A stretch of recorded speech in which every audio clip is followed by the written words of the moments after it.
certificate. It said the vaccinated couldn't transmit it. And now it's the ATF. Except with the ATF, they don't even claim to be experts.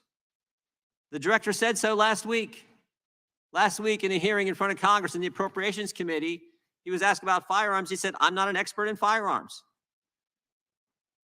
Not an expert, but still trying to run Americans' lives. You would think the head of the agency tasked with regulating the entire firearms industry, a constitutionally protected industry, would know something about firearms. Earlier this year, the ATF issued a rule that unilaterally puts new restrictions on Second Amendment rights. This rule redefined firearms with stabilizing braces as short-barreled rifles so that they could be controlled under the Gun Control Act of 1968, the National Firearms Act of 1934. There are approximately 40 million firearms with stabilizing braces currently in circulation. The pistol brace was created for use by disabled persons, including disabled veterans. These individuals could lose the ability to use these tools and as a result may not be able to operate their firearm. Under the new rule, these firearm owners will be required to obtain special registration, surrender or destroy their brace by the compliance date, or they will face severe criminal penalties. This is not the result of a decision made by Congress. Congress didn't change the law. No bill was introduced in this committee, passed by this committee, passed by the House, passed by the Senate, and signed by the President. Nope. This rule turns law-abiding gun owners into felons is a result of unelected bureaucrats simply enacting a new regulation. And that's not how it's supposed to work in our great country. Congress writes the laws and the executive branch enforces them. Here, the executive branch has taken power from Congress in deciding what the law should be, and that they charge themselves with enforcing, excuse me. Director Dettelbach has in essence become a one-man Congress. Notably, this decision runs counter to the ATF decision under President Obama in 2012 that a firearm equipped with a stabilizing brace was, quote, would not be subject to the National Firearms Act and those controls. An independent analysis of financial harm to the firearms industry from the pistol brace ban has been estimated to exceed $1 billion. Law-abiding firearm owners relied on this ruling for a decade before having the rug pulled out from under them this year by Director Dettelbach's ATF. And it's not just with the stabilizing brace rule that the ATF is attacking the Second Amendment. They've also targeted firearms businesses by creating pretenses to shut them down. The new classifications are left purposely broad and allow the ATF to revoke the licenses of FFLs for simple technical and non-material paperwork violations. In 2022, ATF revoked over 90 licenses, more than any year since 2006. This is an attack on the Second Amendment, pure and simple, plain and simple. And I want to thank Director Dettelbach for appearing before us today, and we look forward to hearing from him and his taking our questions. With that, I would yield to the ranking member for his opening statement.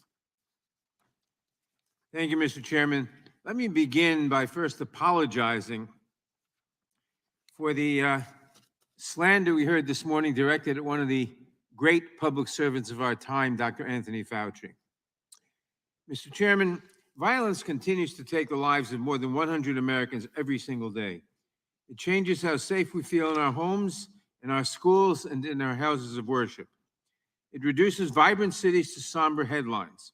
It takes our loved ones, old and young, and leaves us with another anniversary of lives cut short and the community forever traumatized. We've already lost more than 13,000 Americans to gun deaths so far this year, including 80 young children, 469 teens, and 18 law enforcement officers. We are the only nation in the industrialized world that tolerates such gruesome statistics. It is against this sobering background that Republicans have called this hearing to criticize the Bureau of Alcohol, Tobacco, Firearms, and Explosives, the law enforcement agency tasked with keeping guns out of the wrong hands. At least Republicans are transparent about their goal: to pressure, intimidate, and hamstring the agency so that it can no longer effectively do its job and protect Americans from violent crime. Some Republicans have even introduced a bill to abolish the ATF altogether. That's right. They seek to eliminate the law enforcement agency responsible for protecting communities from gun violence, stopping gun trafficking, and ensuring lawful and responsible gun ownership. Local law enforcement depends on the ATF to provide resources that help them solve crimes and prevent gun violence. In a recent President's message in Police Chief magazine, International Association of Chiefs of Police President John Lateny encourages fellow police chiefs to, quote, take advantage of the no-cost systems offered by the ATF to help investigate and ultimately remove dangerous weapons from our communities, close quote. He noted that, quote, ATF has the only gun tracing platform in the United States that can be used by local, state, federal, and global law enforcement agencies to investigate criminal gun activity, close quote. ATF also runs the National Integrated Ballistic Information Network, which provides local, state, tribal, and federal law enforcement at no cost with ballistic imaging, a critical tool that can help solve crime and prevent further gun violence. ATF also carries out its mission by lending its expertise, such as by classifying weapons, advising prosecutors, and promulgating regulations, and by collaborating with various law enforcement agencies. As Chief Lateny explains, collaboration can improve overall violence reduction strategies while allowing each piece of the system to focus on what they do best. Clearly, the president of the International Association of Chiefs of Police sees the great value that ATF provides. But some Republicans seek to abolish this agency and to end the work that it does to make Americans safer. Other Republicans merely seek to starve the agency of funding, to place additional restrictions on the use of its data to help solve crimes and keep communities safe, or to dismantle its regulations. In fact, just last week, this committee voted to prevent the ATF from regulating stabilizing braces, a device used in multiple mass shootings, including most recently in Nashville, to convert a pistol into a more dangerous short-barreled rifle. We just heard the chairman excoriate the ATF by saying it adopted this rule on gun braces without congressional action, without the Senate, the House, and the president signing it. Well, that's the function of any executive agency entrusted by Congress with making rules. How can it be that the majority says it stands with law enforcement, yet it seeks to abolish the only law enforcement agency with the capability of tracing gun crimes, of tracing crime guns, I should say? How can the majority say that they support state and local police while attempting to hamstring and starve the agency that provides them with so many critical resources for solving crime, including homicides, gun trafficking, and organized crime? The answer lies in another part of ATF's responsibilities, making sure that gun dealers follow the law by conducting background checks, refusing to sell to those who are not allowed to have firearms, and keeping records so that crime guns can be traced. The overwhelming majority of gun sellers have no problem following these laws. But when gun dealers willfully refuse to follow them, it is ATF's responsibility to revoke their license to sell. The ATF upheld that responsibility last year, revoking 92 licenses for gun sellers with serious willful violations, a tiny fraction of the over 130,000 licensed firearm dealers.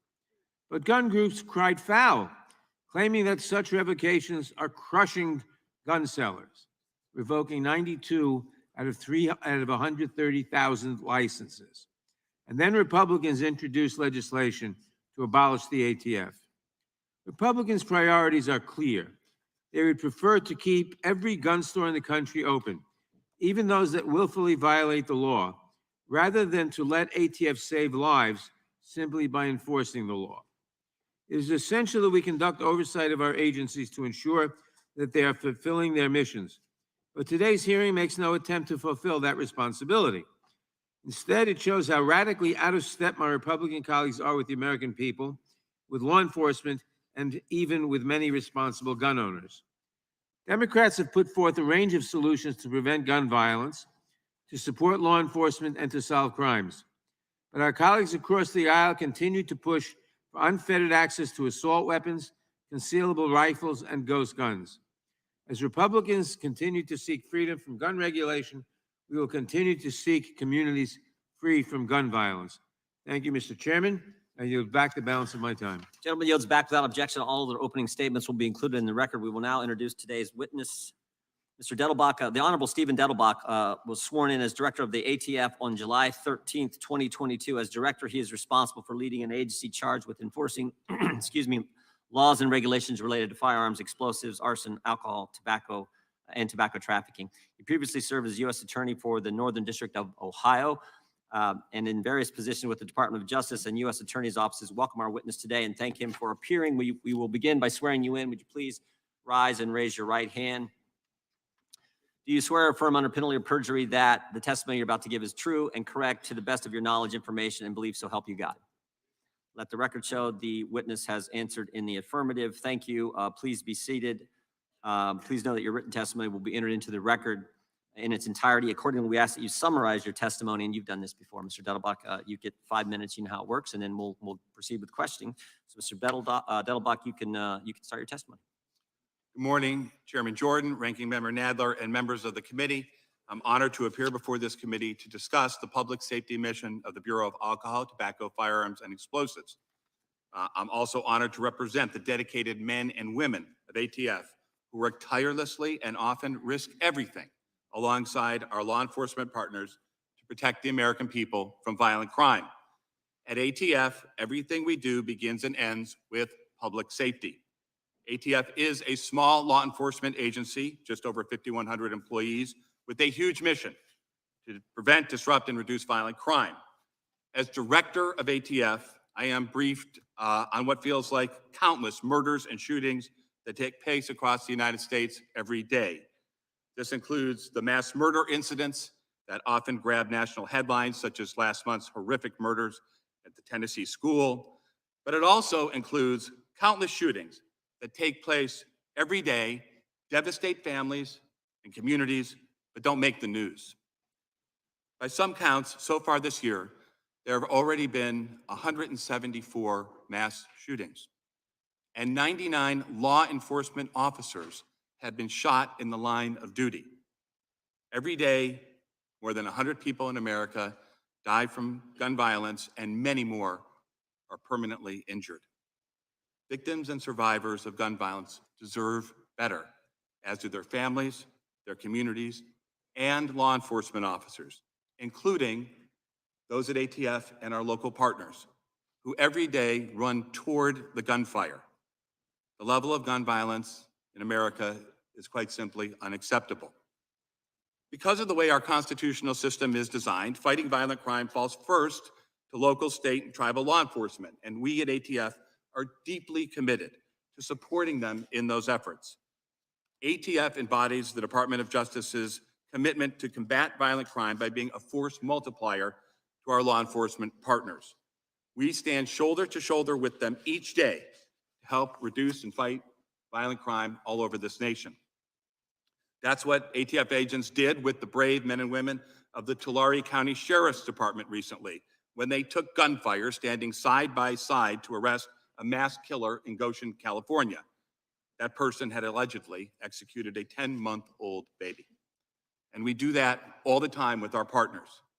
There is really no better partner for the courageous people in local law enforcement than their courageous partners at ATF. ATF's efforts are driven by two priorities: get shooters off the street and cut off the unlawful supply of firearms that fuels their violence. One of our greatest assets in accomplishing these priorities is our expertise in crime gun intelligence.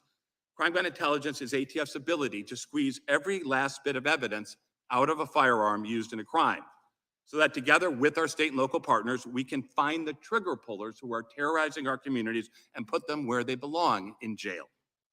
The National Integrated Ballistic Information Network, NIBIN, allows us to connect disparate shootings through ballistic evidence. E-Trace allows us to trace a crime gun back to its first known retail purchase. These tools are pillars of crime gun intelligence. And now we have the ability to get DNA on guns and cartridge casings, an exciting and potentially game-changing way to catch the shooters. All of these tools are critical to interrupting the shooting cycle and preventing the movement of lawful firearms into unlawful commerce. We must cut off the illegal flow of firearms to those who wish to harm our communities, such as those who use firearms to further gang violence or commit heinous attacks on schools or churches or movie theaters or grocery stores. And we must do that while respecting the rights of law-abiding citizens as well, and we can. Last June, Congress passed the Bipartisan Safer Communities Act, which gave ATF two new tools, a standalone federal straw purchasing and standalone gun trafficking statute for the first time. ATF and the Department of Justice have already brought charges against more than 30 defendants for violations of these new provisions. For instance, ATF led an investigation in the Northern District of Texas that led to the conviction of a person who was trafficking over 230 firearms across the southern border to Mexico. We also work closely with licensed firearms dealers, who are often the first line of defense in our efforts to stop the diversion of firearms into illegal markets. Congress has given ATF the responsibility to regulate the firearms and explosives industry. ATF's regulatory efforts include inspections, rulemaking, and working with industry to promote education campaigns. And also, we respond day or night to every single burglary or robbery of a firearms dealer that we find out about. I want to end by just saying that everything we do at ATF begins and ends with public safety. Whether it's agents in a homicide unit or on a gang task force or some lab specialist running a DNA test late at night to help police with a mass shooting, or inspectors going at 2 a.m. to an FFL that's gotten a burglary. Our goal as one ATF is to promote public safety and reduce violent crime to protect the American people. Mr. Chairman and members of the committee, thank you again for the opportunity to be here today. I'm happy to answer questions. Thank you, Director. The chair now recognizes the gentleman from Texas for his 5 minutes of questioning. Thank you, Mr. Chairman. Mr. Dettelbeck, I want to get a better sense over here. I want to get a better sense of where the ATF's pistol brace rule derived from, and I'd ask that you please elaborate on ATF's decision-making process, specifically in issuing the pistol brace final rule. Did the ATF consider the several years of ATF opinions, including from the Obama administration, remember, the Obama administration, contradicting the final stabilizing brace rule? So with respect to the origin of the authority, as has been stated, ATF derives its rulemaking authority in this matter from primarily the National Firearms Act, which was a congressional act passed in 1954. Fair enough. I need to interrupt for a minute. In 2012, John Spencer, you know who John Spencer is? You know John Spencer? I don't know that. He was the chief of ATF's firearm technology branch in 2012, and he wrote a letter to Alex Bosco. Do you know who Alex Bosco is? I do. Who is it? Alex Bosco appeared before this committee, I think, a couple weeks Yeah, ago. but who is he? And he's an individual who. Now, he's the one that invented the stabilizing brace. He's the one that invented it. So John Spencer, the chief of ATF's firearm technology branch, pretty smart guy, probably got a 10-pound brain. He then sends a letter to Alex Bosco, the inventor of the stabilizing brace, and says, quote, based on our evaluation, FTB finds that the submitted firearm brace, the one that we're talking about, when attached to a firearm, does not convert that weapon to be fired from the shoulder and would not alter the classification of a pistol or other firearm. He continues, while a firearm so equipped would still be regulated by the Gun Control Act, such a firearm would not be subject to the NFA controls. Was this letter, my friend, was this letter considered before issuing the final rule? There's a very lengthy public record of all the things that were considered. So just a simple yes or no. Was and this letter considered before issuing the final rule? It's just simple. Did you know about this letter? Were you aware of it? It is. And did you consider it? The public record is clear. All right. This and all Is the goal, my friend, is the goal of the ATF 7.4% budget increase? Is the goal of the ATF to go after and criminalize law-abiding Americans? Is that what you're asking for, 7.4 more percent? The goal of There's 40 million of them out there, 40 million of them that have this. I am one of those proud veterans. I view this ATF's recent pistol brace rule as a direct assault on veterans and law-abiding citizens, American Second Amendment rights. Stabilizing braces are often used by and were originally created for, ask Mr. Bosco, were created for wounded and disabled Americans, just like this man right here. That's how you use that. just like that guy right there. What enforcement mechanisms? I'm trying to figure out how this works. What enforcement mechanisms will the ATF utilize to impose fines or maybe up to 10 years of jail time for those that do not comply, or maybe even those that aren't even aware of the final pistol brace rule? How are you going to do that? So, Congressman, with respect to the process and the letter that you referred to, that was a letter that was about a specific product, one product. My time is limited. I asked for a simple yes or no on that. You refused. I want to ask you, what enforcement mechanisms will the ATF utilize to enforce this? ATF's mission remains focused on protecting the American people from violent crime. We target our resources on violent all right. people who- I have a minute left, and I'm still trying to get you to answer my question. Hypothetically speaking, if I fail to comply with the ATF's final rule by May 31st now, May 31st, what will the ATF do to me or 40 other million Americans? With respect to all of the authorities that ATF has, we target our investigations Next on thing you'll violent- probably on be violent- saying that you're on- going to have to go door to door. My point is this: local law enforcement pulls over a car, the guy's drunk. All of a sudden, he's doing an inventory. He finds one of these braces in the back of his car, right? And that brace hasn't been registered because the guy had no clue this was even out there. Are you going to put that guy in jail for that brace? What is local law enforcement going to do? So- Hurry up, I got 15 seconds. So with respect to a brace in and of itself, the ATF doesn't deal with the brace. The ATF deals with the weapon as assembled as a whole, determining whether it's a short-barreled rifle, which is a determination made. I'm based not on getting anything expert from him. I evaluation. just want the American people, everybody to understand you're going after veterans, individuals like myself, like this guy, with the Gentleman's- resources they currently have. Gentleman's I time. yield back, sir. I Gentleman- know I'm out of time. Gentleman's time has expired. The chair recognizes the ranking member, Mr. Nadler. Thank you. Let me first make clear that the brace that Spencer approved never made it to the market. Mr. Bosco changed the design dramatically. By the time the rule was issued, the brace designs had changed dramatically, so they weren't dealing with the same thing. Mr.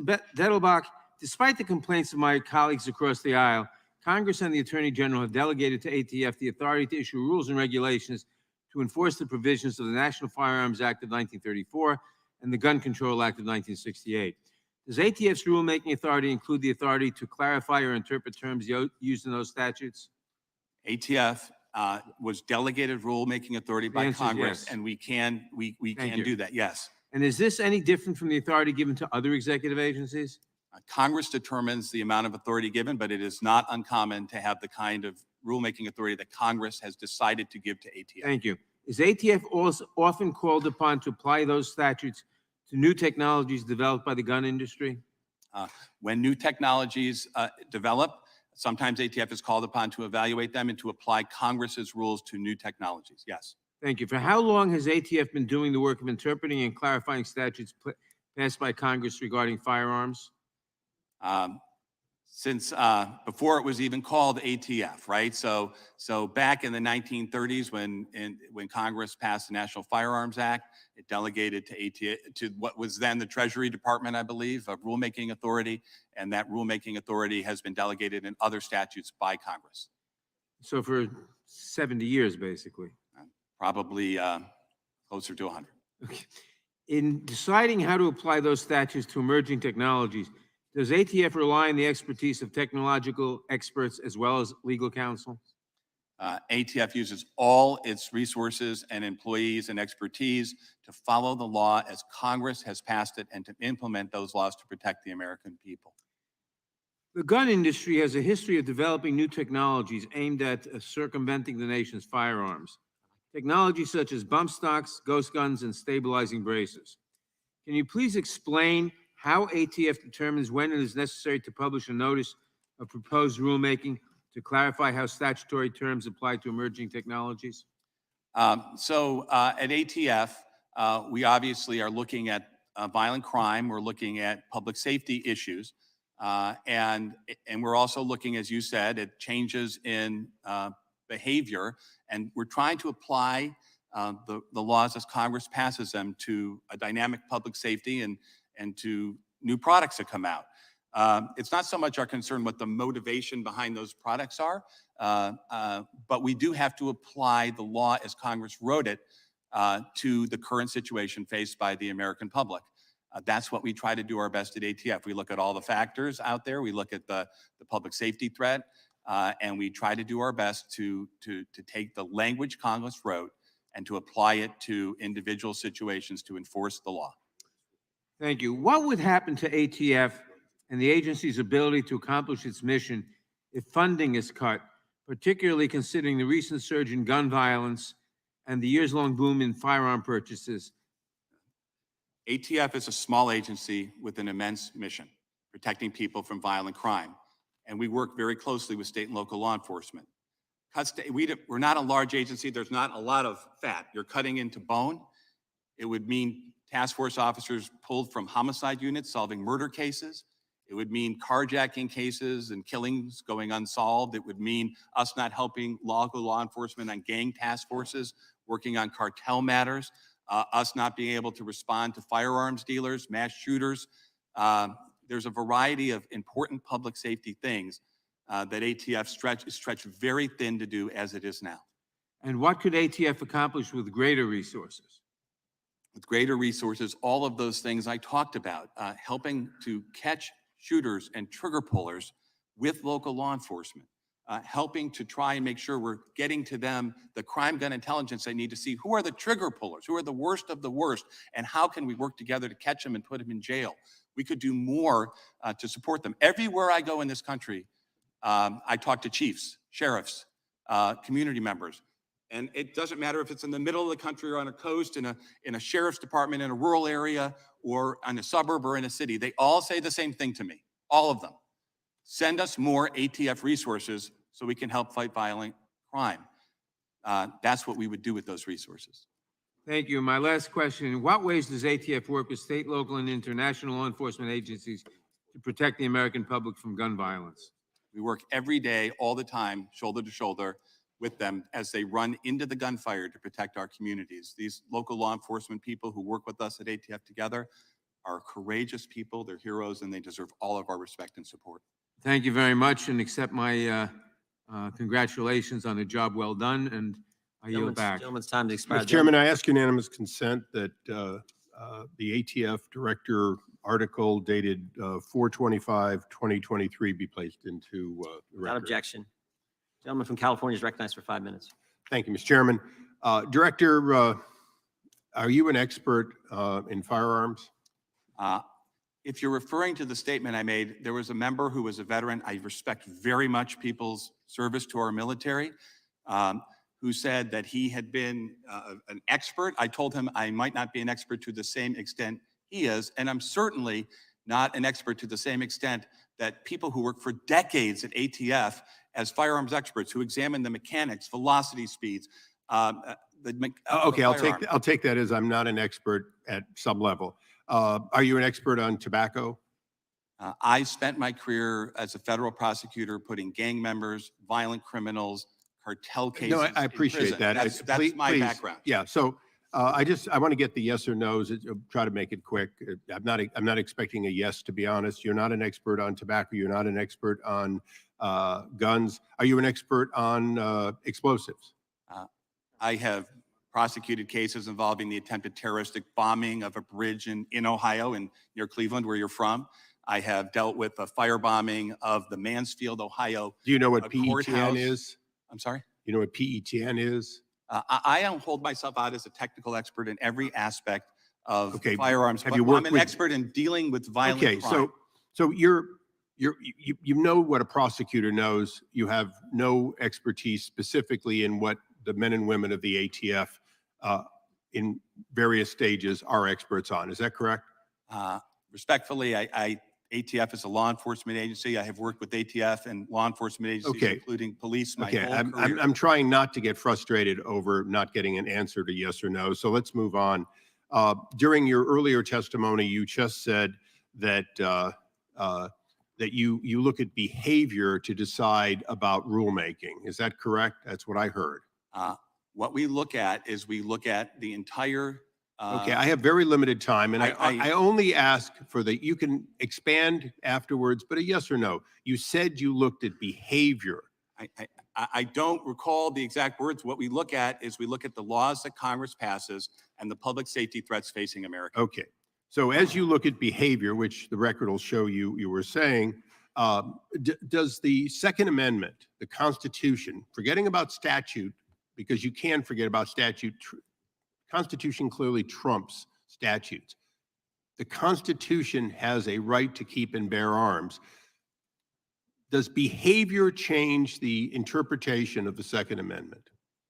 In your opinion as an attorney? I think the Supreme Court has ruled and more than once that the right to keep and bear arms is an individual right possessed by Americans. So we have a right to keep and bear arms. You've spent a lot of time talking about various things. Today, we're talking about the brace at some length, I suspect. Does the brace increase the accuracy of a pistol, in your opinion, to the extent that you know? Congress said. No, don't answer. No, rifles excuse were me. I have limited time and I insist on your answering the questions I ask, or don't waste any of our time.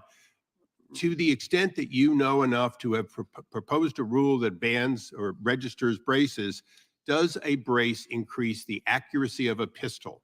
My understanding is that Congress determined that the ability to shoulder short-barreled rifles made them, quote, unusually dangerous. You're not, okay, unusually dangerous because it increases the accuracy.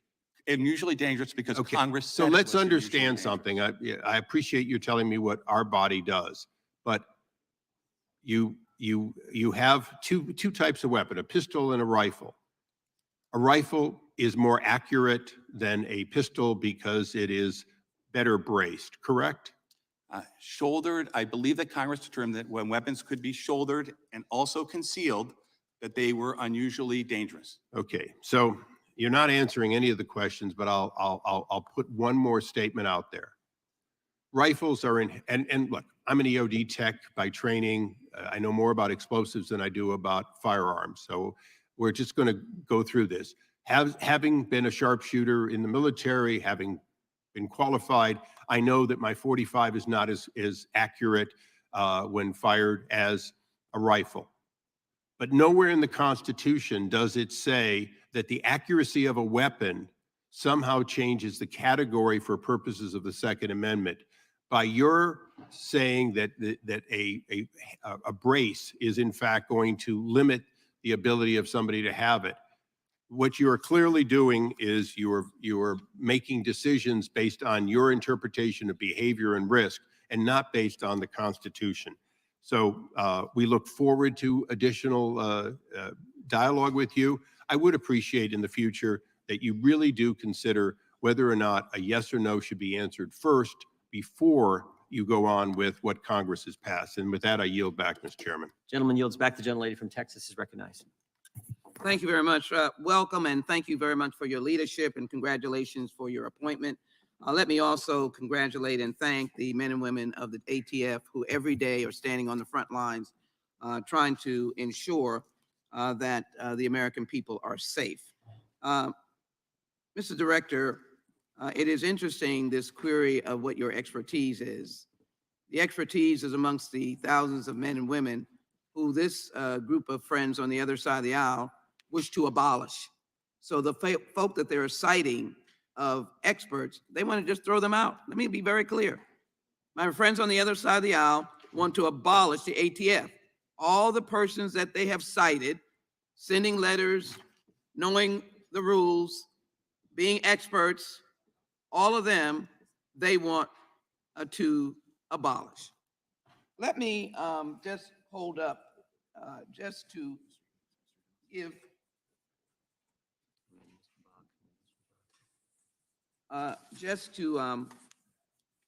pay tribute and acknowledge that these are the deceased. Their families are still mourning of the incident in Buffalo at the grocery store. It was an assault weapon that killed them. My question to you is just simply a yes or no. You know what an assault weapon is? You've seen one. Again, that would be a decision for Congress to make respectfully as to make that definition. Um, there are numerous different legislative bodies that have taken up that question. They have If all. we laid a weapon on the table, you could pretty much say that falls in the category of assault weapon. Respectfully, that is a decision that different legislative bodies have come up with different definitions for. It would be for the legislators to make that determination as to how they would define it, unless they were to delegate that authority to ATF. Let me move on. I know that I had the privilege of being at the testing site in Houston, and thank you for coming to Houston. This is a picture of the actual equipment that tests gun tracing. Could you just quickly say what that does and how that impacts reducing crime? Very quickly, my time is short. Crime gun intelligence, including firearms tracing, happens when a local law enforcement agency has a crime that they're investigating, and they want to trace the firearm that was used to hurt or kill somebody to its first retail purchase. It helps them to identify the trigger pullers, and it helps them to take them off the streets. In recent years, AR-style pistols equipped with stabilizing braces have been used in several mass shootings. Is that correct? That is public record. That is correct. The shooter who killed 9 people and injured 17 in Dayton used an AR-15 with stabilizing brace. Is that correct? My understanding is that is correct. The shooter who killed 10 people, including a police officer in Boulder, Colorado, a Ruger pistol equipped with a tactical brace. Is that correct? My understanding is that is correct. The shooter who killed 5 people and injured 19 others at Club Q in Colorado Springs in 2022 used a pistol equipped with an SB tactical stabilizing. Is that correct? From the public pictures in that case, my understanding is that is correct. Just 4 weeks ago, the shooter who killed 3 children, 3 adults in Nashville used a pistol equipped with a stabilizing brace, correct? Again, from the public pictures in that case, that is correct. The first stabilizing brace that Alex Bosco submitted to ATF for classification in 2012, the one he claims he originally designed to help his disabled veteran friend shoot a large pistol from the forearm with more control. Did that brace ever make it to market unmodified? My understanding is that that particular product was not ever produced and marketed. And I think I read in Mr. Bosco's testimony that he said that some people were using Mr. Bosco braces said that he in wanted to ways- make sure that he did not have any equipment that would help kill a police officer or kill innocent persons. He did answer that question to me. Does the final rule ban firearms that are equipped with a stabilizing brace? Absolutely not. The rule doesn't ban anything. It imposes the congressionally articulated controls on certain weapons. Thank you. Much has been said about ATF's recent rule regarding stabilizing braces, but I would like to discuss auto sears or switches that turn off. And basically, that rule, can you just give a quick, as I have seconds, and I want to get to another question. Right now, our police officers and communities are facing machine gun fire from automatic conversion devices that turn lawful semi-automatic weapons into unlawful machine guns. It's a very dangerous situation. My next question is, what are you hearing from state and local law enforcement officers about the ATF? All the police chiefs and sheriffs I talk to want to have increased resources and partnerships with ATF to catch violent criminals. And veterans have other options. The time the gentlelady has Braces that expired. the veterans have, you're not blocking veterans from being disabled persons from being able to have the right kind of Gentleman brace. from Colorado is recognized. Mr. Chairman, that information should be on the record, that these It's on braces the do record. not stop. It's on the record. You said it. Veterans from You said it. getting the right equipment that they We're good. need. We got, That should not be a misrepresentation in this hearing. okay, but also. Thank you, Mr. Chairman, Also, for what your happens in a courtesy. hearing is you get 5 minutes, and I've been generous and giving you a few You extra have, and seconds. thank you. I wanted to make Now sure the we time got the is- record straight. Time Thank now you. belongs to Mr. Buck from I Colorado. yield back, Mr. Chairman. Thank you for your courtesy. I'm sorry, I didn't hear you over the I'm sorry, from the gentlelady from Texas. yeah, my point of order is, that's a routine feature.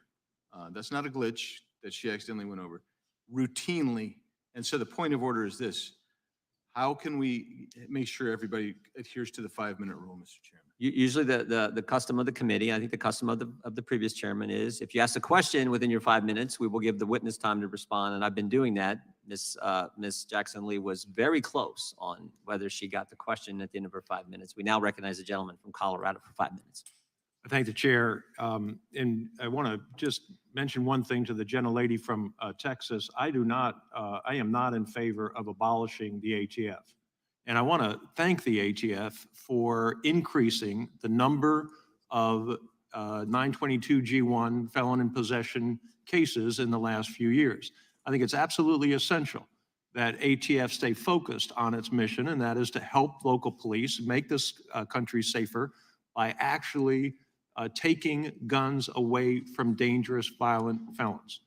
That may be where we end our commonality, but it starts in a good place. And I think ATF, I've worked with ATF for 25 years as a prosecutor, have a great deal of respect for the men and women who work on the streets in our country, making this country safer.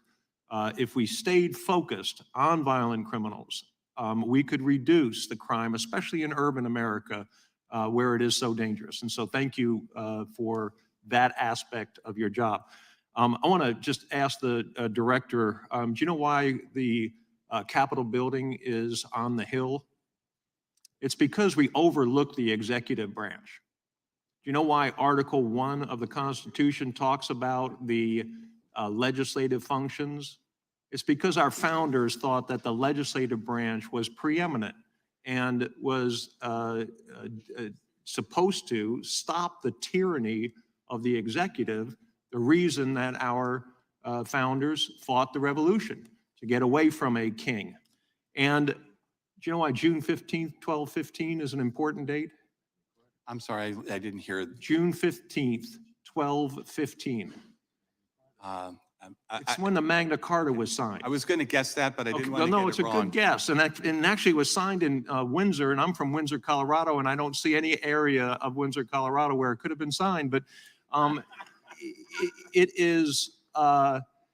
it was signed, and it was really the beginning of holding the executive, in this case, the monarchy, responsible for its actions. And what I see from ATF too often, and I've already told you, I think it has an important and valuable role, but what I see too often is ATF taking a legislative function and running with it. And that's what scares me about ATF and where this administration, and I don't think there's any doubt that this administration is more pro-gun control than the past administration, or that the Democrats are more pro-gun control than Republicans. But when you take a legislative function and you, by rule, go forward and usurp our authority. Now, we aren't going to get it right every time, and we're not going to do things very quickly. Our founders set this whole system up so that we wouldn't do things very quickly, that we would do things in a measured way. But the fact that when we pass a law, we have a consensus in this country, and when you pass a rule, you don't. And that's the difference. And if we don't get the American people on board with where we want to go in terms of violence in this country, we suffer. And I'll give you two examples that concern me. One is the suppressor, the ability to make sure that individuals can purchase suppressors and use the same e-filing system that has been set up has been slow walked by your agency, not you, but slow walked by your agency for more than a decade now. And it's the bureaucrats in your agency that have a concern about suppressors. I can tell you story after story of constituents who have a son or daughter who has a hearing disability, and those suppressors are so valuable to those kids to be able to enjoy shooting sports. Over and over, I hear about the value of suppressors and how just frustrating it is that the same old paperwork has to be filled out, and the time is wasted in getting a suppressor. And then, of course, the pistol brace rules that your agency has enacted concern me. And I'm going to give you the remainder of my time to respond to that. But I think that you have to acknowledge that the legislative branch has a function and the executive branch. In fact, I guess I'm not going to give you much time. Montesquieu, I'll give you time to respond. We are in agreement about the roles of those two branches. The legislature, Congress writes the laws, and we have to act within the language of the laws that Congress writes. There's, of course, a third branch that is responsible when cases are brought about saying whether we got it right or whether we did something that we weren't supposed to do, and what the laws of Congress is, what they mean. And that's, of course, the judiciary. I In our thank the director cases, for his response, and I yield back, Mr. Chairman. the first case on the stabilizing Thanks, sir. brace that has been Mr. Chairman, I opined yield on back. is a court Yep. that has said that we acted within the statute in enacting that rule. Yeah, Sixth Circuit just said the opposite about the bump stock yesterday. So I think the court cases are mixed. The chair now recognizes the gentleman from Cohen, Mr. Cohen from Tennessee, excuse me. Thank you, sir. Mr. Massey and I have had discussions in the past about good guys with guns, good people with guns, but good guys is what they kind of say. And he says good guys with guns often are there and they protect people. Ms. Jackson Lee asked you about a bunch of stabilizers that were used in mass shootings. So there's a history of stabilizing guns or rifles, whatever, being used in mass shootings. Is that true? I think the questions were, I took them to be about short-barreled rifles and equipped with stabilizing braces. Okay. Have you ever heard of a person with a short stabilized rifle, whatever, coming and using it to defend somebody, a good guy with a gun? I don't know, but these are lawful weapons, and I assume that people who follow the rules use them for all the lawful purposes that they can be used for. Do you have to put your gun together to stabilize it, or is it you kind of take it around? It's like a, When people, basically the rule deals with this situation, which is there are short-barreled rifles that are sold in one piece. And then what happened in the market was people designed stabilizing braces that could be attached to large frame pistols so that basically you were making the exact same weapon in two pieces. right. Those weapons are not banned. They have never been banned. Congress just determined there was increased controls that had to be imposed on those. But to the best of your knowledge, nobody's ever used one of those to defend somebody. I wouldn't know. Mostly they're used by people who go out with the intent to kill people. Well, we don't seek to investigate and monitor the conduct of law-abiding citizens who are using firearms for lawful purposes. That's not what we do at ATF. President Trump asked ATF to work with the bump stocks, right? That happened in the last administration. That is correct, after the Las Vegas massacre. And Mr. Jordan made a point about some issues. He said it was not passed by the House and the Senate and signed by the president. That wasn't passed by the House and the Senate and signed by the president, was it? It was just Mr. Trump asked it be done. My understanding is those rules were issued, and our legal papers, there's hundreds of pages with our position on this that are public, was passed under the same rulemaking authority that Congress gave under the National Firearms Act.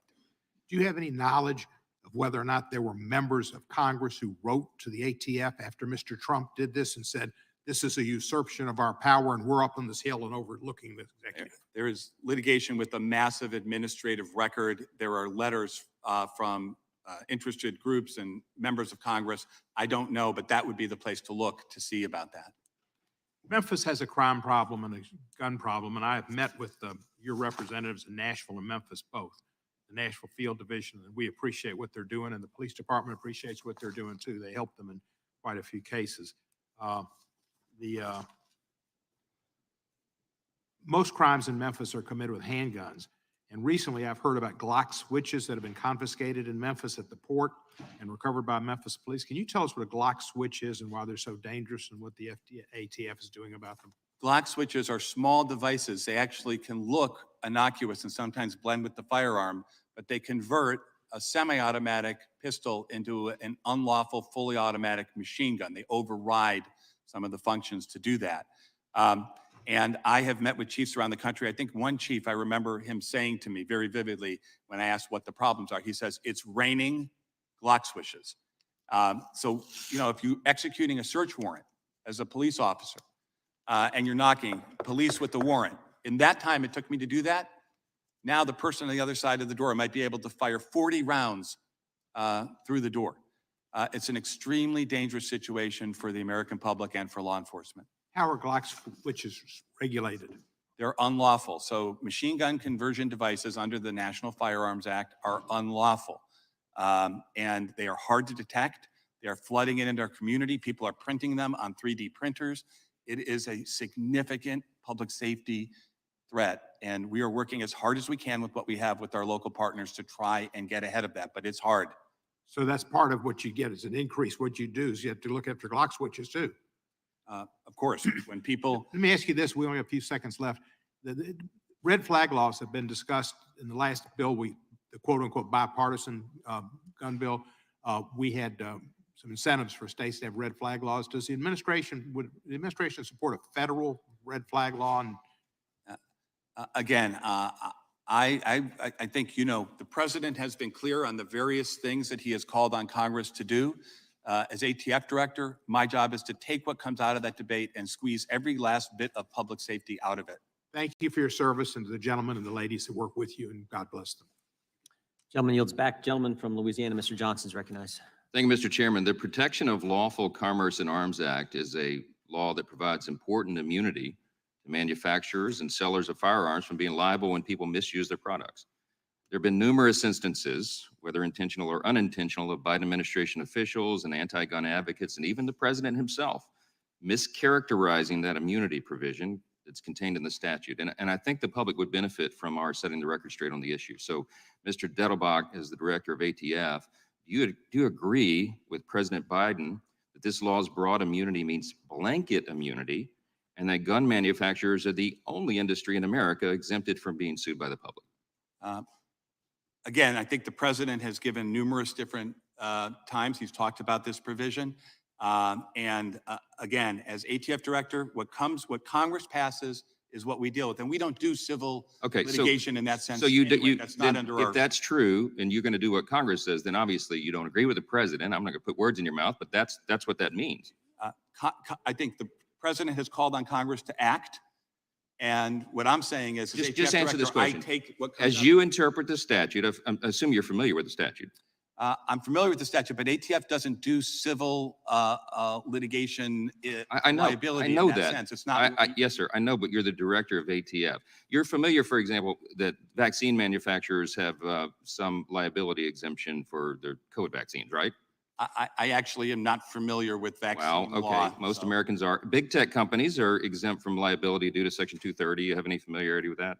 I've obviously, as somebody who reads the news, I know about that. The But point is, the president has grossly overstated what this statute does. And since you're not familiar with the statute, apparently, let me tell you that some of the exemptions, the limited exemptions, are negligence, knowingly selling to somebody who's not allowed to have a firearm, knowingly making false records, that kind of thing. It is not a blanket immunity, and we need you to be clear about that, because the president, intentionally or unintentionally, is misleading the public on it. Let me move to something else. The stabilizing brace rule, as finalized this year, is about set to go into effect in the 1st of June. There's been some discussion about it this morning, but I think most of the American people are not yet aware because the mainstream media is not covering this issue. But here's the facts. Due to ATF's unilateral and unconstitutional action, okay, if you own a stabilizing brace, you're required to register it with ATF, turn it in or destroy it by May 31st, or you're going to face criminal penalties. Mr. Dettelbach, as an attorney, I'm assuming you know what a reliance interest is, right? Familiar with the term? I'm not sure I'm in agreement with your characterization. Do of you know the rule term and- reliance interest? I'm not playing games here. I'm not trying to either. I'm trying to be respectful. I'm in disagreement with your summary of what the. I rule haven't does. summarized it yet. I'm asking you if you know the term. About what you said, I'm sorry, about. What is a reliance interest? You were a federal prosecutor. What's a reliance? Well, we don't use it in federal prosecution, but from being a lawyer, Mm-hmm. reliance generally, I think from my days in contracts and as a civil litigator, refers to the idea that in contract law, when somebody relies to their detriment on certain kinds of matters, that they have some legal claims that they might not otherwise have. Excellent. It's not just confined to contract law, but as a lawyer and knowing that definition, knowing the concept, I mean, does it concern you that for years, law-abiding Americans relied on the ATF's guidance in purchasing stabilizing braces, and now due to a regulation, not a law passed by Congress, but a regulation, millions of them are going to suddenly become felons? First of all, the law doesn't either ban anything, nor does the rule apply to all stabilizing braces. The rule under the National Firearms Act helps define and clarify what the characteristics of a firearm all that right, would but be a with your short-barreled rifle. with because your there was clarification, inconsistency. Is it true or not that millions of Americans will be defined as felons after May 31 if they don't follow this new regulation? True or not? I assume that people are going to either detach the weapons, follow the things. If they that don't follow the government- regulation, they'll be a felon, right? You're a former think- federal prosecutor. Yeah, and I will tell you that that federal prosecutions do not happen with respect to law-abiding people who can't have a criminal intent Okay, okay. established. That is not a priority. Okay, here's the problem we have. But- Here's the problem we have. Okay, you ran for Ohio Attorney General in 2018. Your platform included gun control. We know where you stand, right? As recently as 10 minutes ago, Ms. Jackson Lee, you couldn't answer or define what a so-called assault weapon is. You continue to not be able to do that or refuse to do it. It's clear that you came to ATF with an agenda, I believe, to infringe upon good law-abiding Americans' rights. And you're going to turn them into criminals with this regulation, and you seem to have no remorse about it. I'm out of time, and I yield back. With respect to, Gentleman, we are in- I didn't ask you a sorry. question. Gentleman yields back. Gentleman yields back. The other Mr. Johnson from Georgia is recognized for 5 minutes. Thank you, Mr. Chairman, and I want to thank the folks from Moms Demand Action for showing up today in their red T-shirts with Moms Demand Action on them. And they are not just sprinkled, but they're dominating the audience out here. So your presence is notable. Thank y'all for coming. Director Dettelbach, you're the first permanent director of the ATF since 2015, almost 8 years ago. Isn't that correct? The first presidentially appointed Senate confirmed director, yes. And you didn't get a single Republican vote during your confirmation process, did you? That's actually not correct. Or you might have gotten one. I think I received 2 votes 2 votes. for my Just a confirmation mere from 2 votes. senators. Yeah. And tell me this, sir, you've heard of the MAGA Republican calls to defund the ATF, have you not?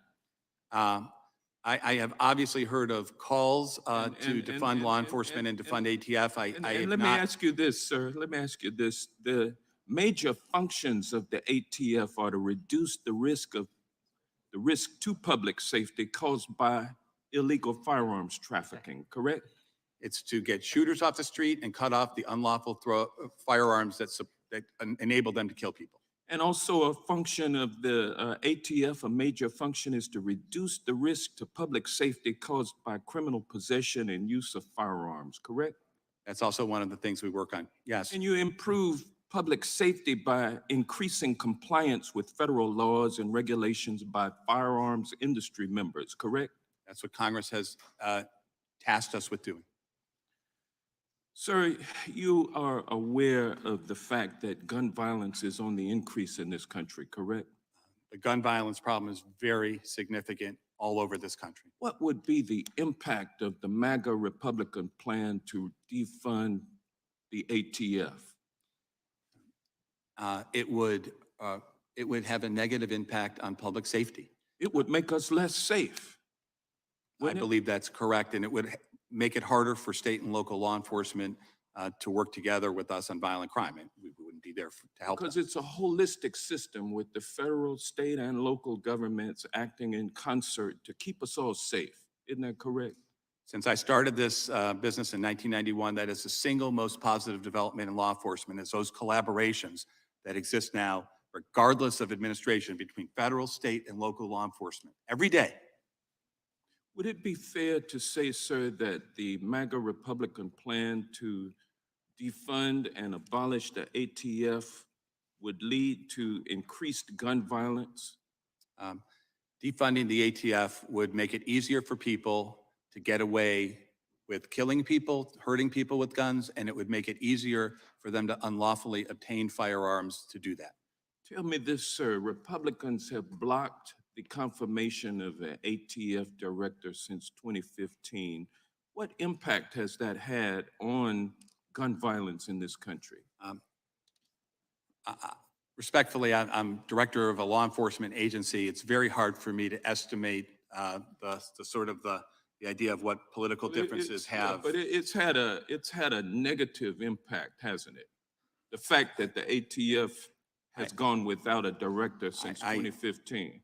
I believe that in the name of good government, that regardless of which party is in the White House, that we should have confirmed directors of ATF. That is my belief. So, sir, the ATF plays a critical role in protecting communities from gun violence and ensuring the safe dealing of and access to firearms by law-abiding Americans. Isn't that correct? We protect public safety and we must respect the Constitution, of course. Now, why would it be that Republicans would seek to abolish the ATF? Could it be because they want guns to continue to be unregulated in American society? They want to see the Wild Wild West continue, but this time not with six-shooters, but with weapons of mass destruction in the hands of unfit individuals in our country? At ATF, what we work on, of course, is public safety. I don't know the motivation of others. That's why I came to this job, is to work with people to try to address problems. I start from the point of view that everybody can agree, no matter what their views are, that we can do more to protect people from violent crime. People may have passionate differences on how to do that. That's for Congress to decide. But I do start from the notion that people want to make our country safer. Well, I thank you for your service, sir, and I yield back. Gentleman yields back. Gentleman from Florida is recognized. How many guns has the ATF lost? I'm not sure I understand the question. Is it a difficult question to understand? Well, I don't know if you're referring to any particular incident or time How many period. instances should we be looking at where you've lost guns? So if what you're referring to is what happened at the National Destruction Branch, no guns were lost. They were stolen by an individual who's now in prison, Right. who was right, not an but- ATF employee. But there were recommendations made on what you should do so that you don't become the victim of the theft.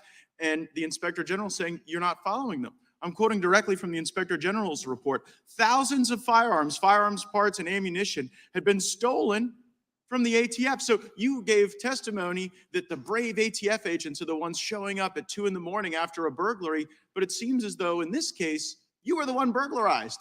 Why have you not followed the recommendations of the Office of Inspector General so that you aren't the mark?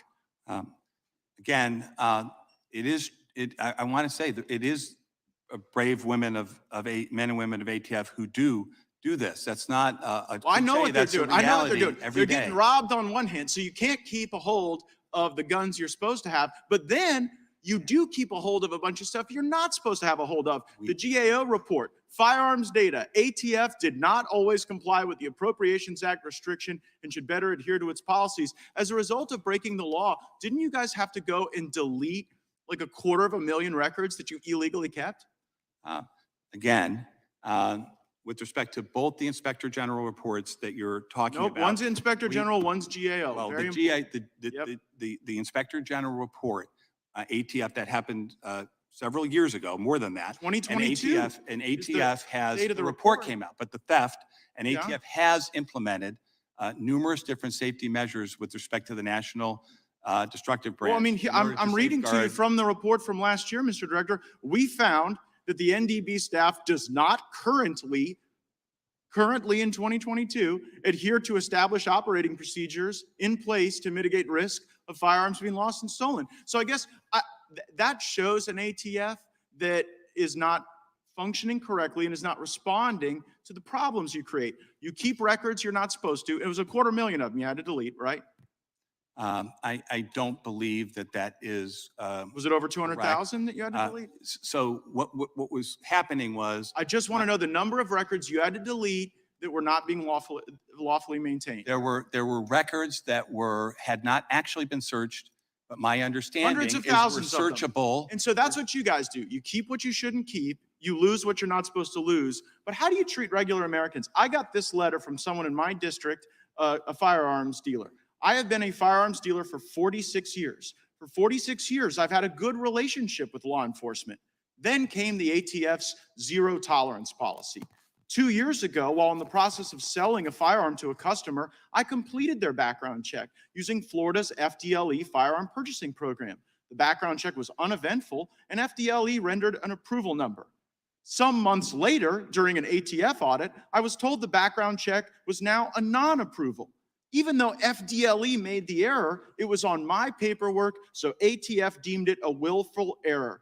After completing close to 50,000 background checks over 46 years, why would I willfully ignore this background check? The answer is simple. I did not, but the ATF has revoked my license, ended my career, and my livelihood. So I guess the question is, why should you be able to destroy the life of one of my constituents over a technicality where they weren't even at fault, when you all lose thousands of guns and illegally keep hundreds of thousands of records?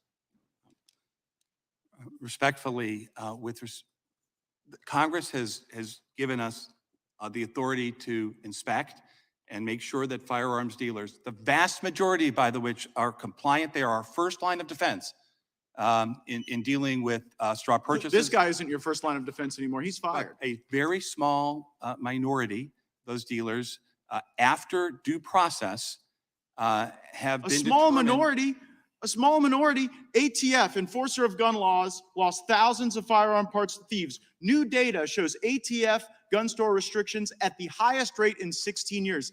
Mr. Director, the definition of hypocrisy is when you can't live up to your own standard. So you have imposed a zero tolerance policy that is resulting in the highest rate of revocations in 16 years, and you wouldn't be able to meet your own zero tolerance policy because you lose stuff you're supposed to keep, and then you keep stuff that it's illegal to keep. And by the way, I am one of those MAGA Republicans that would defund your salary, your agency, and I think all these good things that you say exist could happen with those folks at the local and state level, and this is a terrible abuse of power.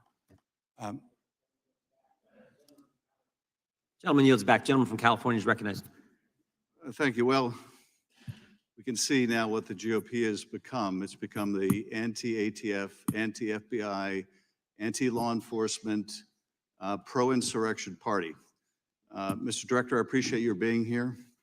You have one of the toughest jobs in America. My colleagues on the other side of the aisle treat you like you're some kind of a mass shooter instead of someone trying to protect us from the epidemic of gun violence. And I want to recognize all of the volunteers from Moms Demand Action and thank you for being here. Thank you for your advocacy around the nation. I appreciate how much you're devoted to trying to end this scourge of gun violence. I think like many Americans, that after the tragedy of Sandy Hook, it would finally be enough. Watching those beautiful children massacred would be finally enough to prompt this Congress to do something, to stop this insanity. But it didn't. Tragically, so many members of Congress learned a very different lesson, that they could just wait it out. They could wait out tragedy after tragedy after tragedy, and they would have to do nothing. And indeed, on the other side of the aisle, it's just gotten worse. It's just gotten worse. Whenever you see a disparity between what the American people want and what they get, there's usually a powerful special interest at work. And here, the American people desperately want an end to this epidemic. They want common sense gun safety legislation. They want a ban on assault weapons. They want truly universal background checks. It's insane that you can be denied the purchase of a weapon because you're a felon and then go out in the parking lot and buy the same gun. That is insane. And of course, we see the result when we see our children mowed down week after week after week. And it's not like there aren't answers to this. It's not like there aren't things that work. There are things that work, like a ban on assault weapons and a ban on high-capacity clips. And yes, it won't stop every shooting, it won't stop every mass shooting, but it'll stop a lot of them, and it'll make the ones that happen far less lethal.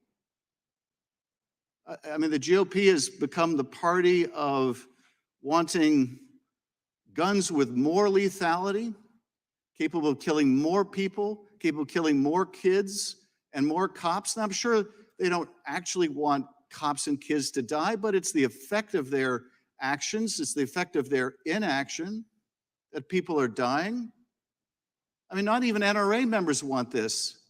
And so why do they? Who benefits from this? Who benefits from this absurd, grotesque spectacle of mass shootings week after week and the daily trauma of people getting gunned down? Who benefits? Certainly not the American people. Well, the gun makers benefit. It's all about the money. Apparently, it's all about the money. Nothing else matters. I've been carrying a bill now for 6 or 8 years to repeal the immunity that the gun industry has. Because if it's all about the money, then the only thing that will stop the violence is to take away the money, take away the profit in murder. So I'm grateful to Moms Demand Action. I'm grateful for what you're doing out there. You're making a difference. If not in this building, you're making a difference in state capitals. I think you're going to make a difference in this building. We will get to a tipping point where we will show that we can beat the NRA, we can pass common sense reforms, and we can protect the public. You know, there has been a lot of progress, I think, on the Democratic side of the aisle of members running towards this issue, not away from it. But on the other side of the aisle, after that terrible shooting in Buffalo, for example, a year or two ago, when one of the Republican members said they could no longer in good conscience oppose an assault weapons ban, it was a few days later they were forced to announce that they would not run again because they were told basically that they would be drummed out of the party. And that has got to change. We're just going to see more Americans die from the lack of courage in this building. But I am just so fed up with getting up every day and seeing another city devastated, another town, another school known not for the beauty of its people, but for the deadliness of another tragedy.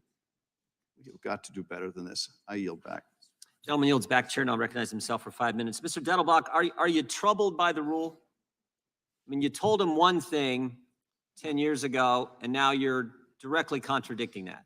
The stabilizing break short barrel rifle rule, I assume, is the rule you're referring to. I'm referring to the letter that was sent back on November 26, 2012, that Mr. Nels referenced in his first line of questioning, where Sure. you told the FTB finds that the submitted brace, when attached to a firearm, does not convert the weapon and would not alter its classification. Now you're doing just the opposite.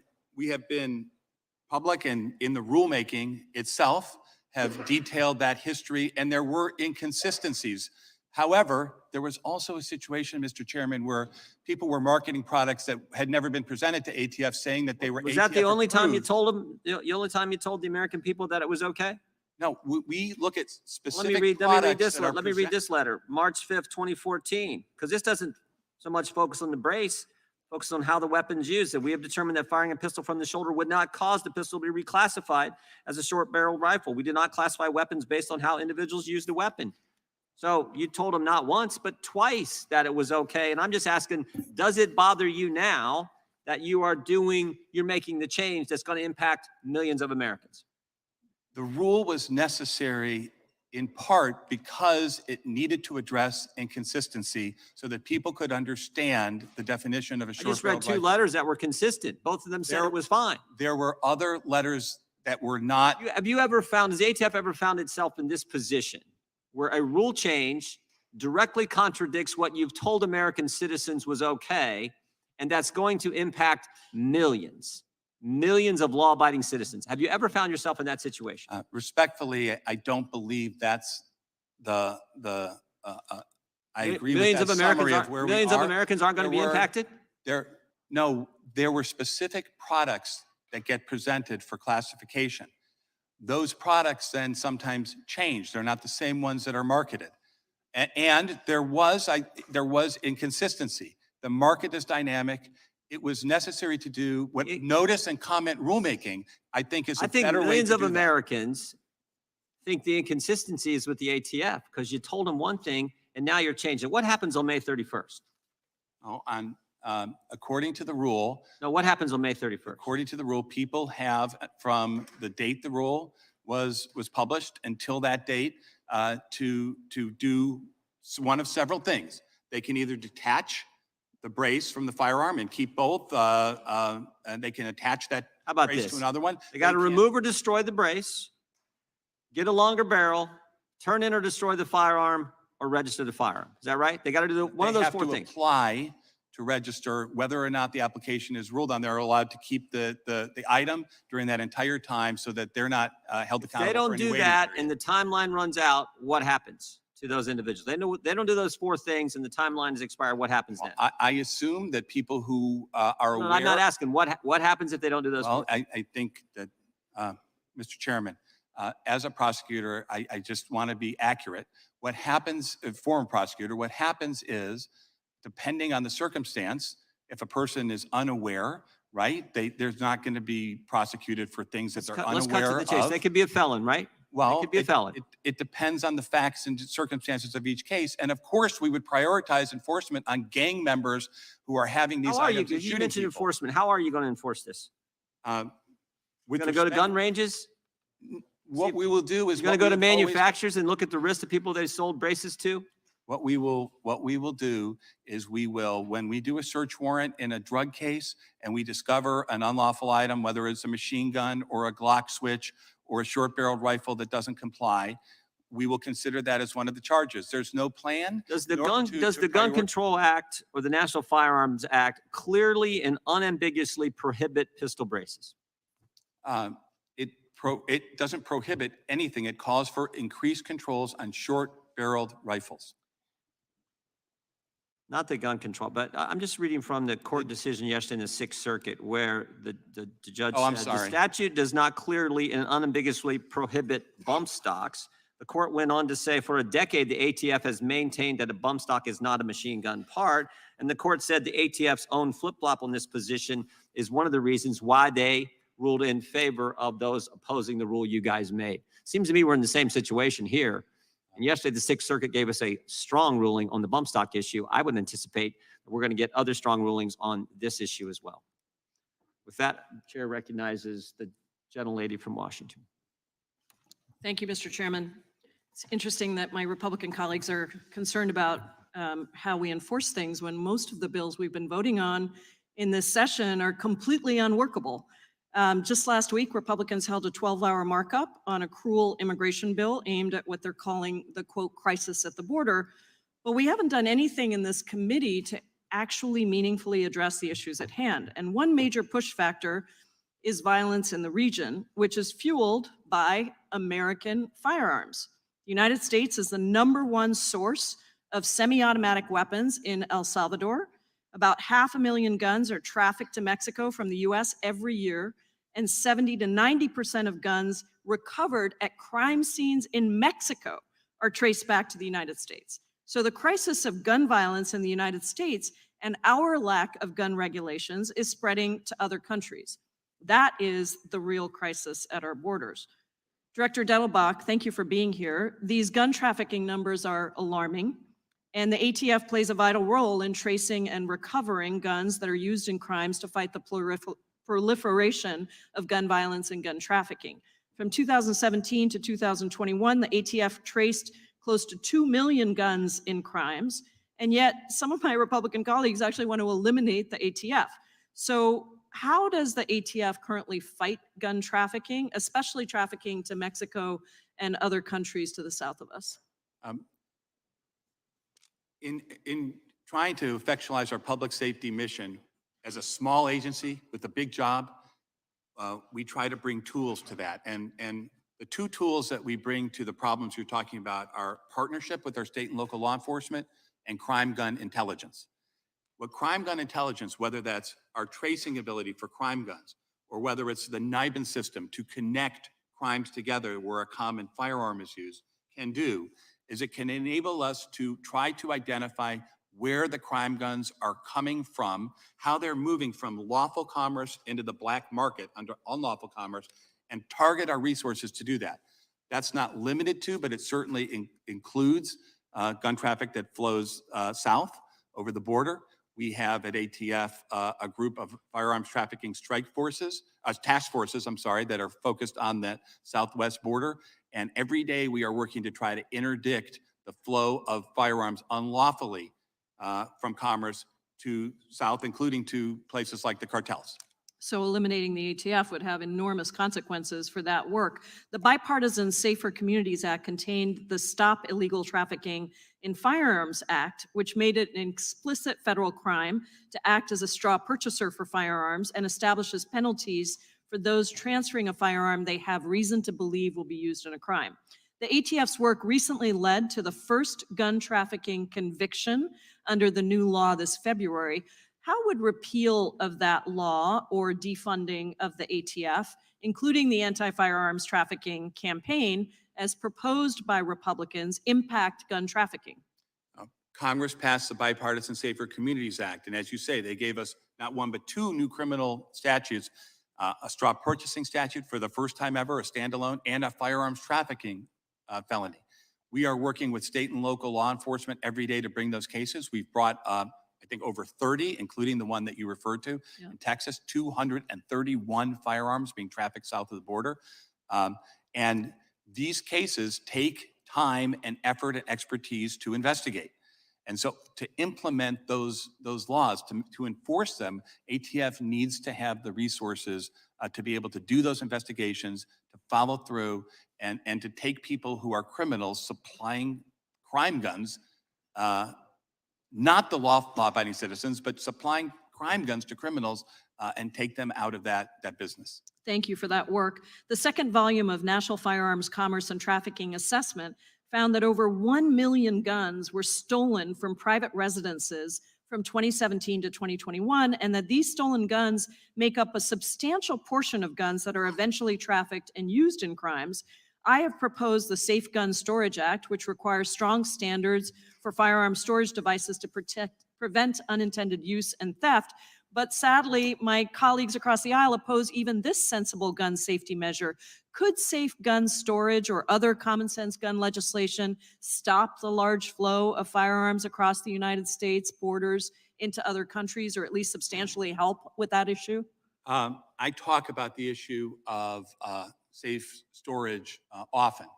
And the way I try to communicate, because I think this is something we can have consensus on, is that there is a right to bear arms in this country, but people should understand there's a responsibility to safely secure your firearm. And it means a lot to you. It's an important right. So why wouldn't you try to secure it? Firearms that are stolen from cars and parking lots at malls are not used to hunt or for self-protection. They end up at crime scenes in the next community or in your community to hurt people. I would just encourage everybody to do what your local police chief, sheriff, ATF, SAC says, which is please think ahead and just act responsibly and secure your firearms. It's what everybody wants, and real people in our communities are getting hurt by just carelessness.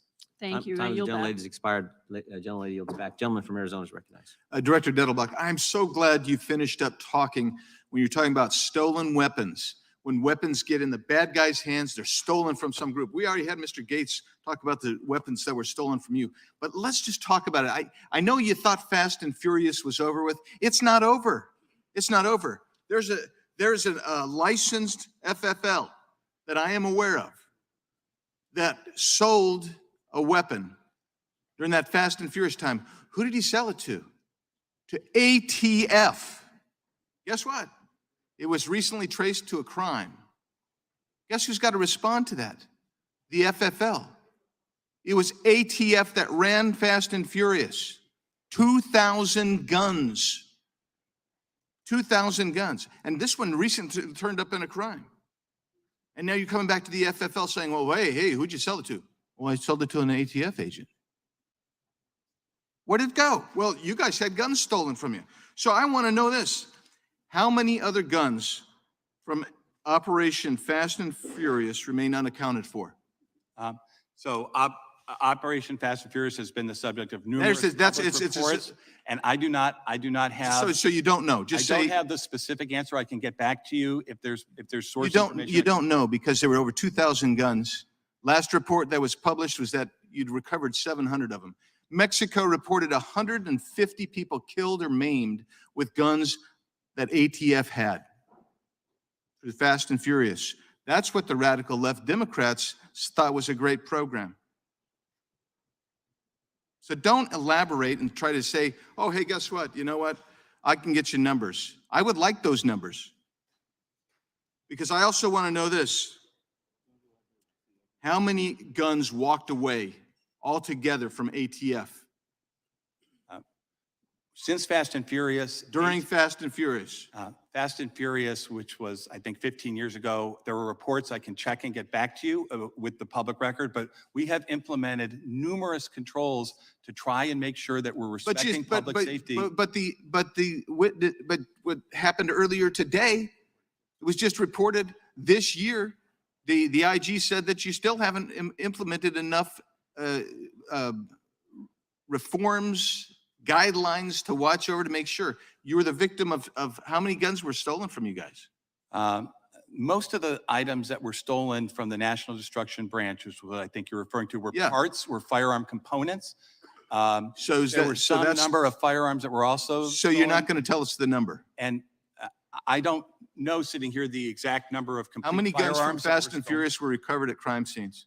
Again, I don't want. How many FFLs are you inspecting today because they sold to ATF during Fast and Furious? Do you know that? I don't believe we're inspecting any FFLs today. Well, sure because you of are. any Sure you are. Because of, Because I've had an please allow me to finish, because of any conduct that relates in any way, shape, or form to Fast and Furious. Well, sure you are, because I know, because an FFL contacted me and showed me the docs.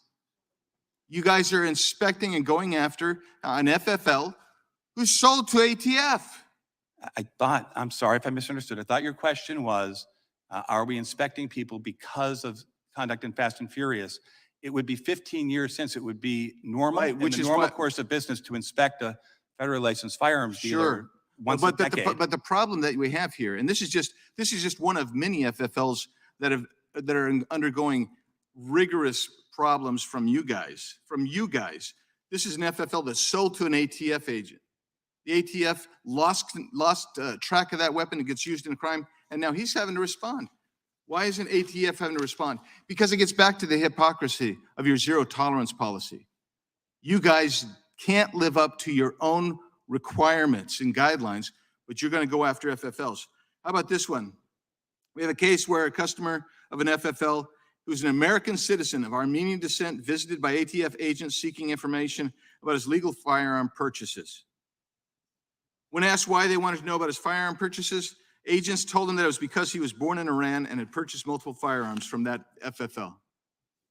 Think about that. How about this one? A different FFL. They have video cameras everywhere. They have one room. The ATF inspector goes in, takes the documents with him, and on their personal phone starts taking pictures of all the documents. Personal phone. Is that normal? Is that normal to use your personal phone? Again, I'm not familiar with the facts and circumstances of that. Is that particular normal? matter, Is that but- part of you guys? But we conduct our inspections pursuant to a procedure. It is a public procedure, and we follow that procedure in conducting those. Including personal phones of your inspectors. Time of the gentleman has expired. The Chair now recognizes the gentleman from California for 5 minutes. Director, Okay. Watch this stuff. Director, right over here. Director, our kids are dying. They're dying in their schools. They're dying in their communities. And if they're not dying, they're drilling. Every day in America, kids are going through traumatizing mass shooter drills. And so it's just maddening to me that this committee, as our kids are dying, with the responsibility of protecting our kids, the greatest resource in our community, that they would bring you here and attack you, whose job is to protect our kids. I look at this as very binary. You can protect your home, you can take your kids hunting, you can shoot for sport, but if you're not on the side of protecting our kids, you're on the side of helping their killers. That's it. You either can help the kids or help the killers. But I also fear that this rhetoric from my colleagues is putting targets on the backs of law enforcement. Director Delabach, have you seen increased threats over the years to your agents and just federal law enforcement in general? It is my deepest honor to be here representing the brave men and women, the career people who work at ATF every day.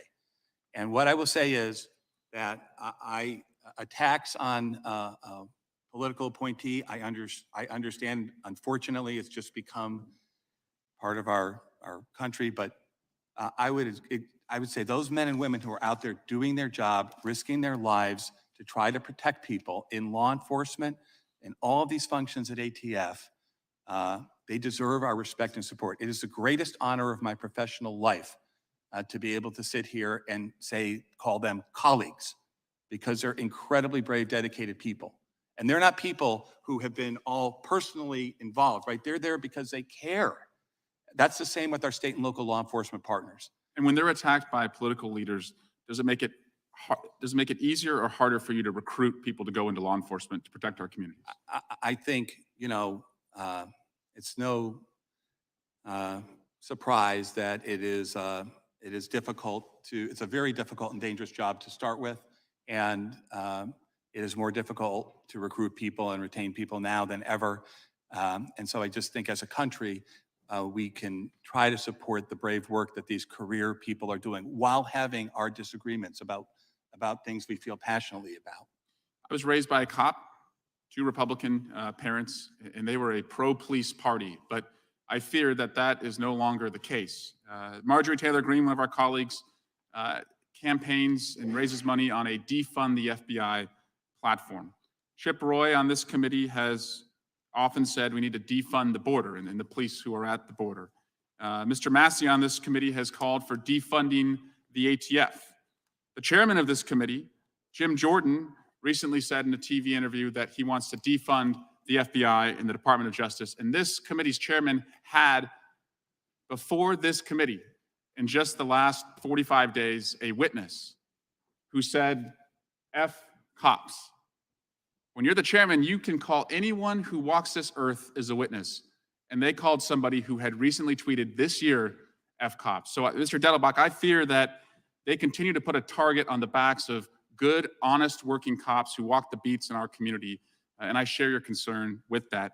I also want to ask you if it would surprise you to learn that JAMA Network, which is a medical journal, recently estimated that the economic consequences of gun violence in our community is $557 billion a year.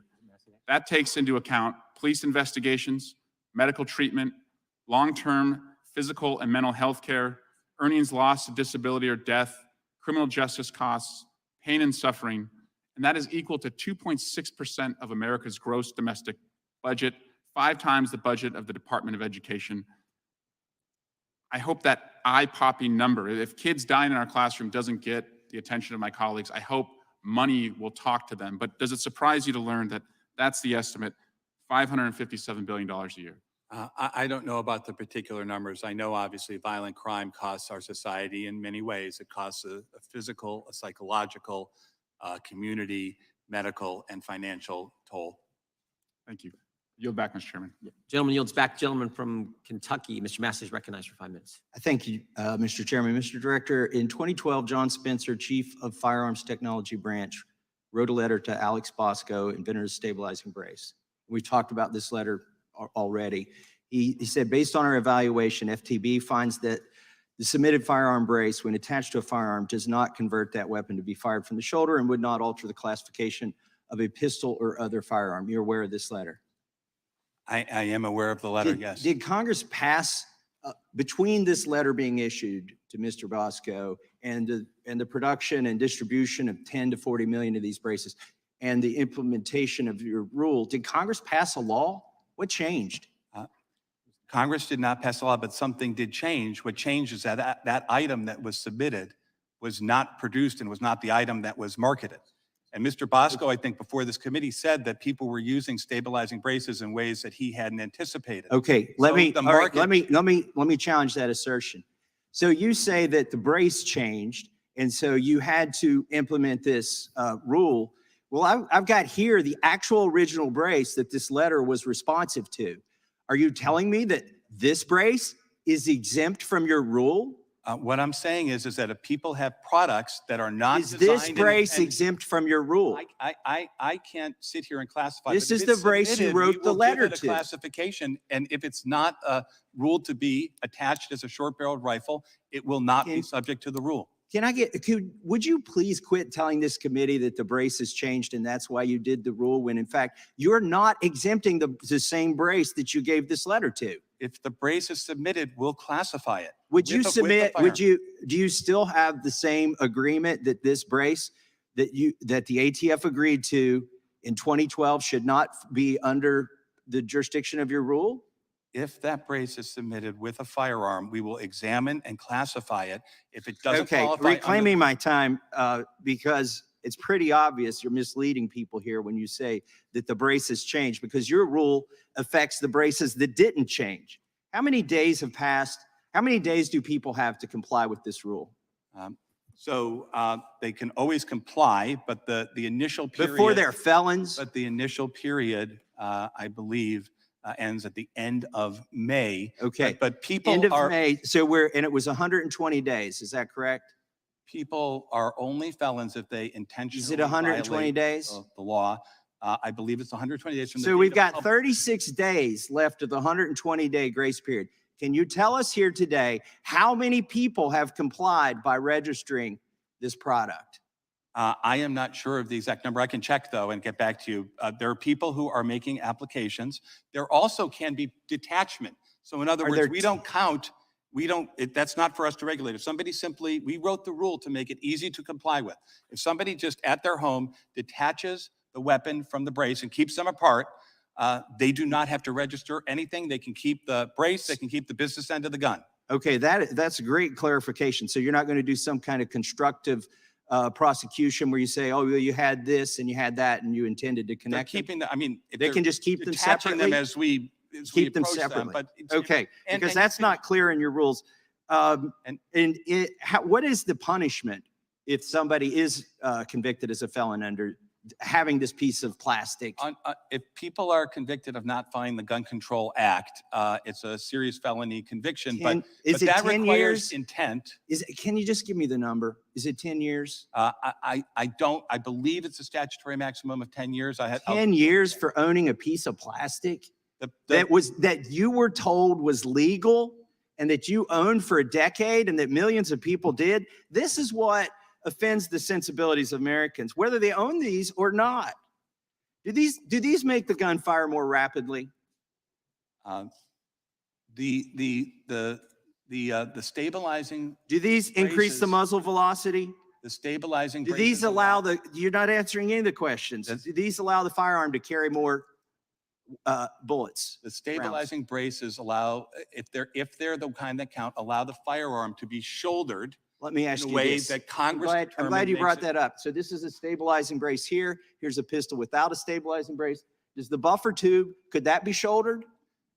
Again, that would have to be submitted to the firearms experts at ATF, and we could classify it. Do you which think we you will have the do. authority to reclassify this pistol as a short-barreled rifle simply because it has a buffer tube? Again, the rule is aimed at clarifying, and there are specific factors that are set forth in the rule. Do you think you have the authority to reclassify the firearm above because it can be shouldered? Again, for me to sit here and try to do a classification that firearms experts who've worked for decades do would not be appropriate. But we will give classifications, and if things don't qualify under the rule, then they don't qualify. And the piece of plastic in and of itself is absolutely I not submit covered you by don't the have rule. that authority, and you don't have the authority to do what you did. I yield back. The gentleman yields. Next, I'd like to recognize the gentleman from Rhode Island, Mr. Cicilline. Thank you, Mr. Chairman. To use the chairman's words, you know what Americans can't stand? You know what they hate about this town? They can't stand gun violence, and they can't stand the fact that the Judiciary Committee has done nothing about it. That's what they really can't stand. We're not here to talk about guns in the way most of us hope we would. That 40,000 Americans' lives each year are lost to gun violence, or how gun violence has become the leading cause of death of children in America, even passing car accidents, or how we've had more than 170 mass shootings this year already, or how our kids are being gunned down by assault weapons in schools again and again and again. No, Instead, Republicans have convened today's hearing to attack the agency devoted to preventing gun violence and to try to decimate its ability to keep Americans safe. During last week's vote to dismantle the ATF rule in this committee, my colleague, Mr. Ivey, posed a simple question. What are you willing to do to address gun violence? Anything? Is there any measure you'll work on to help curb this epidemic in this country? Anything at all? I think we have our answer. We should be talking about how we support the ATF and enable it to do its job. But today, again, we're here to attack the ATF and to try to even abolish it. So Director Dettelbach, I want to first say thank you for your service, and to the brave men and women who serve at ATF. I apologize for the manner in which you have been treated in this hearing, but I hope you understand they're not actually interested in having an answer from you. This is about making a speech and having a video clip and sending it to Fox or maybe raising money off it. So please don't feel badly that you're actually not being allowed to answer a question. So I'm going to actually ask questions, and I'd love your answers. I want to talk a little bit about how the ATF enforces laws that Congress passes and adapts to new technologies and innovations. Nearly 90 years ago, Congress passed the National Firearms Act of 1934, the first federal law regulating firearms in the United States. And as part of this law, Congress expressly regulated certain firearms and accessories because they were particularly dangerous. Americans were free to purchase them, but they had to undergo a background check, submit their photograph and fingerprints, and pay a $200 transfer fee. Today, we live in an age of 3D printers, automatic milling machines, plastics, and carbon fiber. Part of the National Firearms Act covers machine guns, guns that fire repeatedly with one pull of a trigger. We actually banned the civilian manufacture and sale of new machine guns in the 1980s, so there's only a finite amount of legal ones in the US. So Director, my first question is, can you tell me what a Glock switch is? Yes, a Glock switch Congressman, is a device that can be attached. It's usually a small piece of plastic or metal that can be attached to a pistol that changes it from a lawful semi-automatic weapon into a new and unlawful machine gun. Into a fully automatic. So this is a device that can be attached to a legally purchased pistol, transforming the character of the gun, turning it into an illegal machine gun. Is that correct? Yes, that is. And you can get these for other types of guns too. For example, the AR-15.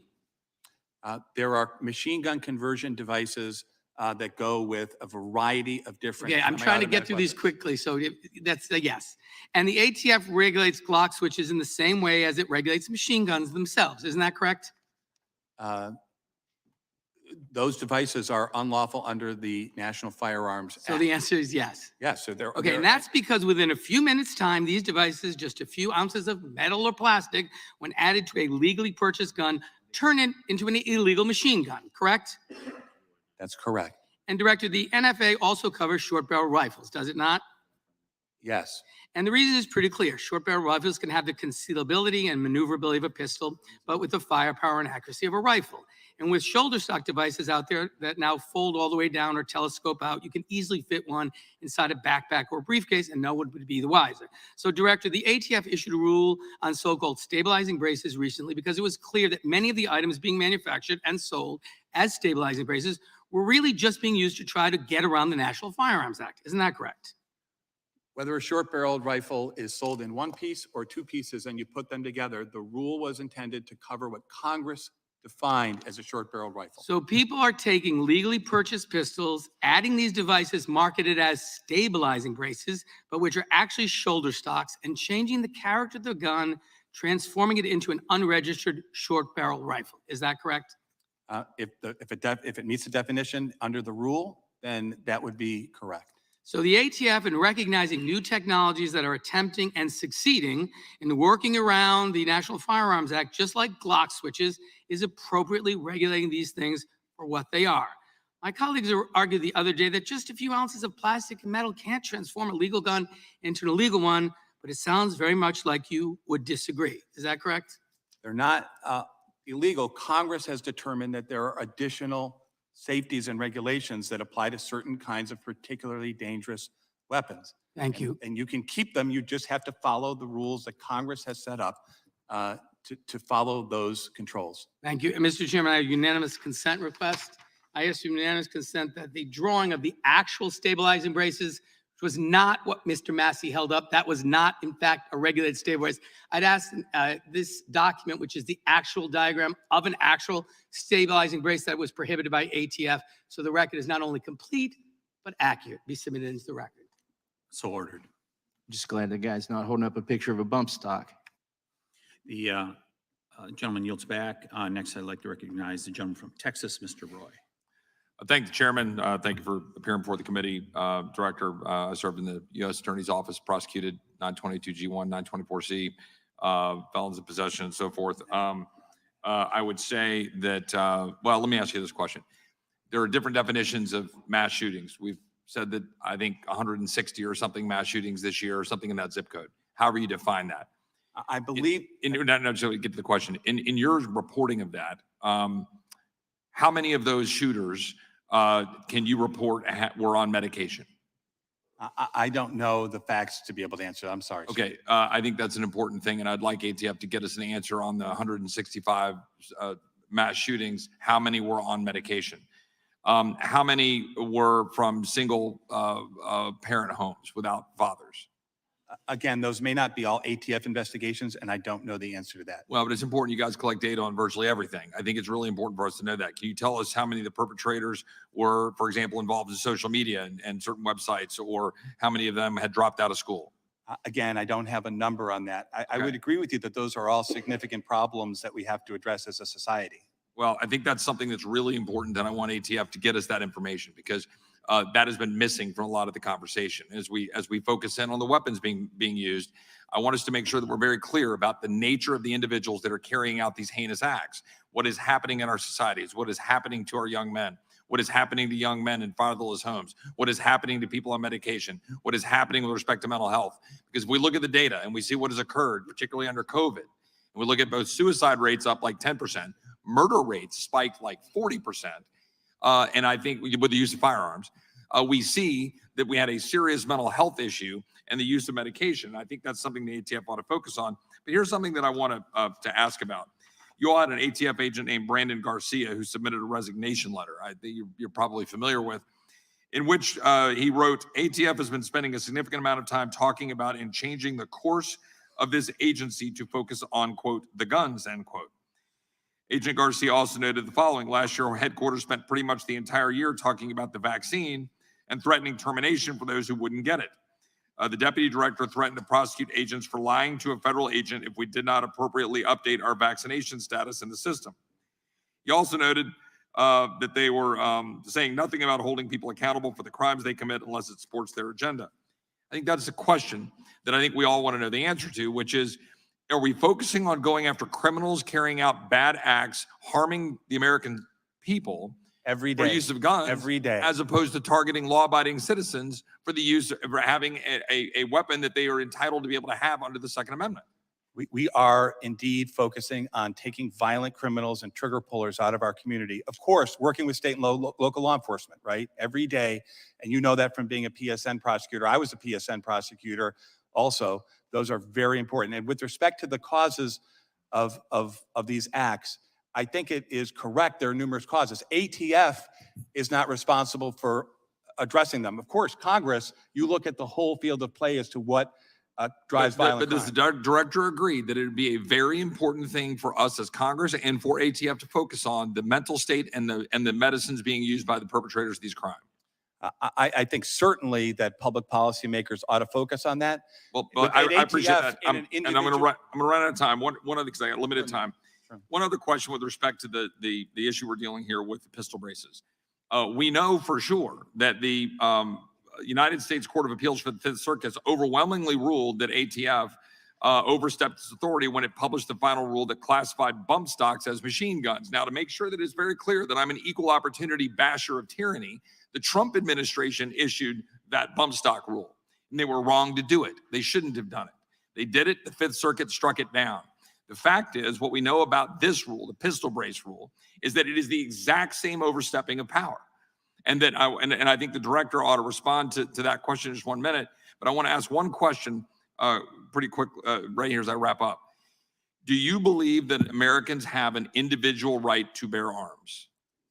The Supreme Court has said that. So yes, the Supreme Court has said in the Heller decision and then in the Bruin decision that the That it is Second an Amendment, individual right the to bear Second arms. Amendment gives the individual right to keep and bear arms. And so what I would just suggest to the director is that when we know the Fifth Circuit has slapped down a regulatory overreach with respect to bump stocks under a Republican president, and now we have a effort here under pistol braces, which is looking backwards to take a piece of plastic, as my friend from Kentucky said, to add to a weapon, and to say to someone who had a lawful product for the entire time they've had it, to now say that it is unlawful. Would the director agree that that is something that the Fifth Circuit is very well going to look at and say that is an overstep of the executive branch over legislative authority? I yield back. You may answer the question. As with the bump stock case, it is in litigation. Different circuits have come out different ways on that, and I think there's a petition for certiorari before the Supreme Court. ATF's position on that, I mean, the department's position is laid out in hundreds of pages of briefs. The first ruling, which actually came out of a district court in the Fifth Circuit on the stabilizing brace rule, found that it lived within the statute and was lawful under the APA, at least as a preliminary injunction matter. But the Fifth Circuit has held that it has said that it The is courts, violative. again, The gentleman yields. Ms. Scanlon, you have 5 minutes for questioning. Thank you. And thank you, Director Dettelbach, for your testimony today. My constituents in our country are reeling from the daily toll of gun violence. A rational person should expect Congress to ask the head of ATF to come to Congress and testify about what we can do to end this daily recurring national tragedy. But that's not why this hearing was called. This hearing was called to attack ATF and its leadership, to undermine ATF's ability to do its job. It's been called to complain about technicalities and paperwork that actually save lives. Second Amendment extremists often claim we don't need new laws, we just need to enforce the laws that are on the books. But that's what a well-funded and fully staffed ATF does. It's critical to enforcing the laws that are already on the books and stemming the carnage caused by unlawful and irresponsible gun sales that are used to kill more than 130 Americans every day. I want to focus today on important ATF tools that can check rogue gun dealers who profit from sales as they willfully enable violent crime with straw purchases and unlawful sales. And I know we have to move quickly because of timing, so if you want to submit additional information, we'd love to see that. More than 20 years ago, an ATF study showed that just 1% of federal firearms licensees, or FFLs, were the source of more than 60% of all guns traced to crime nationwide. Since then, congressional gag laws have prevented ATF from publicly sharing data that can be used to examine patterns of gun trafficking or to identify gun dealers who profit from selling guns to criminals, whether directly or indirectly. However, the Brady Center to Prevent Gun Violence recently analyzed 2 decades of data about crime guns released by Pennsylvania, and that report confirmed the trend still holds. And in Pennsylvania, just 1% of gun dealers were the source of 50% of crime guns. Can you briefly tell us how ATF uses crime or trace data to prioritize dealers for compliance inspections and prevent firearms from being diverted into the illegal market? ATF is committed to transparency to the extent allowed under the laws passed by Congress. And I would point out that recently, just several months ago, under the direction of the Attorney General and the President, ATF published the single largest compendium of information on crime guns ever put in one place in the United States in one of our firearms trafficking and commerce reports, Volume 2. It goes state by state. There are 40 cities. We will do analyses for any cities that weren't included in the first 40. And it tells the story in a way that hasn't been told before with data as to how firearms get from lawful commerce to crime scenes.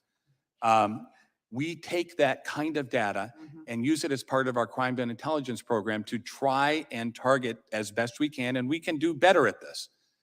We need to keep striving to push ourselves to be better. As best we can, our very limited resources to try and stop that flow of unlawful firearms so that we're not focusing on the vast majority of firearms dealers, which are law-abiding businesses. And we're focusing as much as possible either on those that willfully violate the law, but also, it's important to understand, to harden the targets because even if you're a law-abiding firearms dealer, but you're being targeted by a criminal drug, firearms trafficking organization to help them to follow the rules which are designed to protect them from being victimized even unknowingly. So we work collaboratively with firearms dealers all over the country on this. Well, I appreciate that. One of the gun dealers that perhaps is not an unwilling victim is a Philadelphia gun shop called The Firing Line. And in this report published concerning Pennsylvania crime guns, it was determined that 1,800 crime guns were traced to this one gun dealer between 1999 and 2020.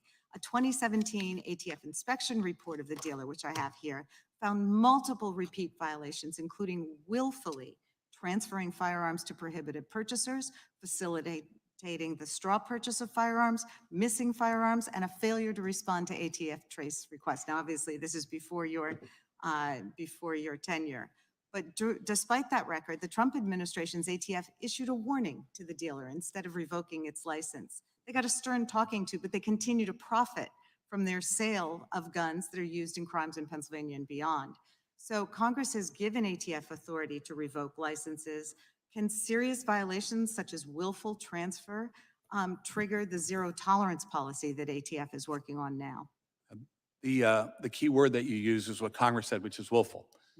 When we find that firearms licensees are willfully violating the laws that Congress has passed, and we have articulated several, I think 5 specific violations, although willful conduct can be broader than that in certain circumstances.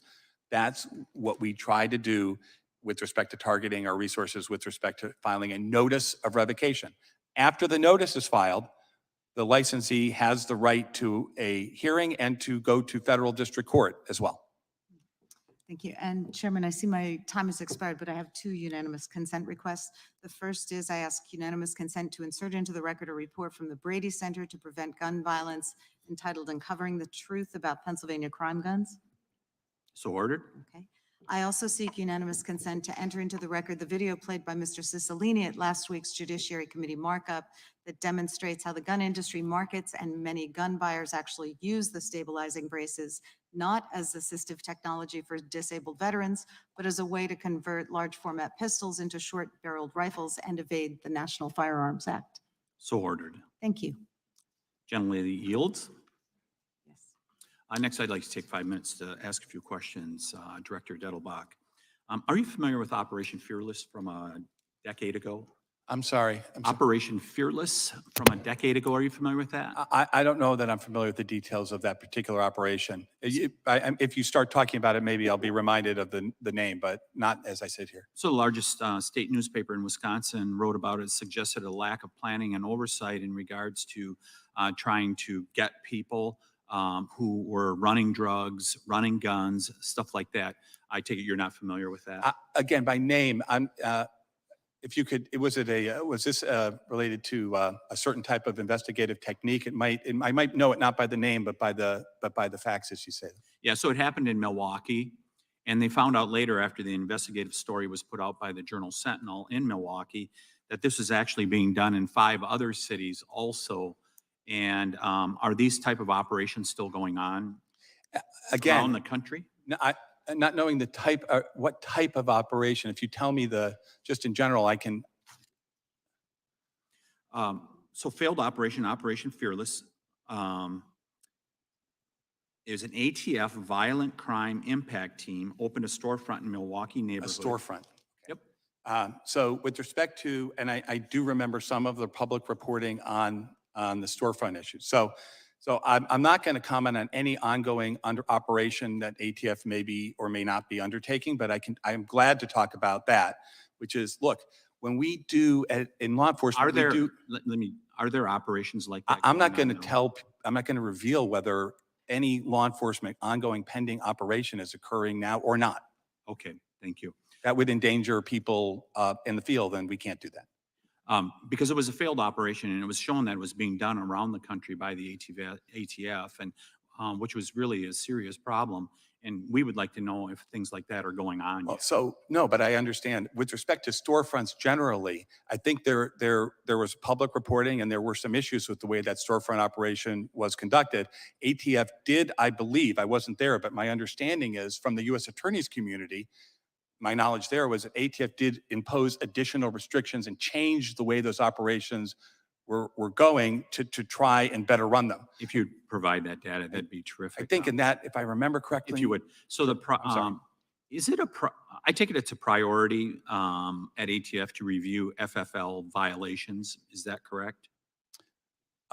It's a priority at ATF to focus on violent crime and to try to get shooters and to stop the supply of unlawful firearms to those most violent people.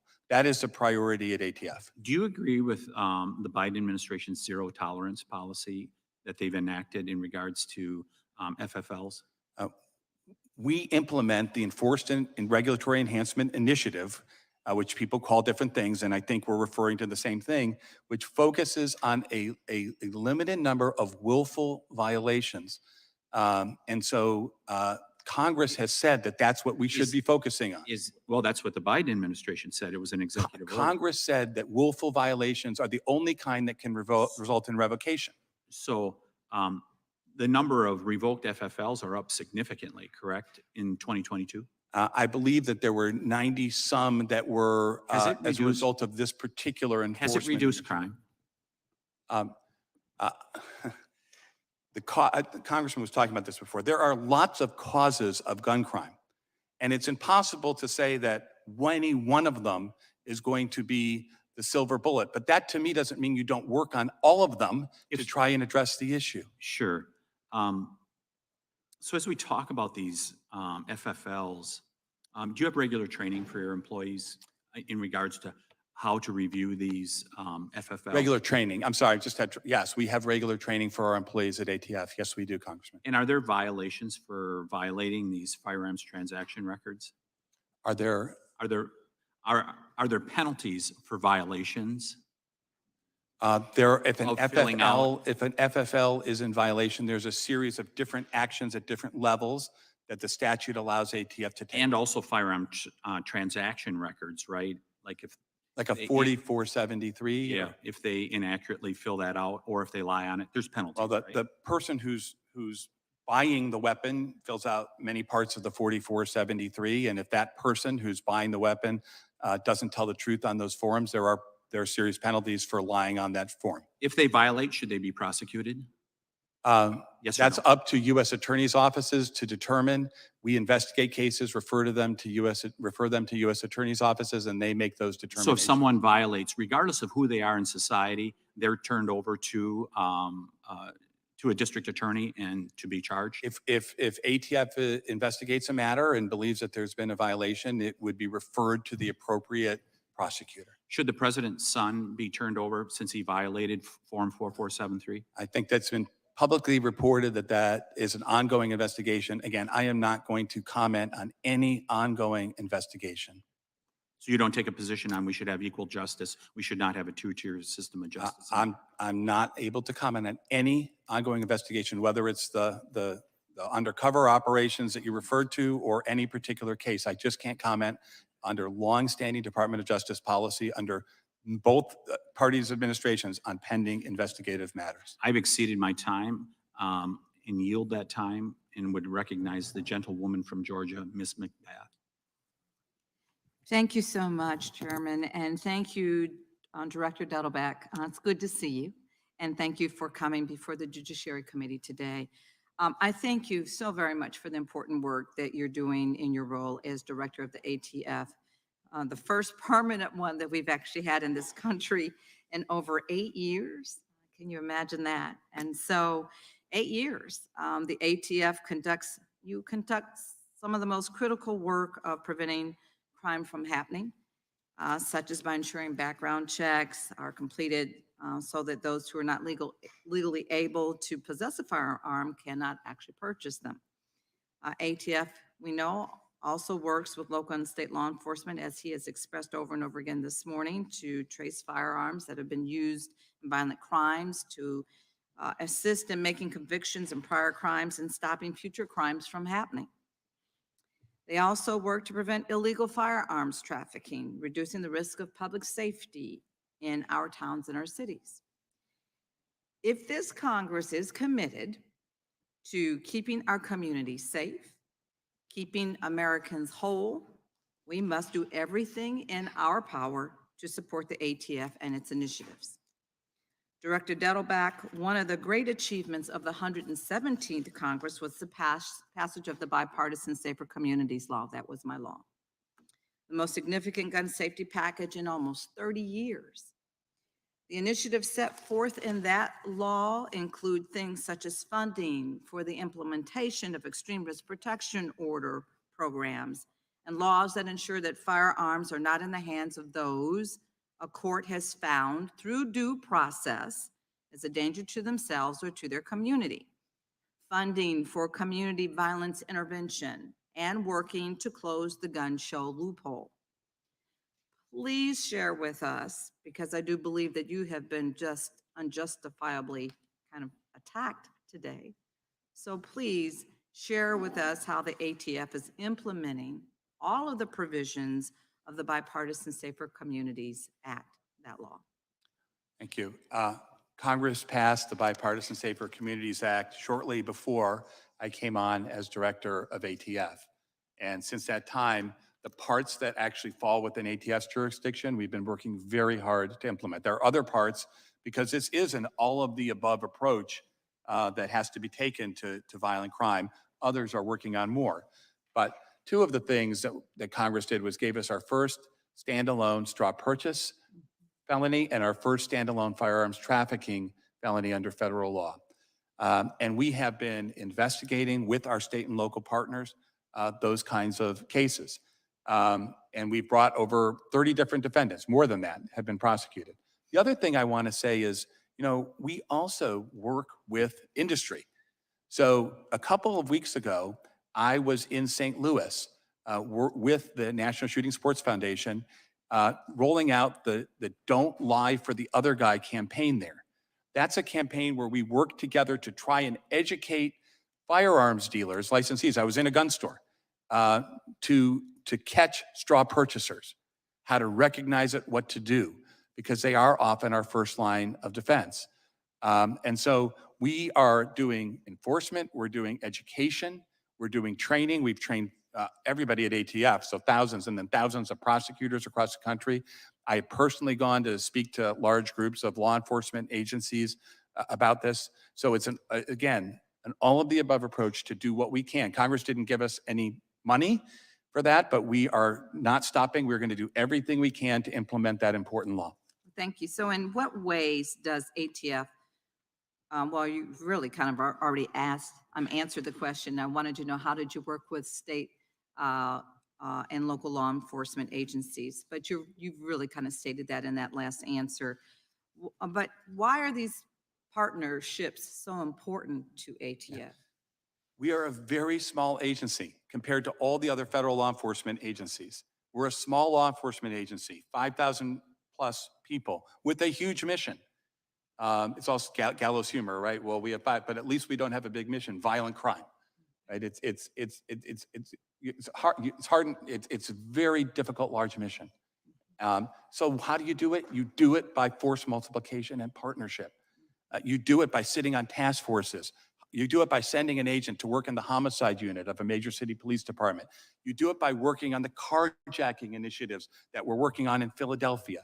You do it by going after the gangs along with state and local law enforcement that we do in California, in New York, in the middle of the country, all over the country. Every single day, ATF, and I work with the other law enforcement agencies, and I have for years, but ATF, we do that partnership with state and local law enforcement better than anybody. And when I go and talk to chiefs, the number one things that chiefs and sheriffs say over and over again is, please send more ATF resources. And I tell them that everybody is asking for it, and you're all correct. Thank you, and I'm out of time. The gentlelady yields back. The gentlelady from Indiana, Ms. Sparks, is recognized for 5 minutes. Thank you, Mr. Chairman. Director Dettelbach, what is the core mission of your agency? The core mission is to prevent and protect the American people from violent crime. So do you believe that, trying to, pretty much turn millions of Americans, law-abiding citizens, into criminals just for owning a piece of plastic is really where you should put so much emphasis? Is it something you have nothing else to do? Uh, I don't want to repeat the answers I've given because I know you have limited time, but So no, this I is don't big believe that. priority for your agents? And I don't believe that's what we are doing. We are effectuating, Congress passes a law. Well, that's what Congress, you're doing in the fact, that's what you're trying to do. But I yield my time to Mr. Massey of Kentucky. Thank the gentlelady from Indiana. Mr. Dettelbach, you were asked a question by a Democrat earlier about statistics on the defensive use of firearms. Are you aware that CDC used to track that and that they've removed it from their website? I'm not aware of all the CDC things that they tracked. I know at one point there were prohibitions on them publishing data. I do not know what that situation is. Sir. At one time, the CDC tracked the defensive use of firearms, and after officials were lobbied by activist gun control organizations, they removed that data. I think it'd be helpful to have that data. Let me ask another question very quickly. The regulatory impact assessment on page 18, your agency says you considered the numbers, the impact, and to look at the number of people impacted, their amount of dollars, you considered from 2013 to 2020. Why did you not consider 2020, 2021, and 2022 in the regulatory impact assessment? Of what? Are you talking about? I'm sorry, on the pistol braces, the number of pistol braces. So I don't have it in front of me. I know that the notice of proposed rulemaking came out before I came on, and I think it was sometime in 2021. I don't know when data was referred, but I do know that there is significant information in that APA record and in the public document that is not consistent with some of the numbers that people have said here today about how many individuals are impacted. It's because, yes, the RA understates greatly the impact of this because you didn't consider the most recent numbers of production in the millions. You left off millions of them. A quick question about a couple other topics here. The bump stock regulation was in response to a shooting in Las Vegas. Do you have any information at all that might lead you to believe there were actually NFA weapons in Las Vegas? In other words, guns that have been converted to machine gun fire or unregistered machine guns in addition or instead of the bump stocks? I am not privy to the details of the investigation, so I do not have any information about the details of that. Who's in possession of those firearms? I don't know who's in possession of those firearms. We'd like to know that. Also, I see that you're cooperating with the FBI, the ATF is on the January 6th pipe bomb investigation. What can you tell us about how that's going? Obviously, that's a significant matter. It is an ongoing criminal investigation, and so I'm not going to comment on an ongoing criminal investigation. Were those pipe bombs operable? Again, the ATF is the expert. Again, it's an ongoing criminal investigation, and under long-standing policy, I cannot comment. And we've just had a whole committee for 2 years that investigated ongoing investigations, so I'm not accepting that answer from you. We need to know these things. Do you know how the pipe bomb was discovered at the DNC? We've been told how it was discovered at the RNC, and according to a press release from the FBI, you're working with them on this investigation. Respectfully, I understand your disagreement, but I cannot comment because it is an ongoing criminal investigation. Well, I think you can comment. Can you tell me, in the time that we have remaining, why a national firearms registry is not only against the law, but also extremely problematic for law-abiding Americans? The reason that a national firearms registry is against the law is because Congress has passed a provision prohibiting ATF from having a national firearms registry. It's against the law, in short, because Congress has determined it's against the law, and we will do and need to continue to follow that law because Congress makes those decisions. If you require millions of gun owners to register firearms simply because they have a piece of plastic, are you circumventing this congressional law against a registry of firearms? The National Firearms Act provides for a different registry, has since 1934. Something like 50 Congresses have sat between now and then and have not changed that. Well, let me just clarify. You've swept millions of firearms into that registry without an act of Congress. And my time has expired. I recognize Ms. Dean from Pennsylvania. Thank you, Mr. Chairman. I too want to acknowledge all of the advocates who are here today. I know I see Moms Demand in great numbers. Thank you for your extraordinary patience and tenacity and work. We will get this done. It's just a question of when and how many lives will it take in the meantime.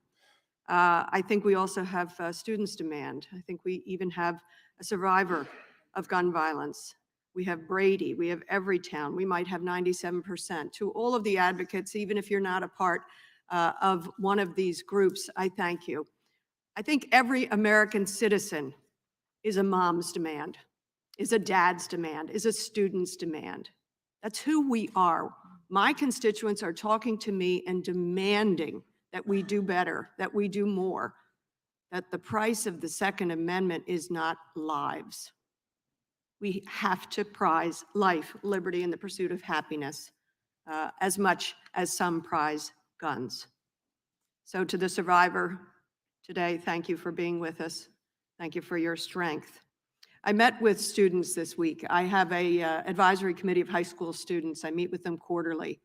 And I have been thinking about them as I've sat through this absurd hearing, a hearing where the director of ATF and the incredible men and women who are involved in the work of ATF, law enforcement work to keep us safer, are being attacked. When I met with the students this week, it was one of my worst meetings with them. They were notably down. They were worried for their future. Their number one worry, gun violence. Number one worry. They said they didn't have real hope. They're tired of training for active shooter drills, and I'm a grandmother of 4. I'm very upset to think any day of the week, my granddaughter, 11 years old, is doing active shooter drills. So I sit here thinking this is a nightmarish hearing. It is Orwellian. Do the folks on the other side of the aisle see the worries of our students, the nightmarish upside down version of a hearing that we are having today, attacking the very people who are trying to keep us safe? The folks on the other side who spent the last election cycle saying Democrats want to defund the police, while they actively say they would like to eliminate ATF, actively said would like to defund ATF. What my students talked to me about was their worry over their own safety, their own lives, their own mental health.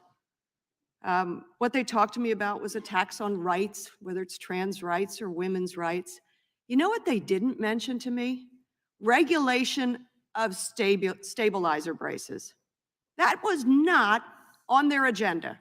It wouldn't have made their top 100. In fact, it would not have made their list at all. We could learn a lot from those kids. And I will continue to listen to them and promise them that along with your help and your extraordinary leadership, we will get this done. So let's go to the actual work that you do.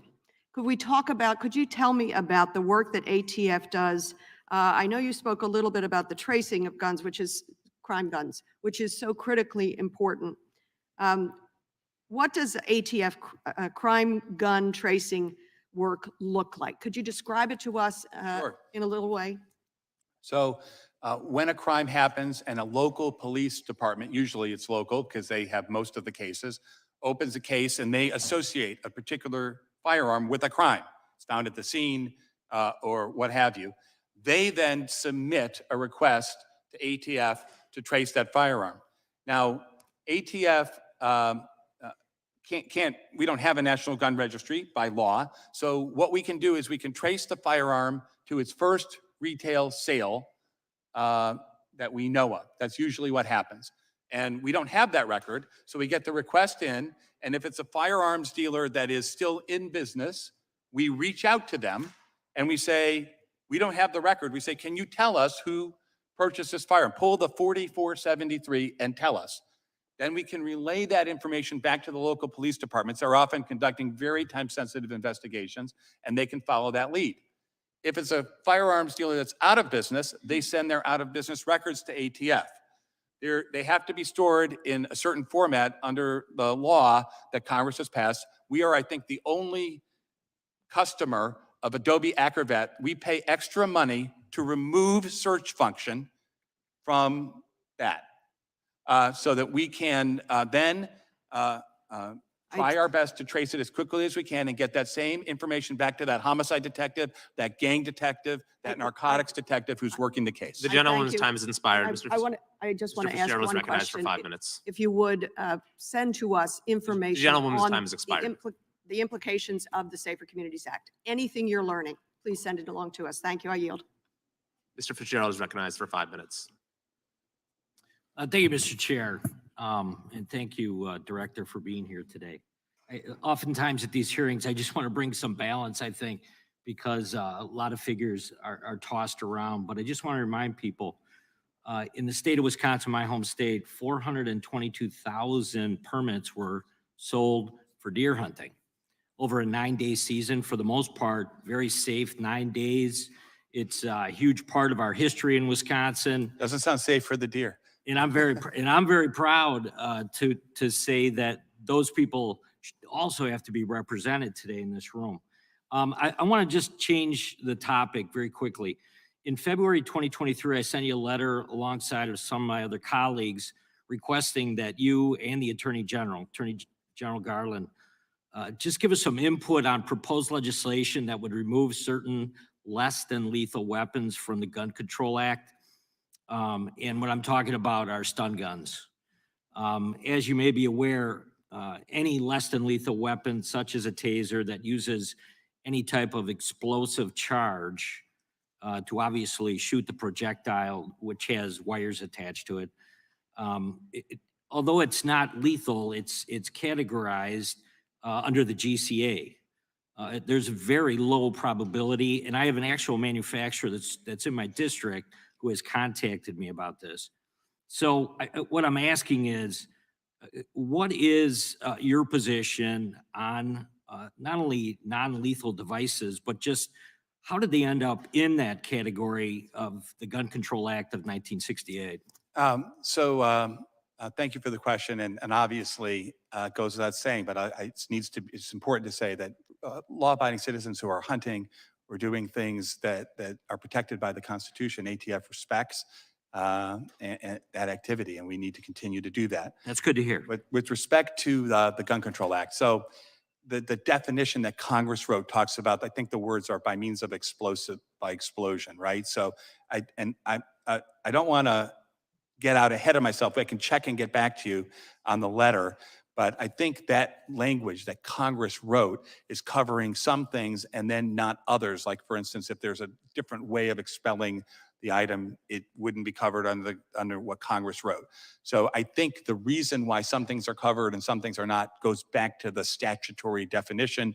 And again, as I pointed out, the marketplace, right, can change and products are developed. So sometimes the law,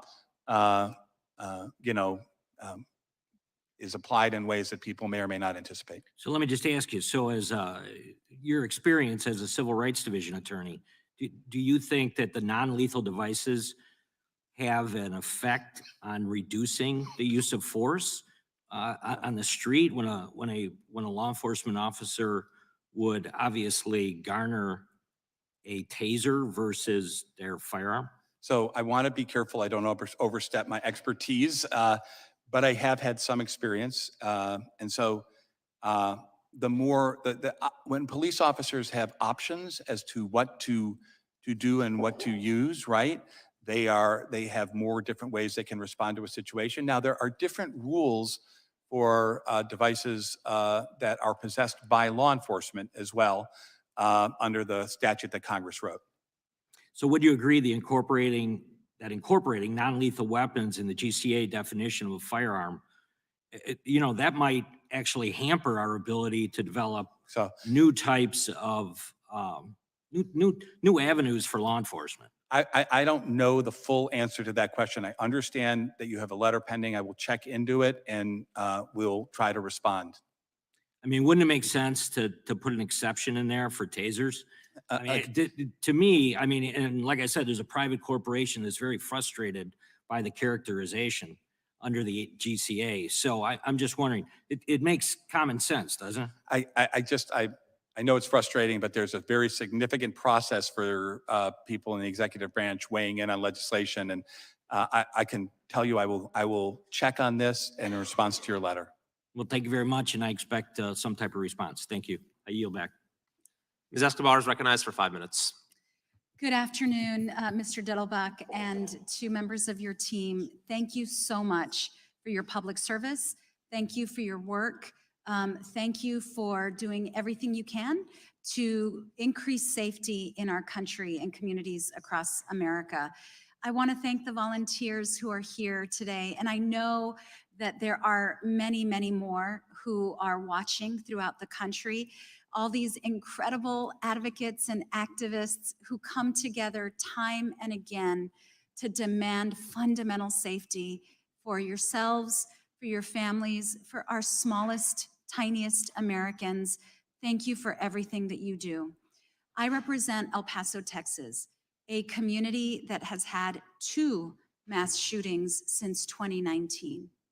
I have also had someone very close to me murdered through gun violence. It is absolutely everywhere.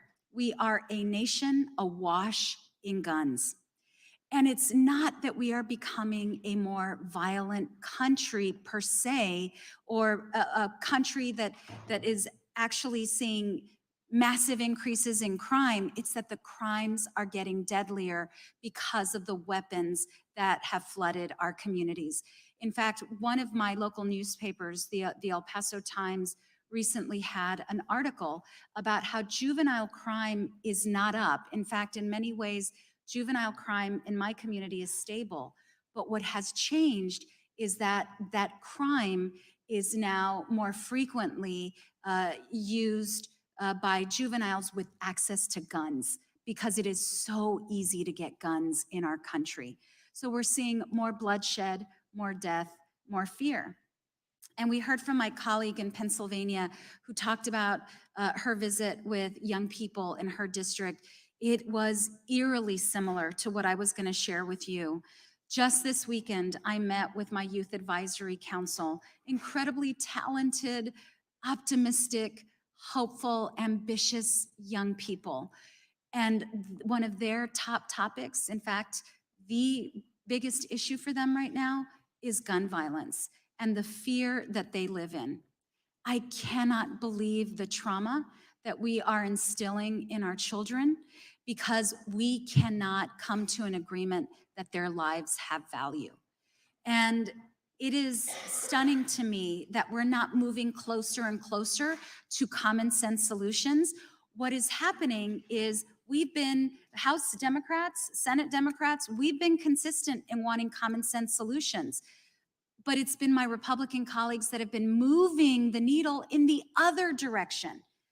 In fact, looser gun laws, making sure more people have more guns, making sure those guns are even deadlier. Oh, and let's fight about what they call a piece of plastic that makes shootings deadlier, more targeted.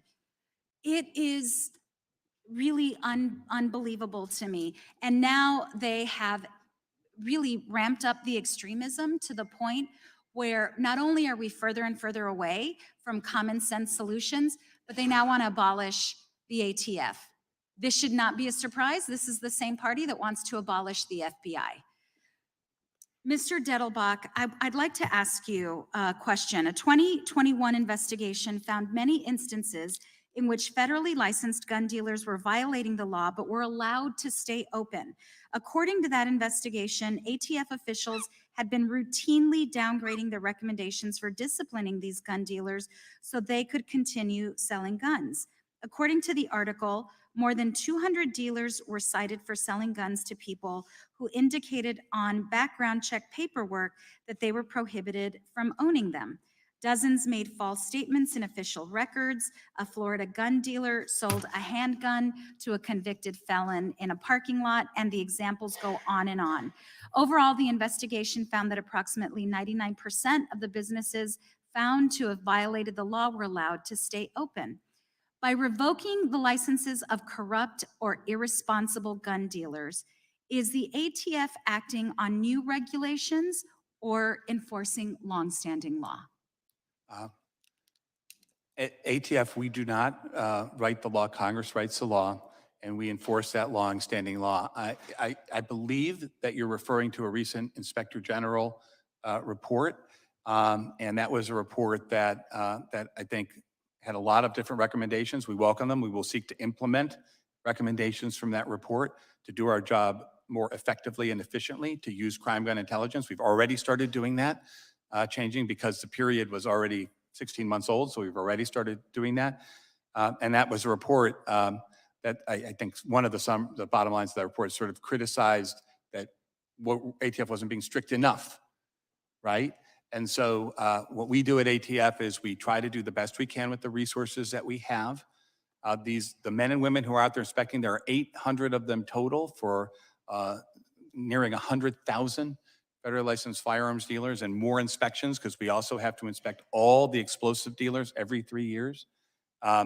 We will continue to work hard to apply the laws Congress has written it and to hold those accountable who are committing willful violation, and to work with the law-abiding firearms dealers to try and protect the American people together in partnership. Thank you so much. Yield back. I'd like to take a moment to ask a few questions of the witness.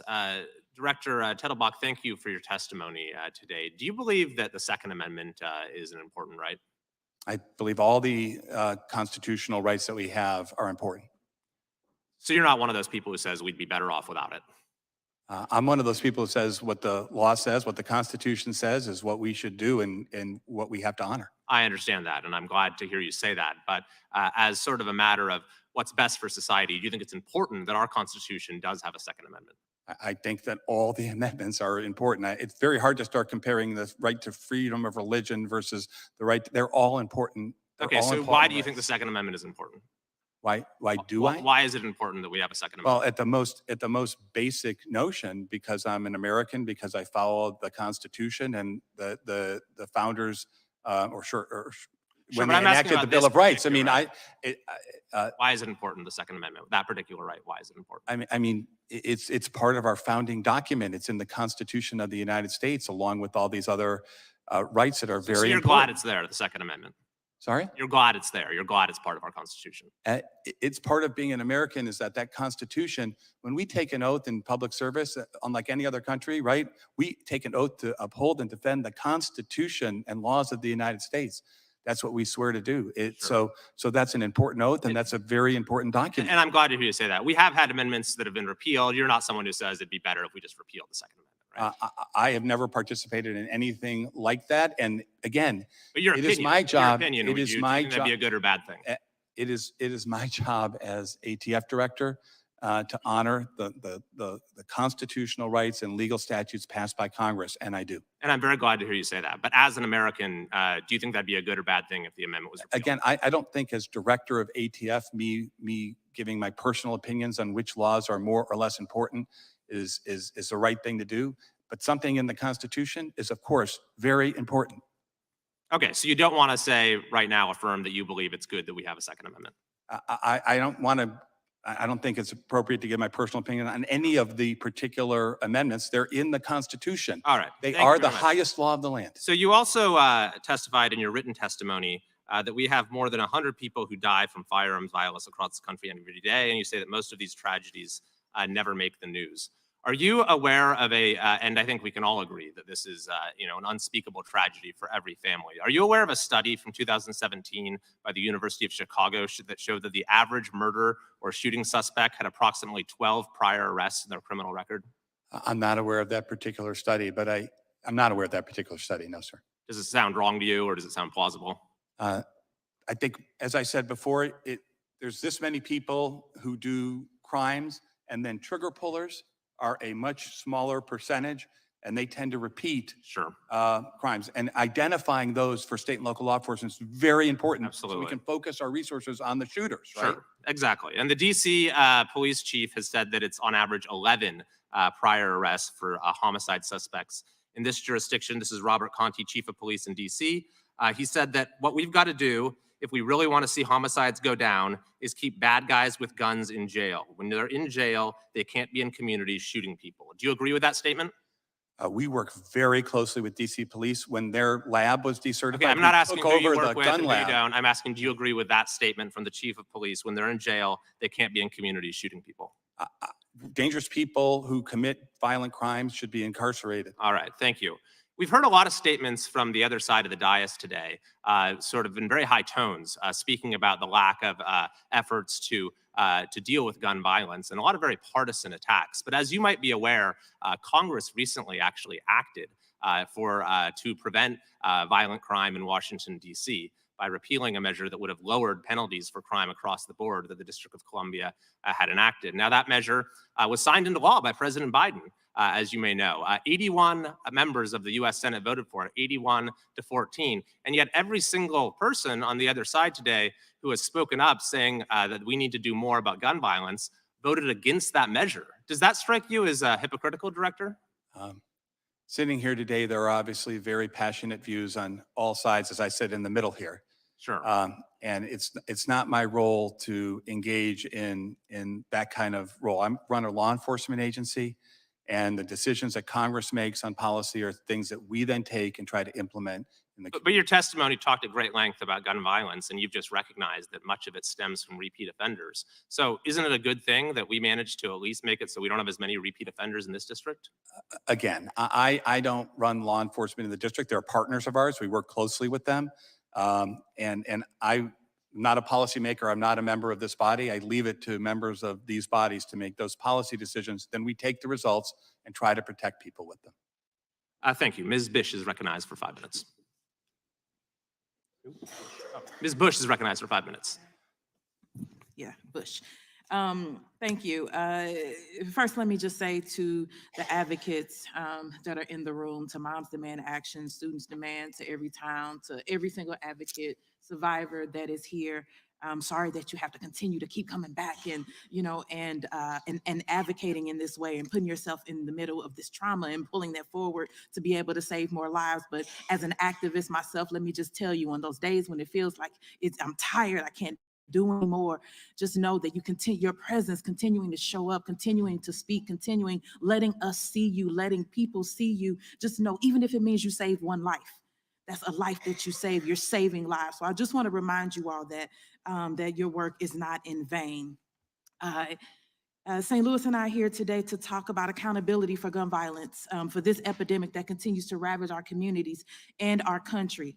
As my colleagues have pointed out, we lose approximately 120 people in this country every single day to gun violence. And firearm-related incidents are the leading cause of death for children and for teenagers in the United States. And that has been okayed. Actually, we've given it like a red carpet. This is no coincidence. It is the obvious consequence of dangerous policies in Republican-controlled states that flood our streets with guns and enable mass shootings that shatter families and destroy lives. I know this personally as someone who has survived and been traumatized myself by gun violence. But the Republicans are desperate to make ATF a distraction from their pathetic and shameful obedience to the NRA that's getting people killed. That obedience is having a devastating impact on communities around our country. Director Dettelbach, thank you for being here, and I'd like to ask you, yes or no? Would you agree that the states with the weakest laws restricting gun ownership have Republican legislatures? I'm talking about Missouri, Alaska, Wyoming, Montana, Mississippi. Respectfully, it is not my role to talk about these kinds of questions in my law enforcement role. Well, I will say, I can tell you that a recent study by Everytown comprehensively documents the states with the weakest gun laws. The weakest gun laws, the states with the weakest gun laws are overwhelmingly Republican states. Yes or no, Director? Would you agree that these states have some of the highest rates of gun violence? And again, I'm not there to take issue with any of the data that you said, but in my role as running a law enforcement agency, we take the laws that are passed by legislatures like Congress and we implement them as best we can to protect people. Others have that debate and will continue to, of course. It's an important discussion. I'm not minimizing it. In my current role, it's just not part of what I'm focused on doing. Well, thank you for that. And they do. For example, in my home state of Missouri, which is a Republican state, it is among the 10 states with the highest rates of gun deaths in the country, the highest rates of gun deaths and the weakest gun laws in the country. This is a state that Donald Trump won. And yes or no, Director, would you agree that lax gun policies in certain states have resulted in firearms flooding municipalities that are unable to override those state-level policies? Again, respectfully, I don't know the details of all that, but it wouldn't be in my role as ATF director, as a law enforcement officer to become involved in debates in state policy matters. Communities like St. Louis experienced the brunt of gun violence, this epidemic, because of state-level policies in Missouri and elsewhere that failed to enact common sense gun laws to keep our communities safe. Republicans' failure to act is deadly. We've seen it over and over again. It's deadly. Less than 6 months ago, we had a mass shooting at the Central Visual and Performing Arts High School in St. Louis that may have been prevented if Missouri Republicans had agreed to enact a red flag law. So when we talk about accountability, we need to talk about who's really at fault here, and we need to make sure that our communities aren't being unfairly targeted by the failures of others. So, Director, let me switch gears. The ATF has had issues in the past with racist and bigoted behavior by agents. Yes or no, are you aware of the Good Old Boys Roundup that the ATF agents participated in the 1980s and 90s? I am not. I would say I have been to St. Louis recently, and the shooting that you referenced, I just want to say, of course, the survivors of gun violence. I meet with victims and survivors wherever I go. ATF was among the first people participating in that investigation on that scene. And I just want to say there's a lot of really good collaborative work going on in St. Louis that I know you know about to try and help protect people both sides of the river on this issue. Right, and your work is being inhibited by those Republican policies, but thank you. You're right, we are collaborating. Would you answer the Good Old Boys Roundup question? I don't. Ladies' time I is can up. follow up on that. I don't know about that city. Okay, we will send you the information. Thank you, and I yield back. Chair recognizes Mr. Klein for 5 minutes. Thank you, Mr. Chairman. Thank you, Director, for being here. You know, from day one, President Biden has made it clear that he intends to target the Second Amendment rights of millions of law-abiding Americans. From the ATF pistol brace rule to the recent zero tolerance executive order targeting federal firearm licensees and background checks, it's more apparent than ever that the rights of law-abiding Americans are under attack. I want to go to the out-of-business records issue. Again, it was discussed earlier.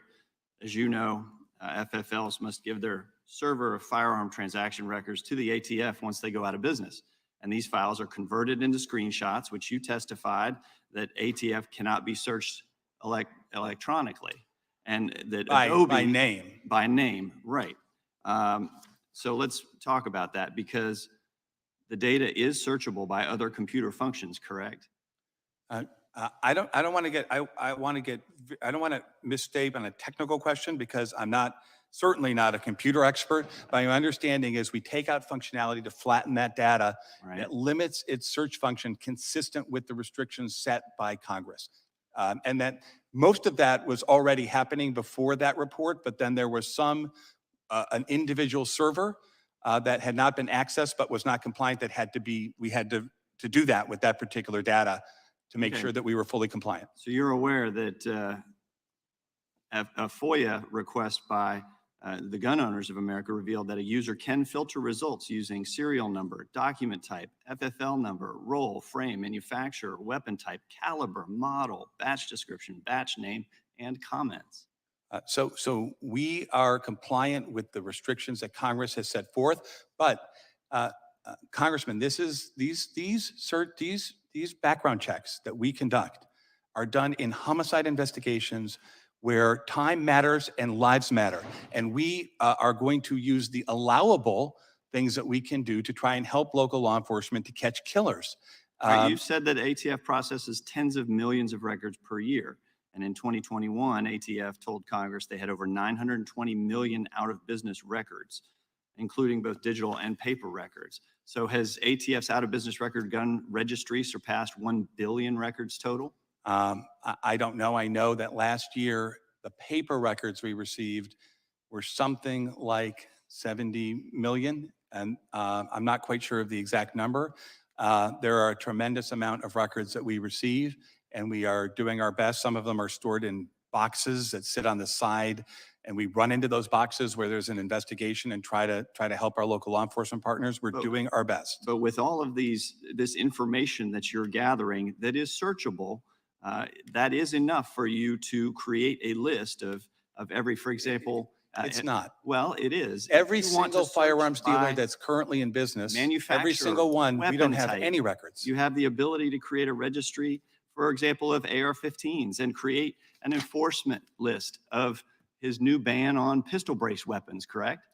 I disagree. Well, I think the evidence is clear that you have that ability, even if you say you don't. Just freezing the name, the searchable database by name is not enough. So what we have here is valid concerns that ATF is taking a backdoor approach to creating a federal firearms registry despite congressional intent and the law that says no such registry should be created.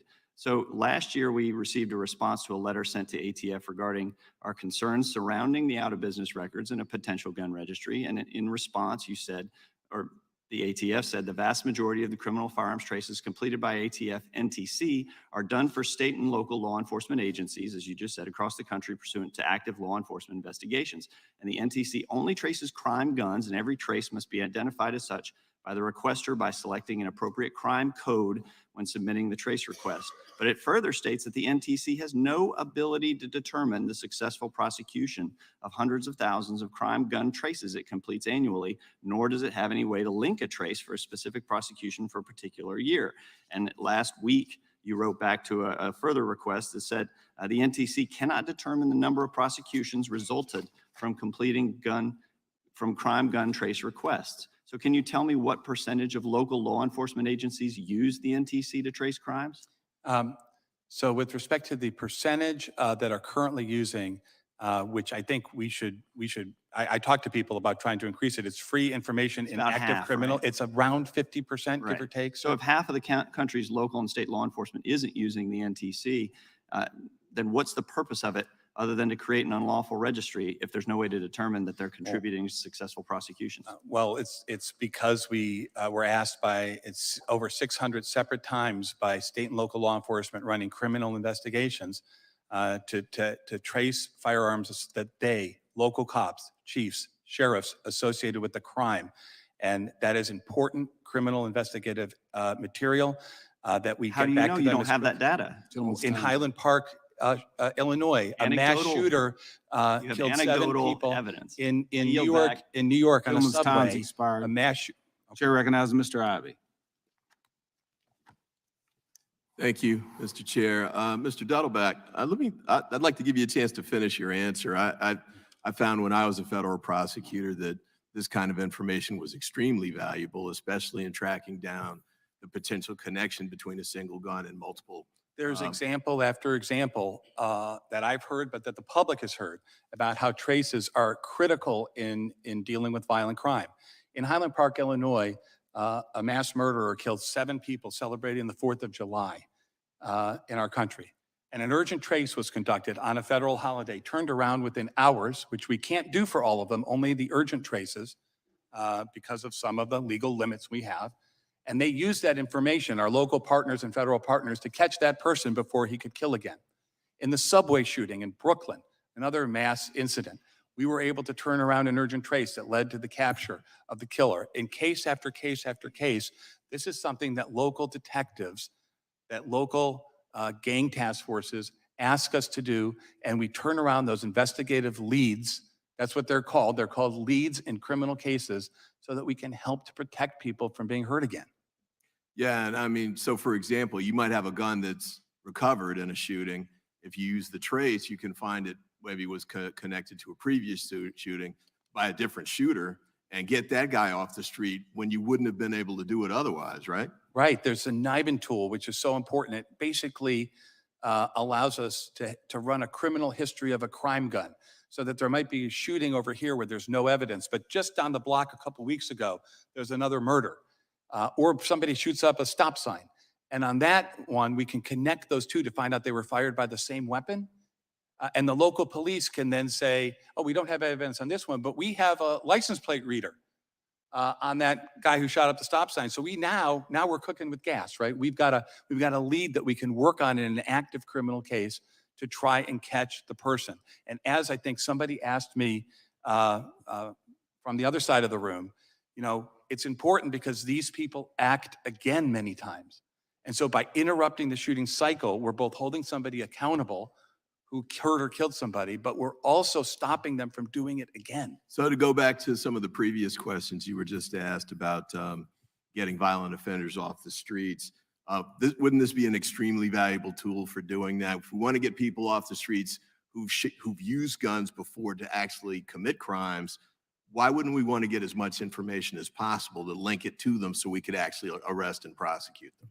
And while only 50% of the agencies participate, I have found, at least anecdotally, that those with the highest rates of violent crime understand and use the tracing and NIBIN tool very aggressively to try and solve cases. We help our law enforcement partners clear homicides, Yeah, and killings. 50 is better than 0. So I think it makes sense. And And I know there's- 600,000, of course, is better than, that's how many times they asked us individually to trace crime guns just in 2022. Absolutely. So I know there's, concern on the other side about a firearms registry, and this isn't that. In fact, I believe the GAO found in 2016 that the out-of-business database was totally compliant. So I actually don't think that's an issue either. But I think what is clearly an issue is the violence, gun violence on the street, mass shootings in particular. I want to join in commending the action groups, Moms Against Gun Violence, or Moms Demand Action and the like, for the work that you're doing. Makes a huge difference in the communities. I'm old enough to remember Mothers Against Drunk Driving. And, I was in school, and so it was still happening. That I remember I was actually a student prosecutor. You had people driving with the wheel in one hand and a beer in the other one, and everybody thought that was fine. That type of social action changed the approach to that and created laws. And I think the work that you're doing is helping to move this in the right direction too. And Lord knows we need it. What I think is 170 plus mass shootings already this year. So we know the gun violence isn't slowing down. And the use of these AR-15s and other weapons of, I'll say it, a mass destruction, essentially on our streets, is really devastating communities. And I think we need to take steps to address it. Just one last quick point. I'll join in sort of noting that I've got colleagues who are actually sponsoring legislation to eliminate the ATF, eliminate the FBI. One suggested eliminating the Department of Justice. So I think if they have their way with that kind of stuff, we won't have any means to prosecute not only gun violence at the federal level, but anything. Cartels, gangs, terrorists. We won't be able to prosecute them at the federal level if that kind of approach goes forward. And with that, I yield back. Thank you, Mr. Ivory. Mr. Hunt, you're recognized for 5 minutes. I'm going to say the quiet part out loud because we all know exactly what's going on here. It wasn't the fully automatic machine gun that was banned in 1986. It wasn't the bump stock. It certainly is not the pistol brace. And it is not the AR-15, of which I am the owner of multiple. The left has been chipping away at our Second Amendment rights for decades, and I'm sick of compromising. Every time my colleagues on the right compromise on guns, the next thing the left says is, we need to do more. And if the left can't repeal the Second Amendment, then they'll have an unelected bureaucrat like yourself, sir, issue a regulation that will make 40 million Americans felons overnight. That's a fact. Compromising on our fundamental rights, it's not going to keep our children safe either. Our children should not be prey for homicidal maniacs.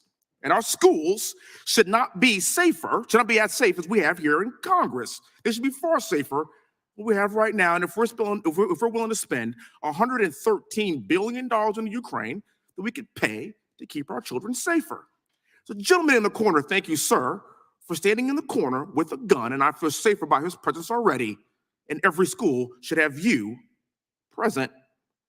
I was in high school when Columbine happened, and prior to Columbine, we didn't have the level of violence that we're seeing today. In 1986, you can walk into a store anywhere in this country and buy a fully automatic weapon. And being from Texas, acquiring a weapon has always been relatively easy in my lifetime. Were there more or fewer mass shootings across our country when machine guns were available? I think we all know the answer to that. But we still weren't having these problems because it's not the guns, it's our core values that have plummeted. The left has been chipping away at our rights for years. They've also been chipping away at our core values. In 1960, 61% of Black Americans were married. Today, that number has plummeted to 30%. I am a current member of Congress today because I was raised in a two-parent household. We ate dinner together every single night. We prayed before dinner. We get to the church every single Sunday. My parents were heavily involved in my education. I said the Pledge of Allegiance every single day proudly, and I know every word to God Bless the USA by Lee Greenwood. Because of these values, my sister, my brother, and I all graduated from West Point. We all served our country honorably. There's 60 years worth of military service just in my immediate family, which is by definition the American dream. It's because of these values. A recent Wall Street Journal survey came out and it kind of confirmed these decline in our core American values over the course of the past 25 years. The question was, what values are viewed as, quote, very important? Patriotism. In 1998, 70% surveyed felt like patriotism was very important. Today, 38%. Religion. 62% very important. Today, 39%. Having children, 59% in 98, 30% today.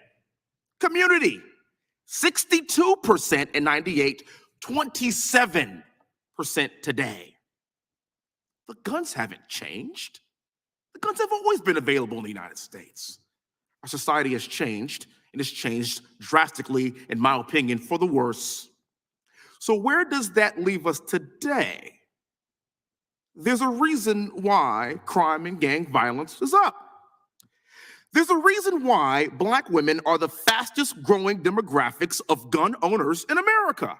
You know that, sir. Many of them live in Democrat-run cities with rising crime rates and district attorneys that put criminals ahead of innocent women like we see in New York. And by the way, it's not their husbands or their significant others that are purchasing guns for them. Black women are purchasing guns themselves because we know that Democrats replaced Black husbands with Uncle Sam a long time ago. I've been listening to my colleagues on the left talk about guns all day. You have no idea what you're talking about. I fear that if you can't tell me the difference between a man and a woman, I am not surprised that you don't know the difference between 5.56 and 300 blackout. The problem with this administration is always having people that are appointed to run these agencies that aren't fully qualified. They don't understand exactly what's going on and how things work. And if I were running the ATF, I would know a thing about the F in ATF. And by the way, for the record, that's firearms, sir. It's firearms. And with that, I yield back. Thank the gentleman. Chair recognizes Mr. Van Drew for 5 minutes.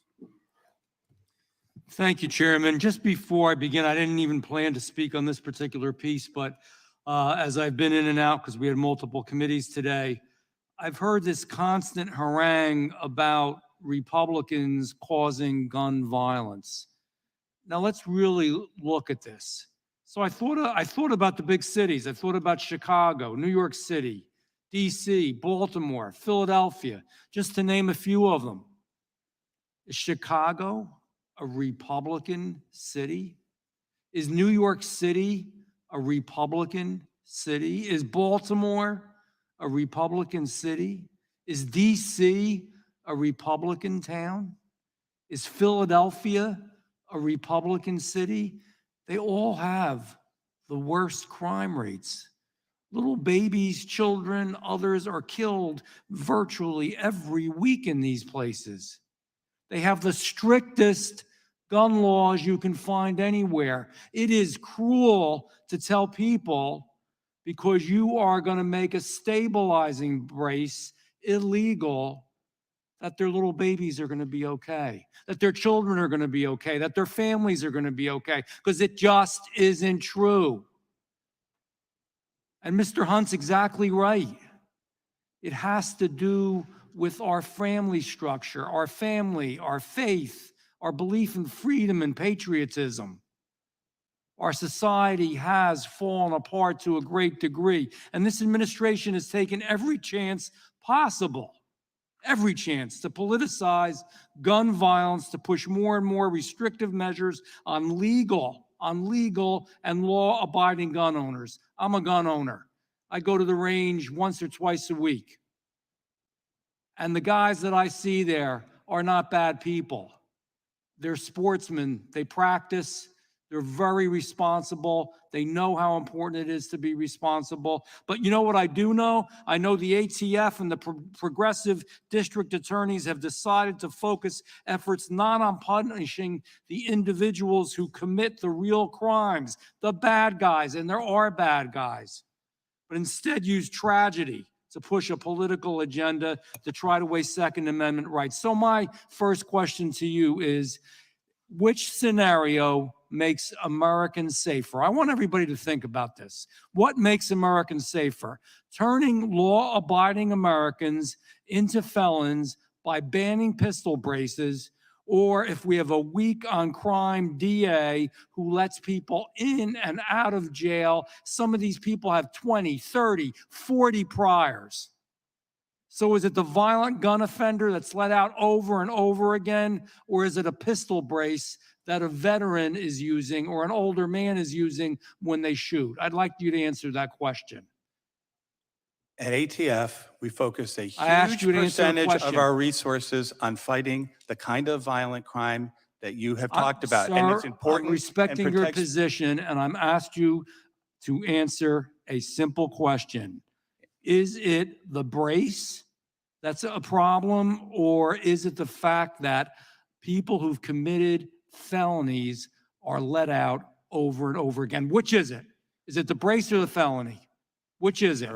Is it the brace or the felony? Which is it? When we do an Which is it? investigation Is it of the a brace or the violent felony, sir? felon, a gang member, and we discover that gang member with a brick of crack cocaine and a short-barreled rifle, those are both dangerous things. Well, Law-abiding citizens should not be targeted. I guess you're agree with saying you a on that, but felony. there are violent people who are using. We are these- letting people out more than we ever have in our history. Crime rates are going up in the cities more than we've ever seen because of the new ultra-left philosophy that we have on criminals. It's a fact.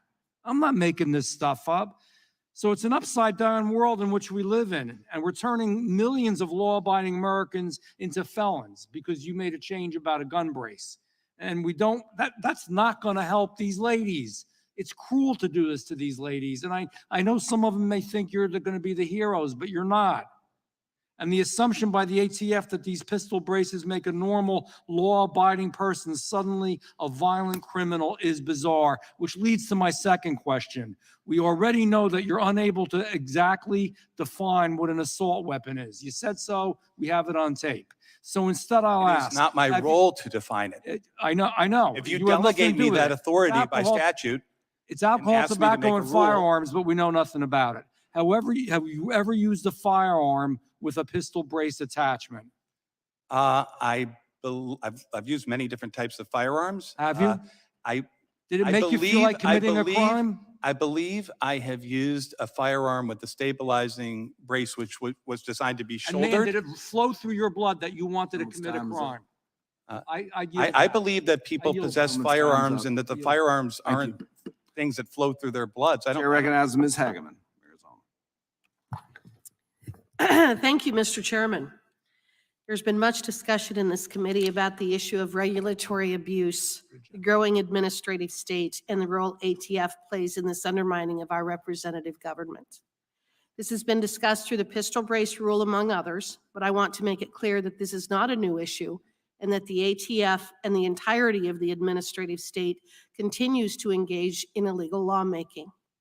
Director Dettelbach, are you familiar with the case Cargill versus Garland?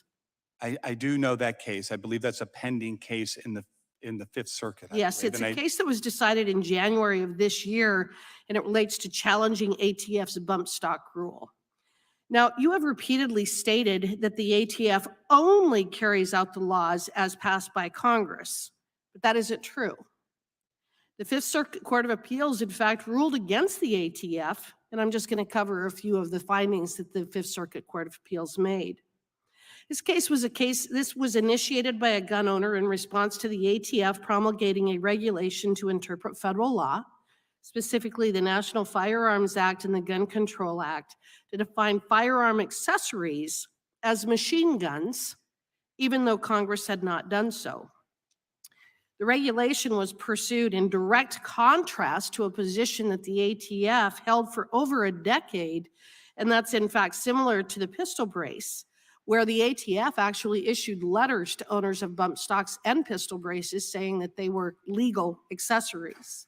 Yet the ATF eventually changed their mind, but not because Congress issued any new law.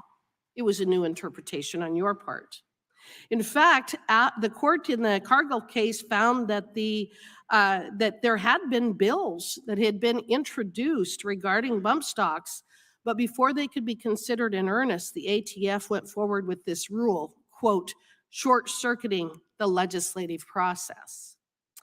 The Fifth Circuit further concluded that even if the ATF interpretation of the statute were correct, the rule would clash with the rule of lenity because, quote, it purports to allow ATF rather than Congress to set forth the scope of criminal prohibitions.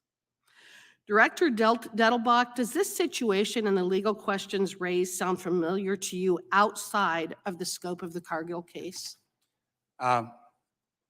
That the rule was promulgated during the prior administration. It is currently in the courts. The circuits are actually split.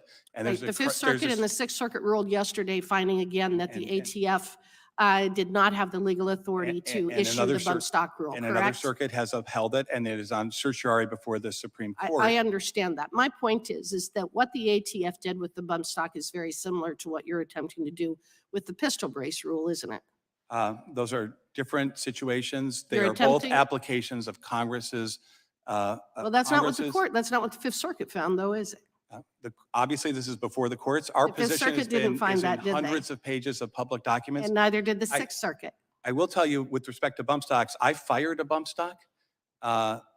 And I will tell you it is impossible to simply fire one round. Impossible. So it's a pretty scathing indictment if the ATF's attempt to subvert the lawmaking authority of Congress by misinterpreting statutes so that an unelected bureaucrat can essentially alter the underlying statute and apply new criminal prohibitions. This bump stock fight began in 2018, and many of these rules we are examining here began after the 2020 election. The common denominator is the weaponization of the ATF by unelected bureaucrats who are always pushing to expand their power and the scope of federal gun laws to infringe on the Second Amendment. However, your agenda becomes even more dangerous combined with this administration's anti-gun views, which is pushing to infringe on our Constitution and our natural rights. Director, who elected you to expand and rewrite the scope of federal gun laws? I'm appointed by the president and confirmed by You the haven't been Senate. elected by anyone, is that right? I do not stand, I'm not a politician and I don't run for office. as Mr. the people here. Dettelbach, is your priority as ATF director to catch criminals who violate the law or to change the laws to create new criminals? We use the laws as Congress has passed them to try to protect people from violent crime and catch people who are violating the law, murderers. How is people your who are killing people. regulatory agenda accomplishing that goal? Because when Congress passes a law that Congress determines advances public safety, like the National Firearms Act, the law has to be implemented by somebody. It has to be enforced by somebody. Law enforcement officials like myself and the brave men and women who work for me do that. We do that in a Congress variety of didn't different pass, ways. Congress didn't pass a law banning bump stocks, did it? Just answer my question, yes or no. Congress passed, Did Congress pass a law banning bump stocks? Congress Yes or no? delegated to ATF rulemaking Did, authority. did, In you Congress's did, actually, the act. court held you don't have rulemaking authority. That was the Fifth Ladies' Circuit time is decision. And and it's before the courts now, and whatever the decisions Did of the courts Congress- are, we did will abide by, Congress- of course. Did Congress ban pistol braces? Uh, Yes or no? Congress passed the National Ladies' Firearms time's Act up. and said You won't answer short-barreled my rifles were question. subject to additional regulations. And Chair none of it recognizes is a Mr. ban. Fry. None of it.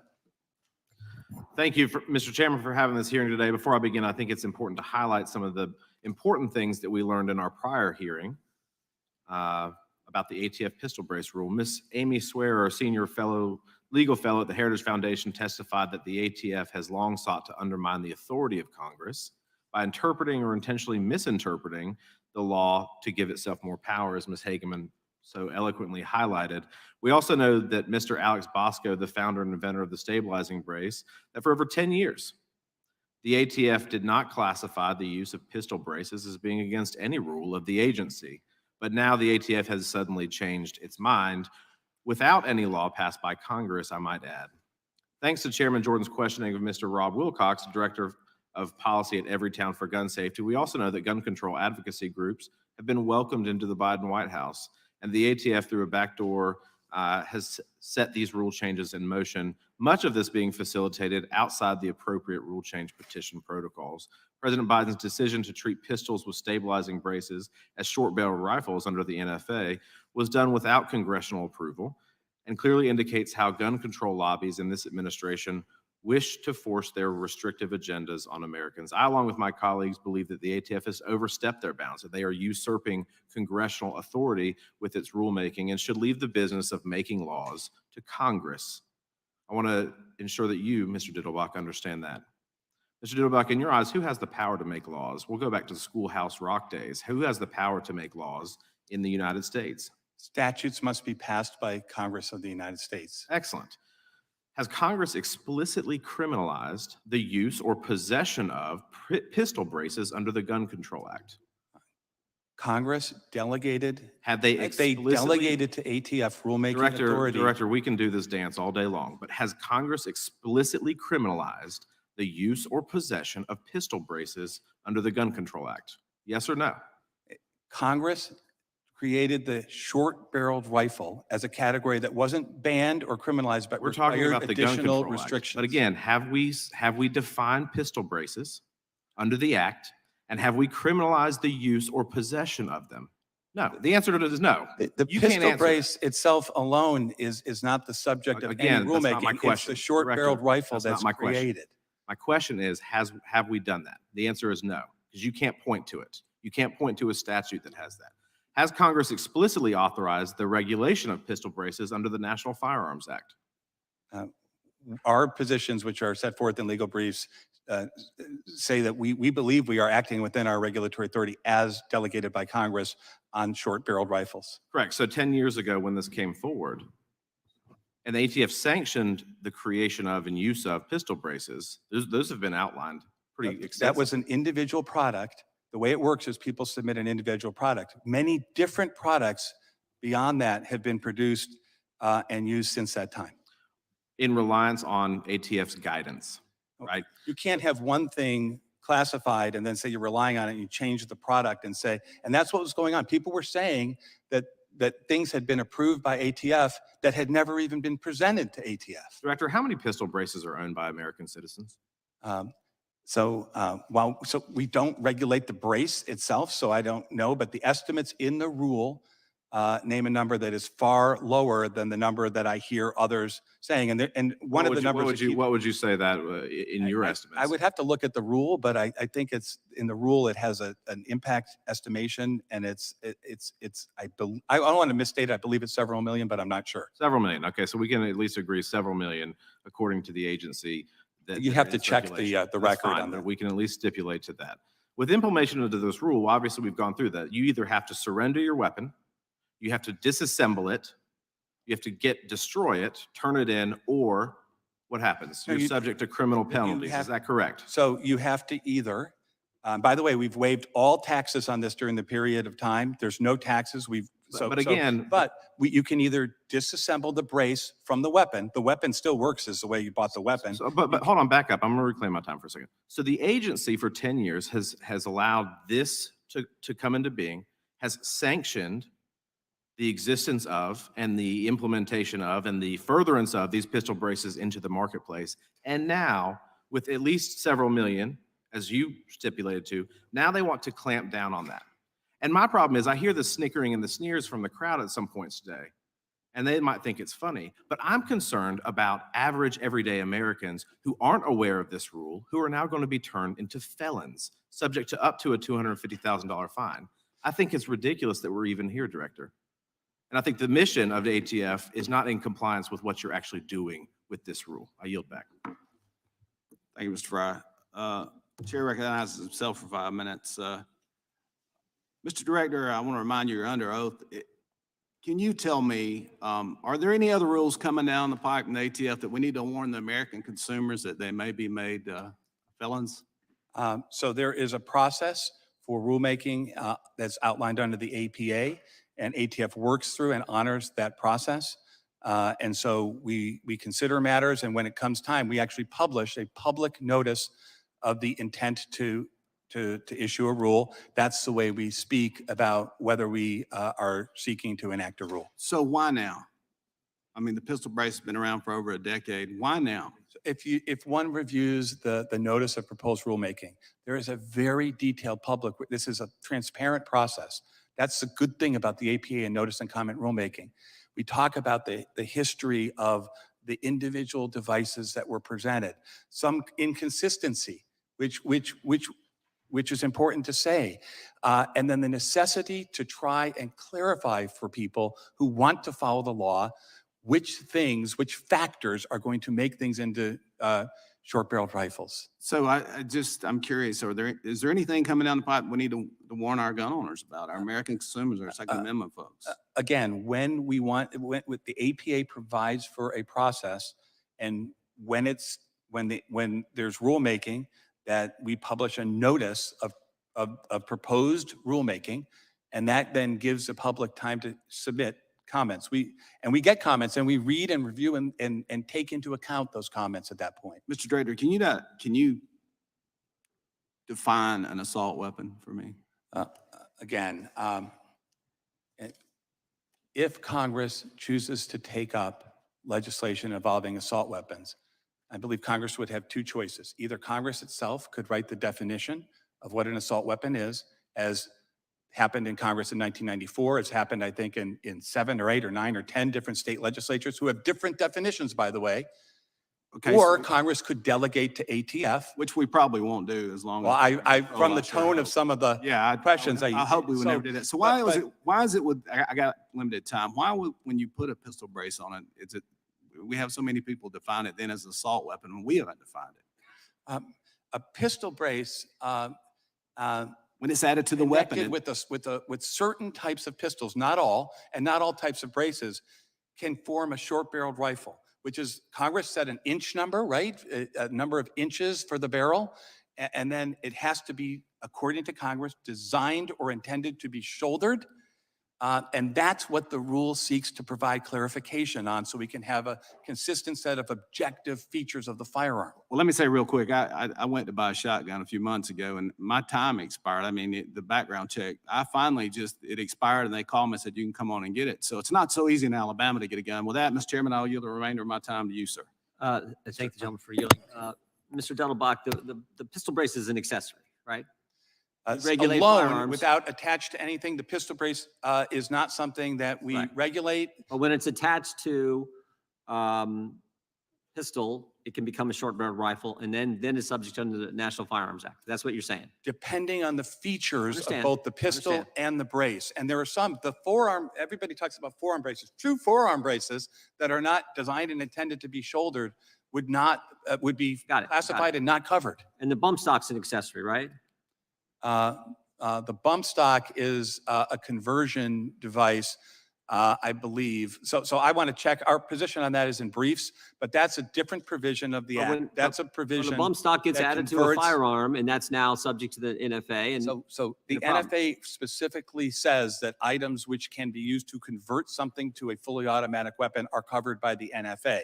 So those are the words Congress used. They didn't Right. use the word accessory. But They then- used things that then can you be- guys said bump stock fits that definition and is subject to the NFA, right?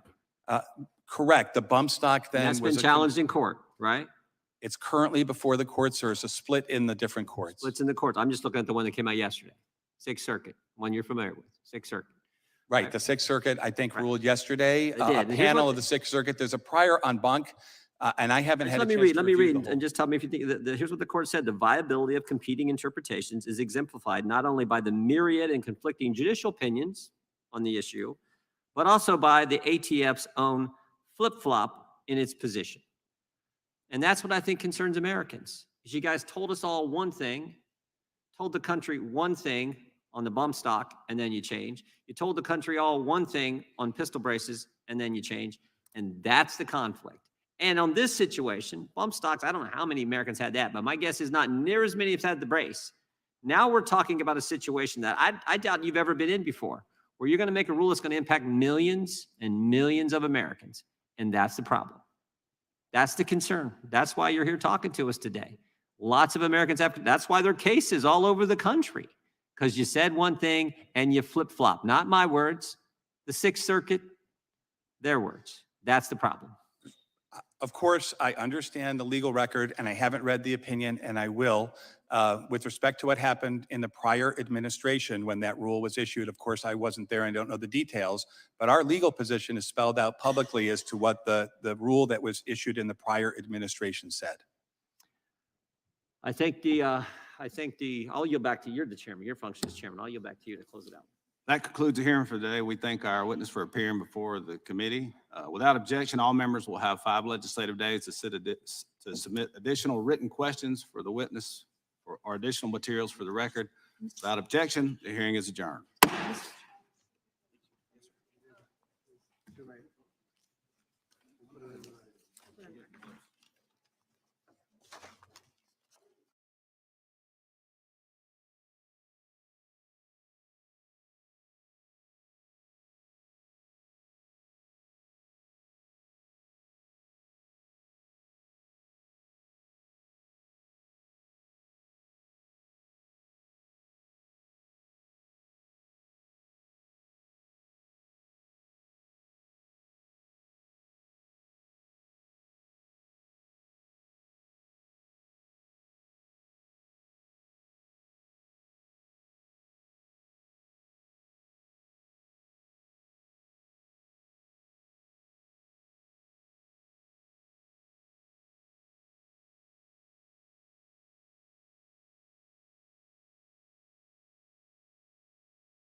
Good morning, everyone. Pleasure to be joined by my colleagues today, and it is no secret that the circus is in town this week.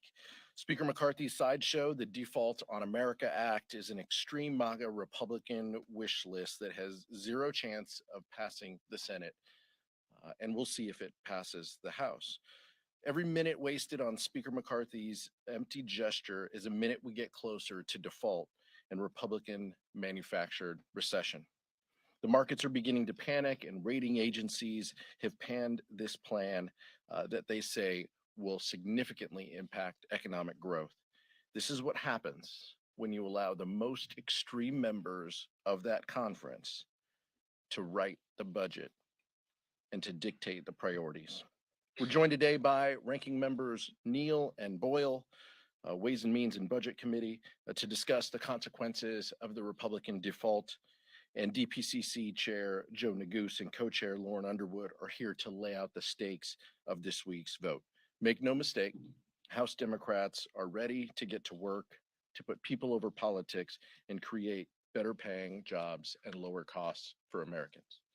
Now I'd like to turn it over to Vice Chair Ted Lieu. Thank you, Chairman Aguilar. Democrats put people over politics, and we passed a number of laws last term to move the American family forward, from the American Rescue Plan to a bipartisan infrastructure law to laws that help veterans. But this radical Republican Default on America bill is going to roll back a lot of that progress.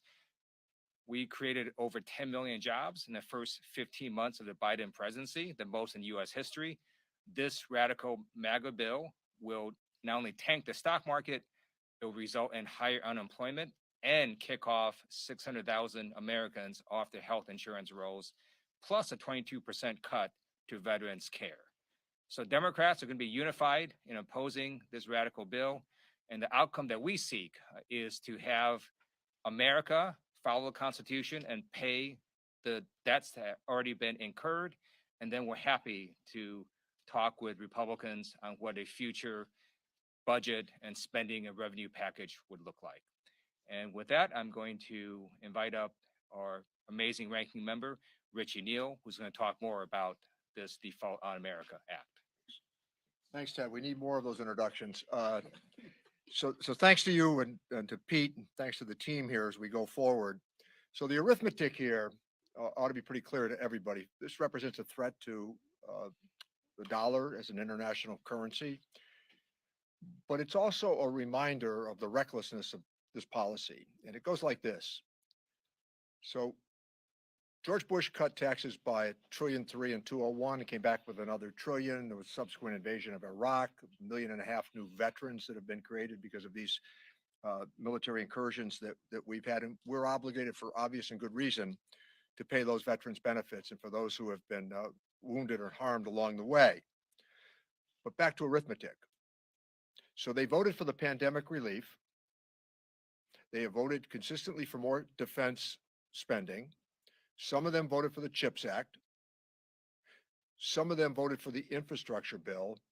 And all of them in 2017, December, voted to borrow $2.3 trillion. Borrow $2.3 trillion to provide tax cuts to the wealthiest amongst us. There have been $10 trillion worth of tax cuts over the last 25 years, and there has been no conversation from their side about putting the tax cuts on the table. So Speaker McCarthy got himself into this. And I think reasonable people would come to the conclusion that we should have a clear and sustained vote on the debt ceiling, and then we should begin the process of When I look at what this says to international markets, what I think it does in terms of the credibility of the United States in paying our bills, the full faith and credit of the United States becomes really important. So if you look at this dollar, the one thing we know about this dollar is that in international markets, it's always redeemed. No matter where you travel in the world, if you put the dollar on the table, if you're not in euro or you're not in sterling, that dollar will be redeemed. You can put it out and they might say, well, we can't take it right now, but we can give you change in that currency. But the point is that this is a threat to the full faith and credit of the United States. Why they would choose to use this mechanism of the debt ceiling to try and compel negotiations escapes me. They have voted for all the measures that I've just pointed out. And now they want us to have sort of amnesia and say that all of a sudden this was created because Joe Biden became president. This goes back to those tax cuts from Bush in a time of warfare, goes to the Trump tax cuts, and it goes to the pandemic spending. That's the bill that's in front of us today, and we should pay it. And by the way, this debt as a proportion of gross domestic product is manageable. Thanks, Ted. Thanks, Pete.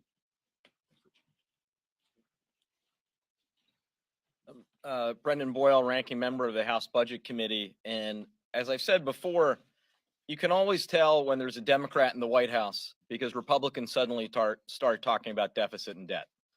So here we are again. The debt ceiling has been raised 103 times since 1940. However, it wasn't until 2010, after the so-called Tea Party caucus won a majority in those elections, that for the first time in American history, we began to see the debt ceiling weaponized. Now, the other side wants to talk about being fiscally responsible. Let's be clear. There is absolutely nothing fiscally responsible about refusing to pay America's bills. As was just outlined before me, vote after vote after vote, we saw big bipartisan majorities vote for the spending that now the other side is refusing to pay that the bill has come due. I was here in the 4 years Donald Trump was president. 3 times the debt ceiling was increased. Many of the folks on the other side who are now refusing to raise it and refusing to pay America's bills unless there are deep, devastating cuts, they didn't say a peep about it those 3 times it was increased when Donald Trump was president. In fact, a number of those debt ceiling increases included spending increases as well in defense. So the hypocrisy here is staggering.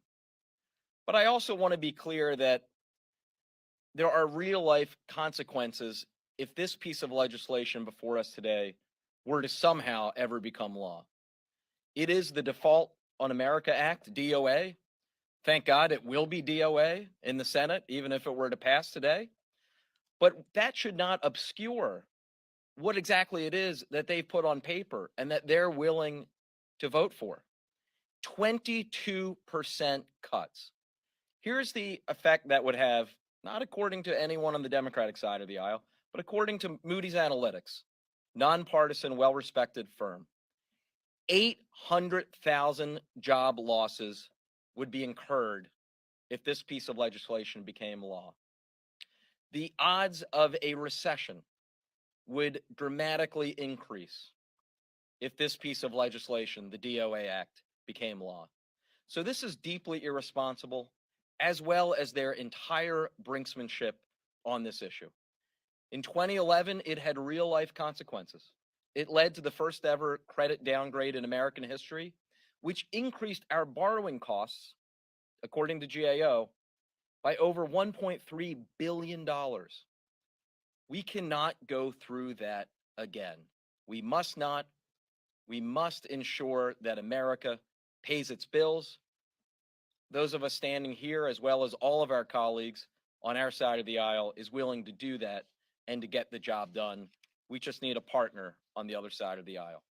And with that, I am happy to yield to Chair Joe Neguse. Well, good morning. Thank you to Ranking Member Boyle, Ranking Member Neal. Good to know that the Ways and Means Ranking Member carries cash. That's something that you want out of your ranking member for that committee. And of course, my gratitude to Chairman Aguilar and to Vice Chair Lou. I serve on the Rules Committee, and I participated last night in the markup that we had on the rule going into late into the morning until about 2:30.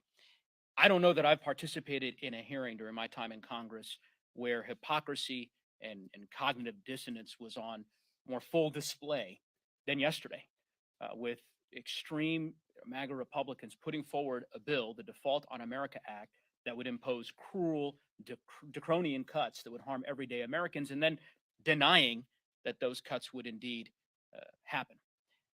Just to give you a sense of the stakes, and I think the choice, the unthinkable choice that Speaker McCarthy and House Republicans have put forward to the American people. On the one hand, they've threatened a Republican debt default. You heard from Ranking Member Boyle the consequences, catastrophic consequences, were that to happen. Unemployment doubling, hundreds, millions of jobs across our country lost. Stock market crashing, prices rising on everything and for everyone as seniors lose Social Security benefits, as veterans lose benefits. And on the other hand, the other side of that coin, what do they offer us? A ransom note in the form of the Default on America Act, legislation that would kick millions of Americans out of their homes, cut food benefits for the most vulnerable among us, lay off hundreds of thousands of first responders, teachers across our country, and again, increase costs on working families. That is not a choice that the American people should be forced to make. And that's why this legislation, the Default on America legislation, as Ranking Member Boyle articulated, is dead on arrival. Dead on arrival in the Senate.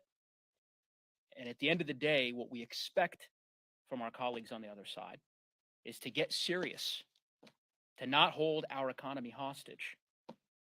So with us today, we have one of our DPCC co-chairs, Co-Chair Underwood, who will help articulate the work we have been doing, putting people over politics while Republicans threaten the American economy. With that, I'll yield to my colleague. Thank you. Well, good morning, everyone. We are here today because House Republicans are threatening to push the global economy off a cliff by refusing to pay our bills. Their Default on America Act is an unserious proposal and a terrible deal for the American people. Paying our bills should not be up for debate. Now, the suffering that a default would inflict should provide enough motivation for Republicans to get serious. But this proposal tells us that they aren't. So let me spell out what a default would look like. Millions of people will lose their jobs and the stock market will crash. Seniors will lose their savings, and Social Security recipients and our veterans will stop getting the benefits that they've earned. Car payments, student loans, credit card bills, and mortgages will skyrocket. Democrats are here to prevent this disaster and pay our bills just like we did 3 times under President Trump. But now, extreme MAGA Republicans are refusing to do so and holding our communities hostage for political games. The cuts in their Default on America Act are devastating for the people that we serve. They want to gut funding to our schools and take away childcare. They want to force towns across America to lay off first responders and tear food assistance away from families. We cannot allow that. Democrats have cut our deficit by $1.5 trillion already, and President Biden's budget will bring it down by another $3 trillion. The president's budget proves that we can cut our deficit and make investments in our communities. The United States of America has never defaulted on our debt, and Democrats are here putting people over politics. We pay our bills. We have a plan, and President Biden has outlined it. Now Republicans need to get serious. because defaulting on our debt is non-negotiable, and so is the devastation that their plan will inflict. Thank you. Now I'll turn it back to our chairman, Pete Aguilar. Thank you, Co-Chair Underwood. Questions? So you all pointed out that the Republicans' plan here would cut benefits for everyday Americans or families. However, we are seeing the $31 trillion debt continue to be increased. I'm wondering, what do you all propose should happen with regards to the budget to prevent this conversation to keep happening year after year? We think there are reasonable conversations to be had. We've never shied away from that. In the Ways and Means Committee, in the Budget Committee, in the Appropriations Committee, we think that there are reasonable policy considerations that we can debate. However, paying our bills is not up for discussion. So that's why we want to have these separate conversations. And as Ranking Member Boyle mentioned, we only have these conversations. Republicans only push this when Democrats are in the White House. That's unfortunate. But what we should have, we should pay our bills. We should ensure that we don't hit this crisis, this manufactured crisis by Republicans, and then we can have reasonable conversations about what our budget sustainability looks like now and in the future. And as Ranking Member Neal mentioned, that should include talking about the Republican tax scam from years ago and the $2.3 trillion that they swiped on the credit card to pay for it. All of those discussions should be up for debate. Congressman, there have been some Democrats, most prominently Senator Manchin, who have urged President Biden to negotiate with Republicans on the debt ceiling. What's your response to the folks who are saying that? And is there a universe at all where, say, this bill does get out of the House today, where you would support Democrats coming to the table on that? Look, I'm not concerned about one senator's position because it takes 60 over there to turn the lights on and to get anything of substance done. So, that's the threshold. The question is, what has 60 votes, in the Senate? And I can tell you that this ransom note that Kevin McCarthy is potentially passing does not have 60 votes in the Senate. Let's get serious. Let's ensure that we pay our bills, and let's have budget and discussions about spending in another time, in another committee room. That seems completely reasonable, but we stand ready to engage in those conversations. I know the White House is supportive of us having those discussions in the committee room about budgets and sustainability. Nick? You mentioned that I'll wait to hear the question. I'll tell you if I mind. You mentioned that the debt to GDP ratio, in your opinion, is manageable. It is manageable. We're on the other side of the pandemic. Yeah, but the only time that the debt to GDP ratio has been as high is in the immediate aftermath of World War II.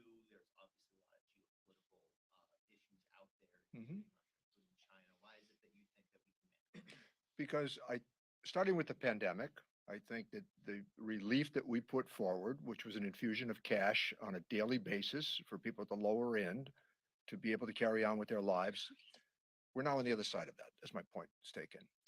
But we have to acknowledge that if there's going to be more defense spending because of the threat to Taiwan or because of what's happened with Ukraine, which they've all voted for, then that's going to be an ongoing challenge for us. But I go back a long enough way to know that there have been ups and downs to defense spending. When Reagan left, it was $315. When Clinton left, it was about $260. And then because of the war in Iraq, it began to mount. So these increases can be managed as we go forward, but there has to be an acknowledgement that you have to pay for the initiatives that you want to be undertaken.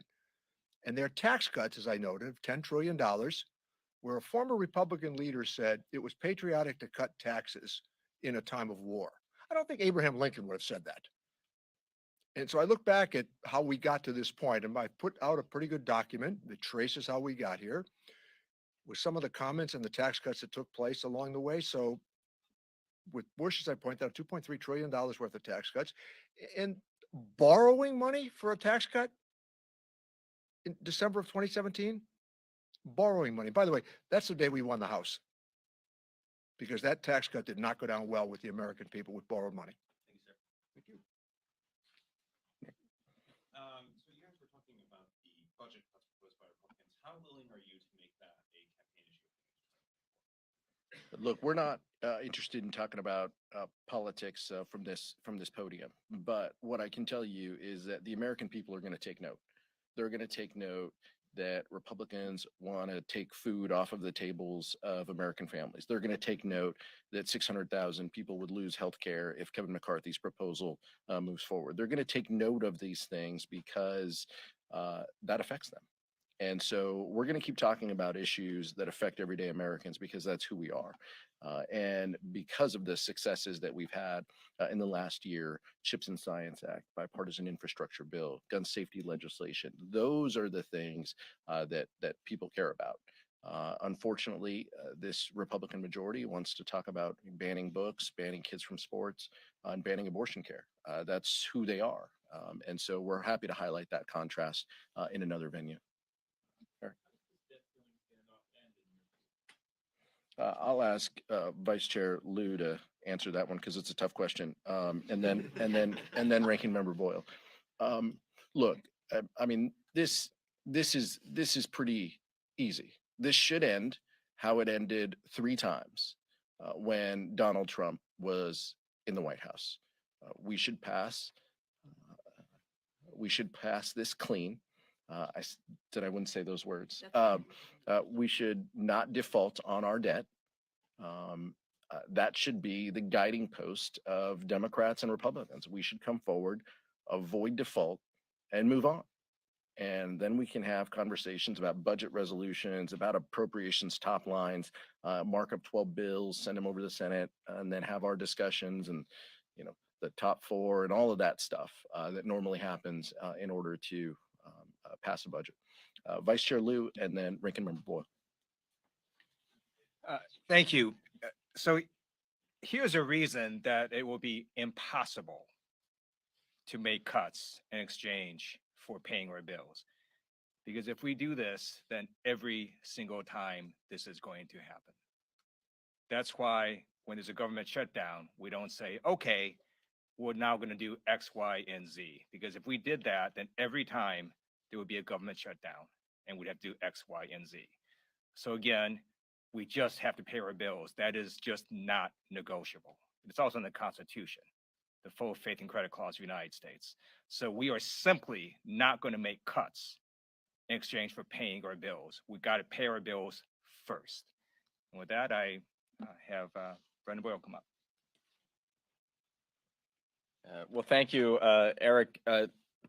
It ends exactly the way it did the 3 times when Donald Trump was president, and it ends exactly the same way the previous 103 times since 1940. And that is ultimately Speaker McCarthy will have to have a bill on the House floor that raises the debt ceiling, period.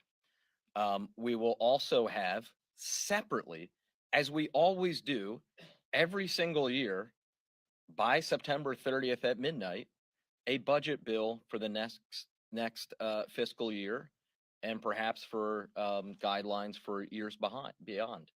I think it's quite clear that that's what's going to happen.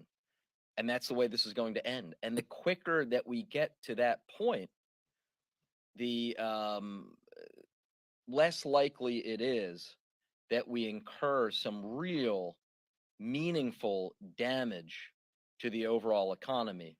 Unfortunately, we did not avoid that in 2011. We need to learn from those mistakes.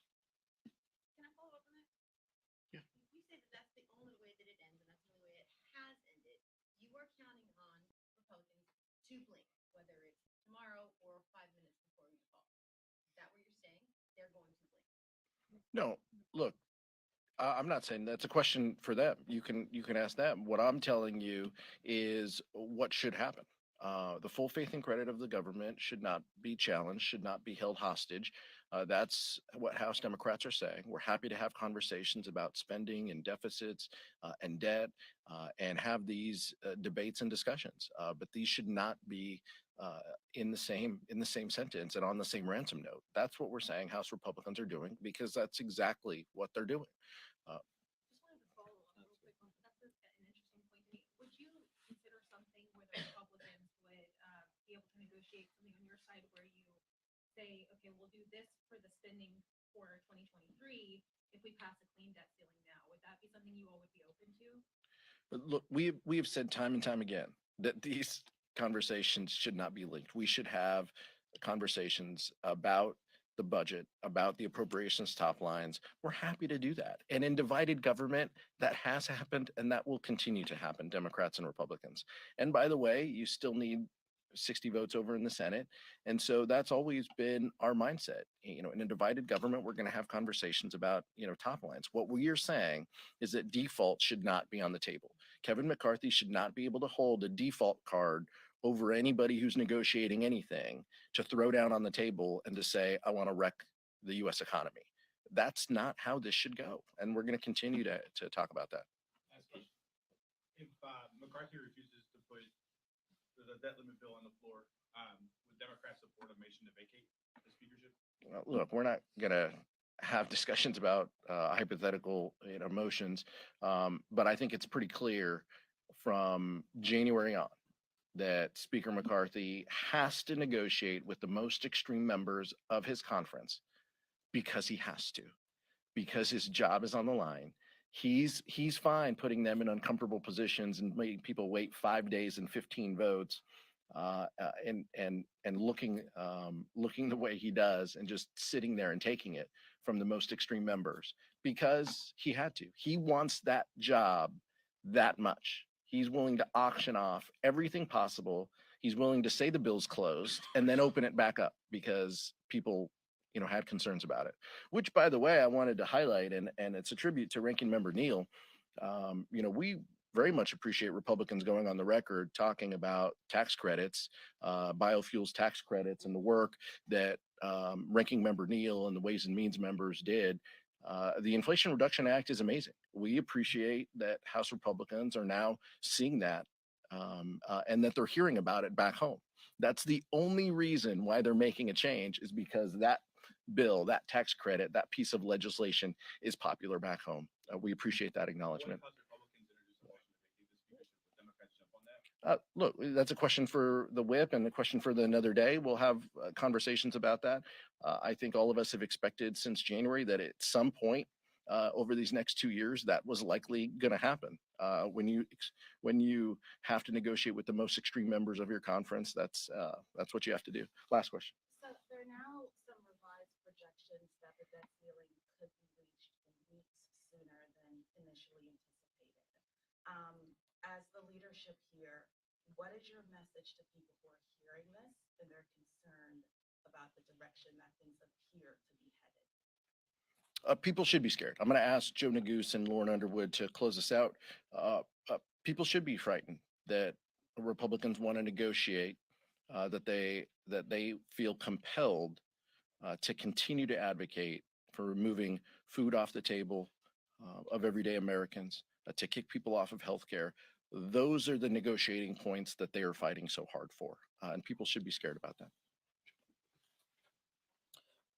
Yeah, I would echo the remarks of the chairman and would simply say that Americans should be deeply disappointed and I think disheartened by the actions that extreme MAGA Republicans have taken in the House thus far in the first 100 days, and of course culminating now in holding literally our entire economy hostage with the demands that they've made for these cruel and draconian cuts that will harm everyday Americans. So obviously the stakes are very high. House Democrats will continue to put people over politics and push our colleagues on the other side of the aisle to see the light. I would say, just to underscore the point that Chairman Aguilar made, because this came up during rules last night. Again, I don't know how many of you all watched the proceedings at 1 a.m., but just to give you a sense, I suspect not many, but and I don't blame you for that, but to give exactly, but to give you exactly to give you a sense of the room.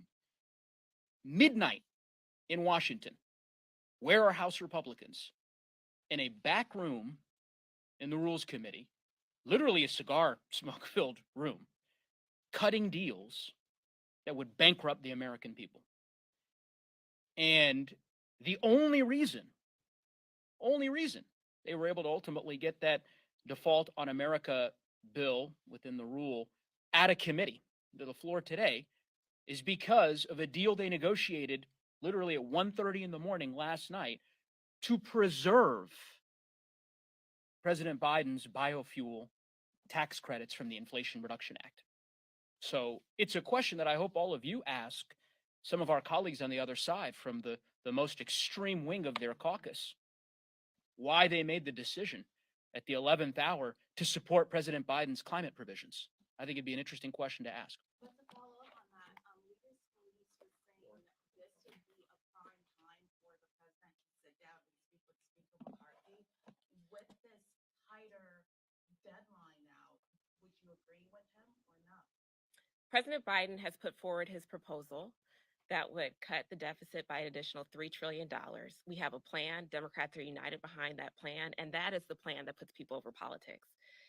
We have not seen what I would consider realistic or serious plan coming from the extreme MAGA Republicans. Instead, they have put forward this proposal that wants to take away healthcare from people, take away food from working families in this country, and that wants to cut veterans' benefits. It's unacceptable. And so we're focused on delivering for our communities, and they are trying to accommodate the most extreme voices in their conference. Thank you.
I recognize myself for the purpose of making an opening statement.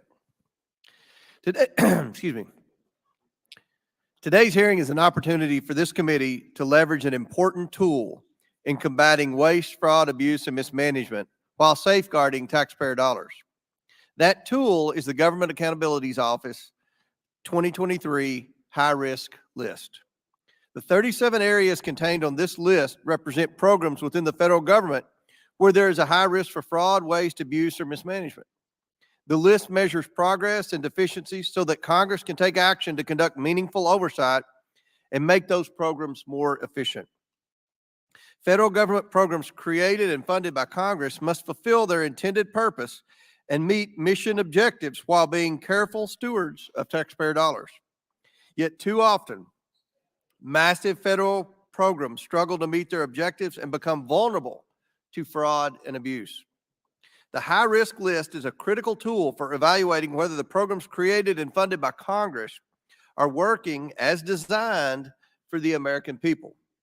The Government Accountability Office, or GAO, publishes this report at the start of each Congress. GAO's high-risk report provides status updates on how programs are performing and recommendations on ways they could improve. The 37 areas on the list all present either a financial risk of loss of at least 1 billion taxpayer dollars, that's a billion with a B, or a risk involving public health or safety, delivery of essential services to Americans, national security concerns, economic growth, privacy, or the rights of citizens. Important things are at stake here. Despite GAO's best efforts to highlight problems and propose solutions, waste, fraud, and abuse in the federal government is ever present. GAO has supplied this report to Congress for more than 30 years. Unfortunately, some programs have appeared on this list since the beginning.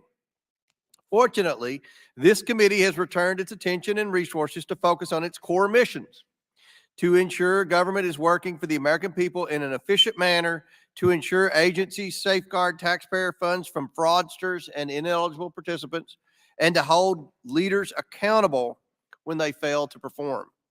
This committee's very first hearing of the 118th Congress, which included testimony from Comptroller General Dodaro, focused on the rampant waste, fraud, and abuse in COVID relief programs, leading to billions in waste and improper payments, with tens of billions of funds going to transnational criminal organizations instead of their intended recipients.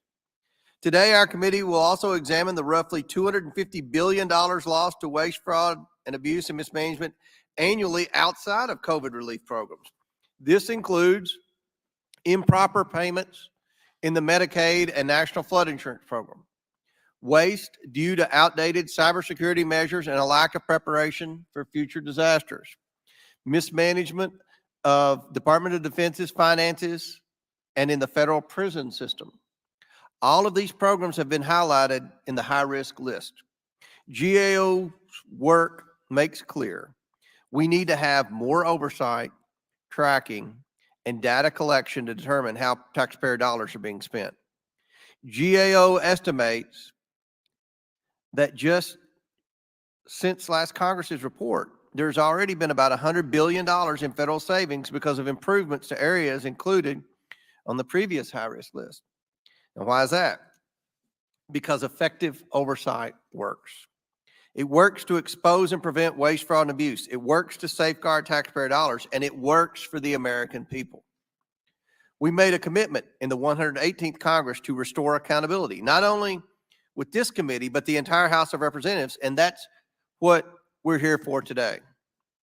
I look forward to hearing from Comptroller General Dodaro on the work GAO is doing and how this committee can seize opportunities to prevent waste, fraud, abuse, and mismanagement in the federal government. And with that, I yield to Ranking Member Raskin for his opening statement. Thank you so much, Mr. Chairman. I want to thank you for calling this very important hearing with the GAO on its recently released 2023 high-risk list. For more than 30 years, GAO has released this list at the beginning of each Congress. The report identifies key areas where we need to ensure that the federal government works effectively for the American people and not effectively against us. So the report's been a North Star for government efficiency, illuminating a path forward for Congress and the executive branch to better serve the needs and the priorities of the American people. I want to thank Comptroller General Gene Dodaro for testifying before the committee today and for his extraordinary 50 years of exemplary service of the people at GAO. That's a half century committed to the American people. I want to echo the chairman in saying that GAO's independent, nonpartisan work is critical to the mission of efficient government, serving the public and rooting out waste of taxpayer money, financial fraud, and self-dealing abuses of power. GAO plays a pivotal role in this process. The list identifies the areas of federal operations most in need of transformation and improvement. Every 2 years, GAO rates progress or backsliding from the last report and makes specific recommendations for executive branch agencies and Congress where we can make progress. The recommendations save American taxpayers billions of dollars, improve service to the public, and strengthen government performance. Since 2006, the financial benefit of addressing these high-risk areas has totaled a jaw-dropping $675 billion. Let me repeat that. Addressing the high-risk areas has provided taxpayers $675 billion in financial benefits. If Ben Franklin was right that a penny saved is a penny earned, that's $675 billion earned to the American people, an amount 100 times more, I observed this morning, more than 100 times more than Fox is going to have to pay Dominion for what just happened there. So investing in our federal operations, in oversight, in leadership, in practical solutions, and in resources yields extraordinary concrete benefits to the American people, including better customer service, a more efficient government, and these billions of dollars in savings. The 2023 list highlights 37 areas across the federal government that are greatest risk today of waste, fraud, and mismanagement, and that need broad structural reform. When we look at the 2021 high-risk list, 16 high-risk areas saw improvements, and 2 were removed from the high-risk list entirely. According to GAO, this is the most progress made by Congress and the government since GAO started issuing the ratings 8 years ago. Progress can be seen in directly improved services to the public and in the agency's enhanced ability to achieve their missions. This is tangible evidence of the Biden-Harris administrations and the Democratic majority's commitment to work for the American people and deliver meaningful results over the last Congress. While we're encouraged by the progress outlined in this year's report, there's much more work to be done, of course. Since 2021, one high-risk area regressed and 3 new problem areas were added. This is a reminder that we have to do more to hold the agencies accountable. We hope the majority and our colleagues on both sides of the aisle will work together to implement lasting solutions. This means we must ensure continuing key investments in our operations and implementation of policy changes.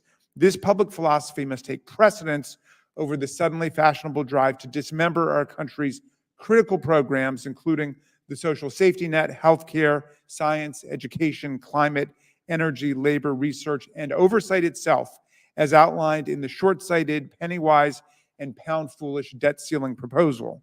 The so-called Limit, Save, Grow Act, better known as the Default on Our Debt Act, would make destabilizing and indiscriminate across-the-board cuts of an estimated 22% to most agency budgets, plunging the government into uncertainty and triage mode without the resources to continue making improvements in the high-risk areas. These slash-and-burn cuts proposed by House Republicans threaten to reverse dramatic progress made in the high-risk areas and make many of our problems worse.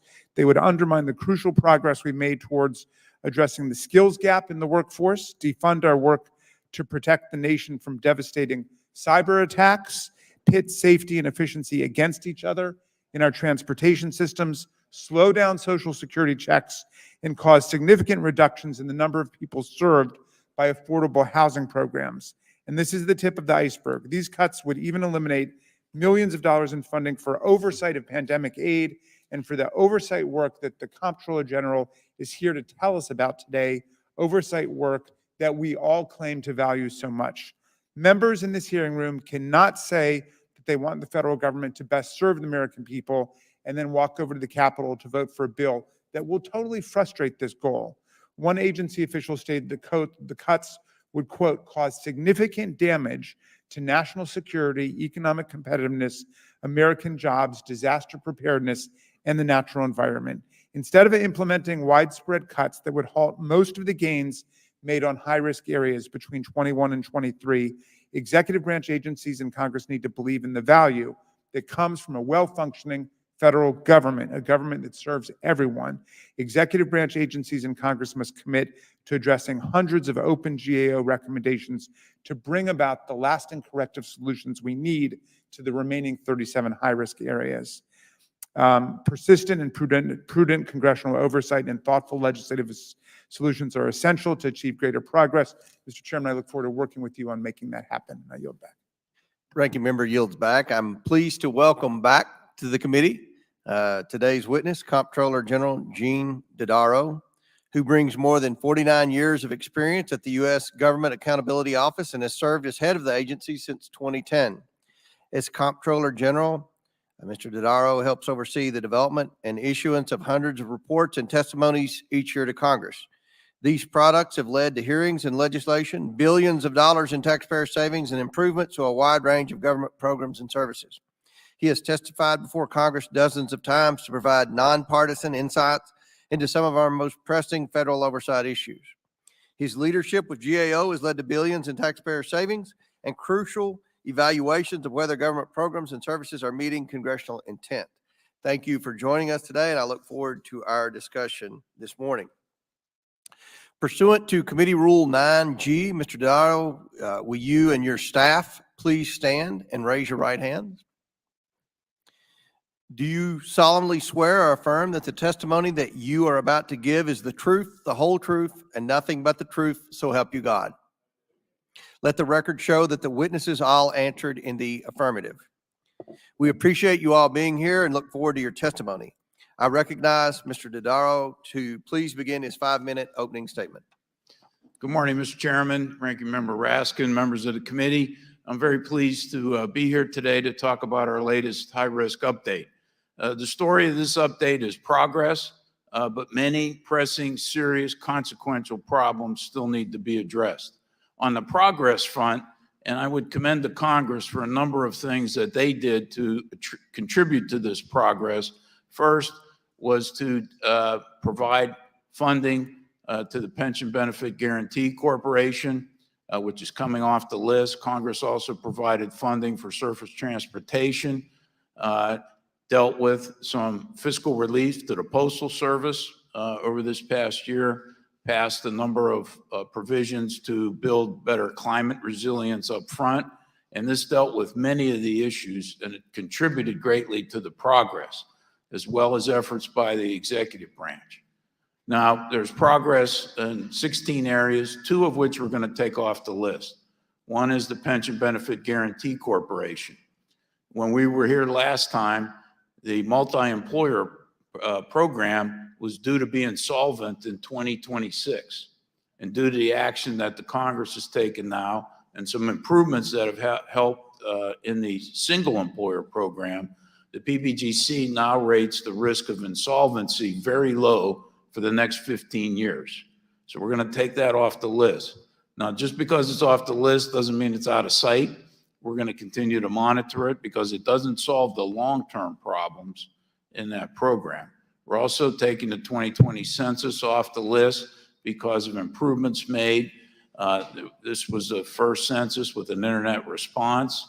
They were able to contain the cost growth in annual censuses from the pattern that had emerged earlier. They delivered it during a pandemic. There's still a lot of issues in terms of the quality of the count that need to be worked on going forward. Again, we'll keep an eye on this area as planning for the 2030 census ramps up going forward. Now, there are a number of areas still on the list that I think are very significant that I want to point out to you. Number one is cybersecurity. And I first added that to the high-risk list across government in 1997. I still don't think the federal government's operating at a pace commensurate with the evolving grave threat in the cybersecurity area, not only to protect its own assets, but critical infrastructure protection throughout the United States. Administration has just put out a national strategy that we've been calling for, but it does not yet have a detailed implementation plan with milestones, resources, clear roles, and responsibilities. So we're going to need to continue to focus on this area. We have 850 open recommendations yet in the cybersecurity area that we've made. And so that area is very important, I believe, for Congress to continue to focus on. The second is drug misuse. We added this area a while back. I'm very concerned in the last 12-month period that the CDC's been measuring. There have been over 107,000 overdose deaths. This is the most in the history of the United States. It's been over 100,000 now for the past 2 or 3 years. The trend is not good. We've called for a national strategy with coordination not only among federal agencies, but between federal and state and local governments, the healthcare sector, the law enforcement sector. Just this month, earlier, the Office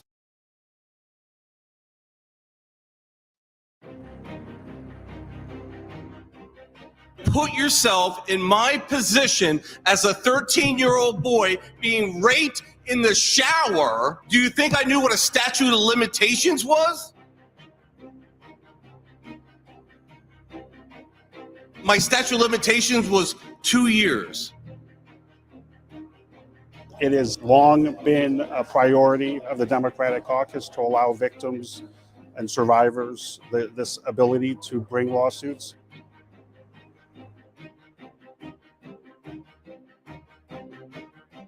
We passed House Bill 1 and Senate Bill 1, which are both constitutional amendments. We are going to deliver you justice. That is the bottom line.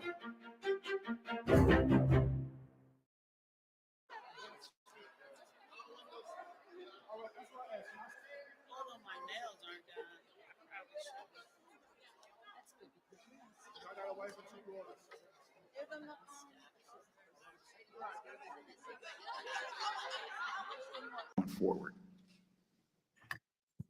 Thank you very much. We look forward to a very substantive question and answer session, and I'll begin.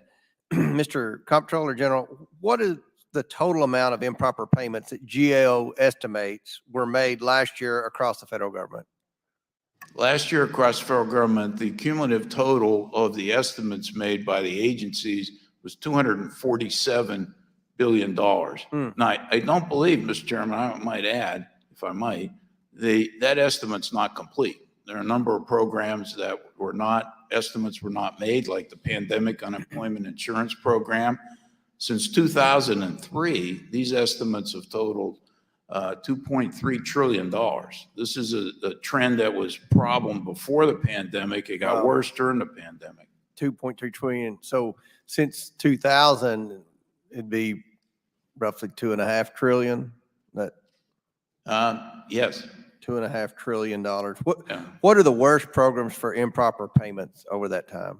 Over that time, Medicaid program has the highest total for the last couple of years. $98 billion in 21, $80 billion in 2022. Medicare program, it's about $49 billion over the last 2 years. The unemployment insurance program at $78 billion in 21, about $19 billion in 22. Unemployment insurance, the earned income tax credit has been about $18 billion a year. And then in 2022, which was the first year, the emergency loan programs at SBA were a $36 billion estimate. We encouraged them to make that estimate. They didn't make it in 21, but they made it in 22. That's sickening. Last Congress, we heard from you about the need for more oversight over pandemic relief funds. As you testified at the 2021 high-risk hearing, and I quote, "When you're spending close to $1 trillion, you also need good accountability and transparency," end quote. And guess what Congress did with that important advice that you gave this committee? It rushed out another $1.9 trillion in alleged pandemic relief. But Congress didn't stop there. Congress also spent another $2 trillion of taxpayer dollars in Green New Deal spending in the infrastructure package, CHIPS and Science Act, and our favorite misnomer, the Inflation Reduction Act, which I'm not even going to get into that. As with any massive spending bill, oversight is critical to ensure that funds are being used towards their intended purpose. What has GAO learned about the federal government's ability to conduct internal oversight since your last high-risk update? And is the federal government truly equipped to oversee the disbursement of trillions of dollars under such a short time frame? There are additional areas that I've recommended both to the Congress and the executive branch that need to be dealt with. First of all, the agencies need to implement better fraud reduction measures. That's the only real solution to this problem. It's difficult to catch all the people that committed the fraud afterwards, and then even more difficult to collect the money.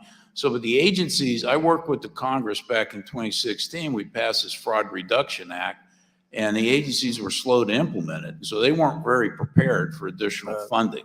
You need better internal controls, better management, more aggressive oversight. And I have about a dozen legislative proposals that I have to help deal with this issue going forward. I look forward to receiving that. So thank you for your insight. As I mentioned earlier in my opening statement, many of the issues we face today began long before the pandemic. The 2023 high-risk report served once again as an alarming reminder of the extent of the improper payment issues facing Medicare and Medicaid. Last year, Medicare improperly paid roughly $47 billion, and Medicaid improperly paid nearly $81 billion. Why do these programs have such massive issues with improper payments? There's a lot of factors that contribute to it. And Medicare, what needs to be done is there needs to be more timely measures of the contract audits for Medicare Advantage, which is about half of the spending in Medicare now. CMS still hasn't released the audits from the 21 to 2015 or 2011 to 2015 area. So we're way behind in auditing the managed care plans. That's unacceptable, by the way. But I agree. There also needs to be legislation. Or learned it, or merely accepted outside guidance regardless of available data during its guidance drafting and publication process. This is part of the reason that we're here today, to determine to what extent the opinions and suggested guidelines offered by, in this case, the American Federation of Teachers during the CDC guidance process were accepted and why they were accepted. Americans are curious to know if the AFT access was in line with CDC past practice and if their influence had a positive or detrimental impact on America's children. While it's reasonable for the CDC to seek outside opinions, were some opinions accepted and others not considered? And why or why not? These are questions that we need to ask. To be clear, we are not here to attack teachers, the teaching profession, or suggest pandemic-era teaching was easy, because it was not. And we all know that. We're here to conduct an after-action report, establish lessons learned, so that we can better protect our children in the future and protect our children's futures. During this process, honesty is non-negotiable, and the facts should be facts, not political statements. Beginning in March 2020, in response to COVID-19, schools around the world began to close. Doctors and scientists didn't know a lot about the novel virus, and decisions were made based on whatever facts were known, and at the time, they were what was known to try and best save lives. However, it became clear, in fact, essential, long before the beginning of the fall of 2020 semester, that schools needed to be, and safely could be, open for in-person instruction. It was happening. My children have benefited greatly in every way, academically, physically, and mentally, from their schools being open since the fall of 2020. And when the facts become clear, our decisions must change with them. It's important for students, important for parents, and important for teachers. Further, the facts and science supported the ability to safely reopen. While children could get and transmit COVID-19, it was rare. While children could die from COVID-19, that risk has been estimated as 1 in a million. Some estimates stated that children actually became 10 times as likely to die by suicide, a crisis exacerbated by school closures. And with a wide range of mitigation strategies, COVID-19 transmission in the school setting was low. Schools could have and should have reopened. And again, many did. The baseline question should have been, schools need to be open. Are we doing everything we can to make that happen? Unfortunately, many schools chose not to reopen, despite the science supporting safe in-person school practices.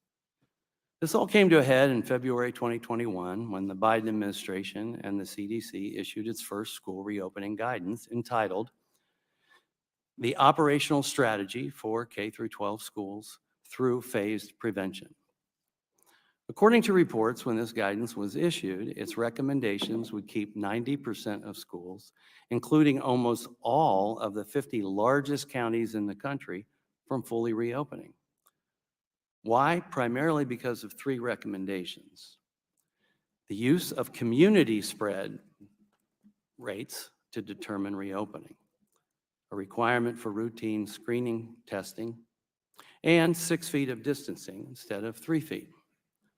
None of these based in sound science at the time, yet all directly supported by the AFT.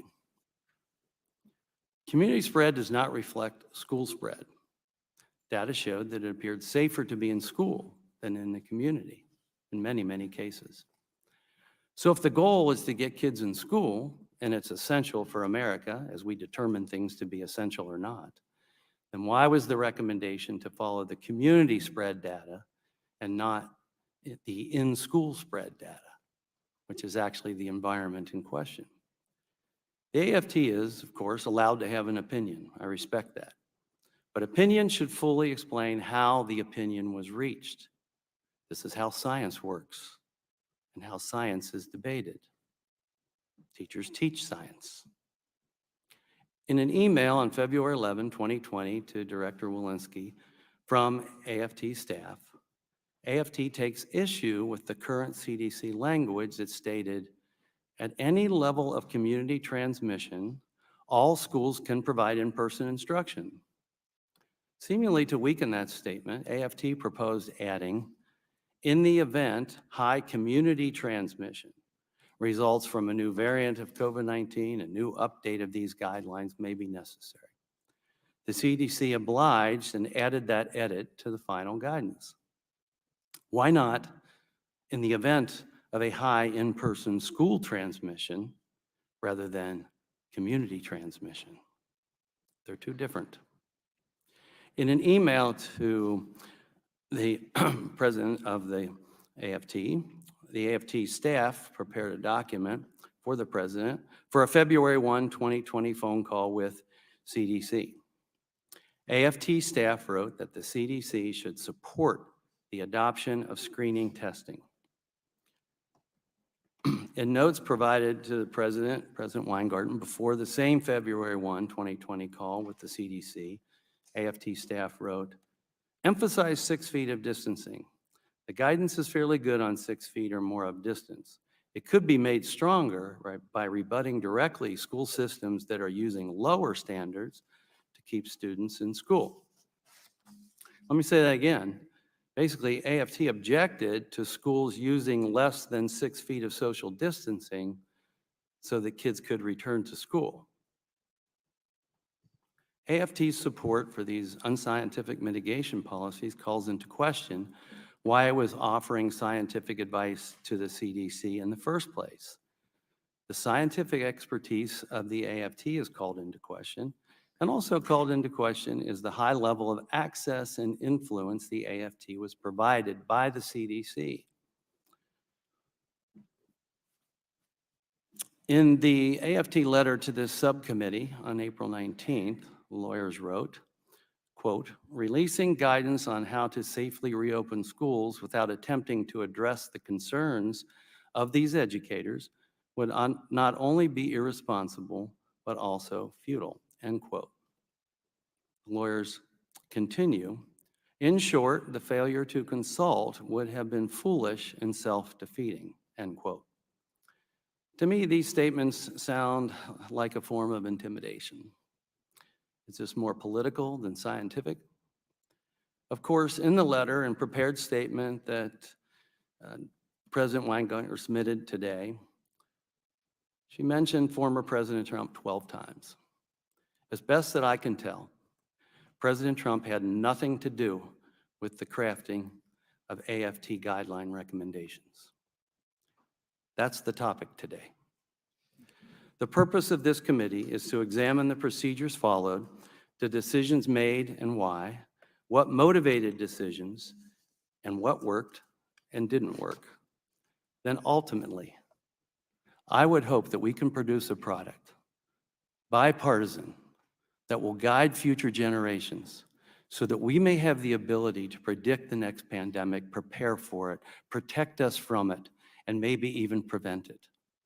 And in this case, maybe even be able to successfully maximize our children's education, especially in-person education, not just for some of our children, but rather all of our children across this country. I pray that today's hearing will produce some of the necessary facts and evidence that this subcommittee may utilize going forward in order to achieve our altruistic goals.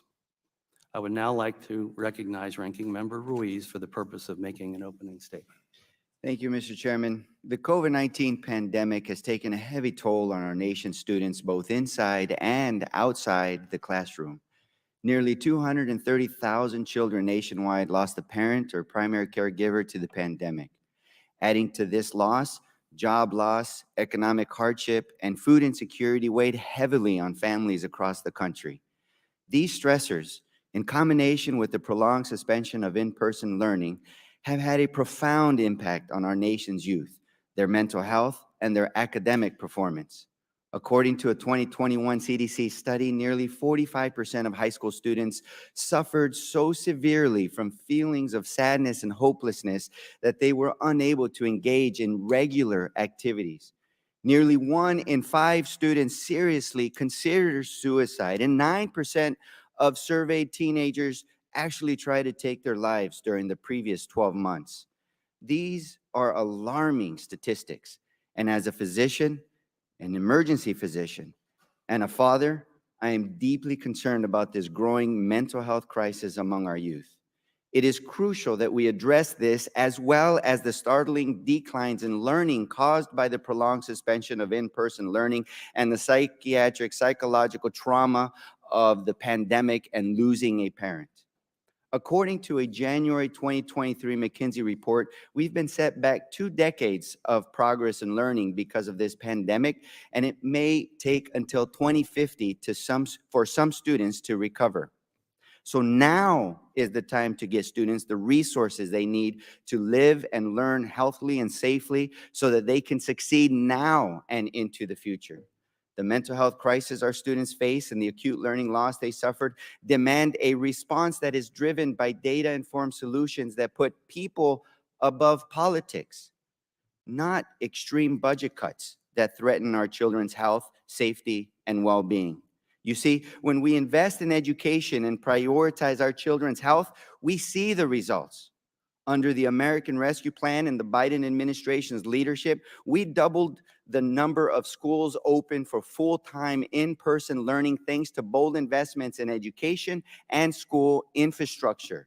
In fact, just 1 day after he was sworn in to office, President Biden issued a sweeping executive order directing a whole-of-government approach to get schools safely and responsibly opened. This leadership, the American Rescue Plan's bold investments, and strong guidance created with input from more than 50 organizations, including parents, teachers, nurses, and superintendents, helped get students back in the classroom sooner and protected our communities from a deadly novel virus. It is because of these investments and this leadership that we were able to overcome the previous administration's COVID-19 response failures and inaction that left our nation and our classrooms unprepared to combat a global public health threat. Failures such as downplaying the pandemic, calling it a hoax, a political ploy by Democrats, not urgently acting to reduce transmission, not honestly communicating with the American public, and not effectively equipping our schools with the necessary resources to stay open. These actions put high-risk communities in harm's way, led to an estimated 130,000 preventable American deaths, and resulted in the prolonged suspension of in-person learning.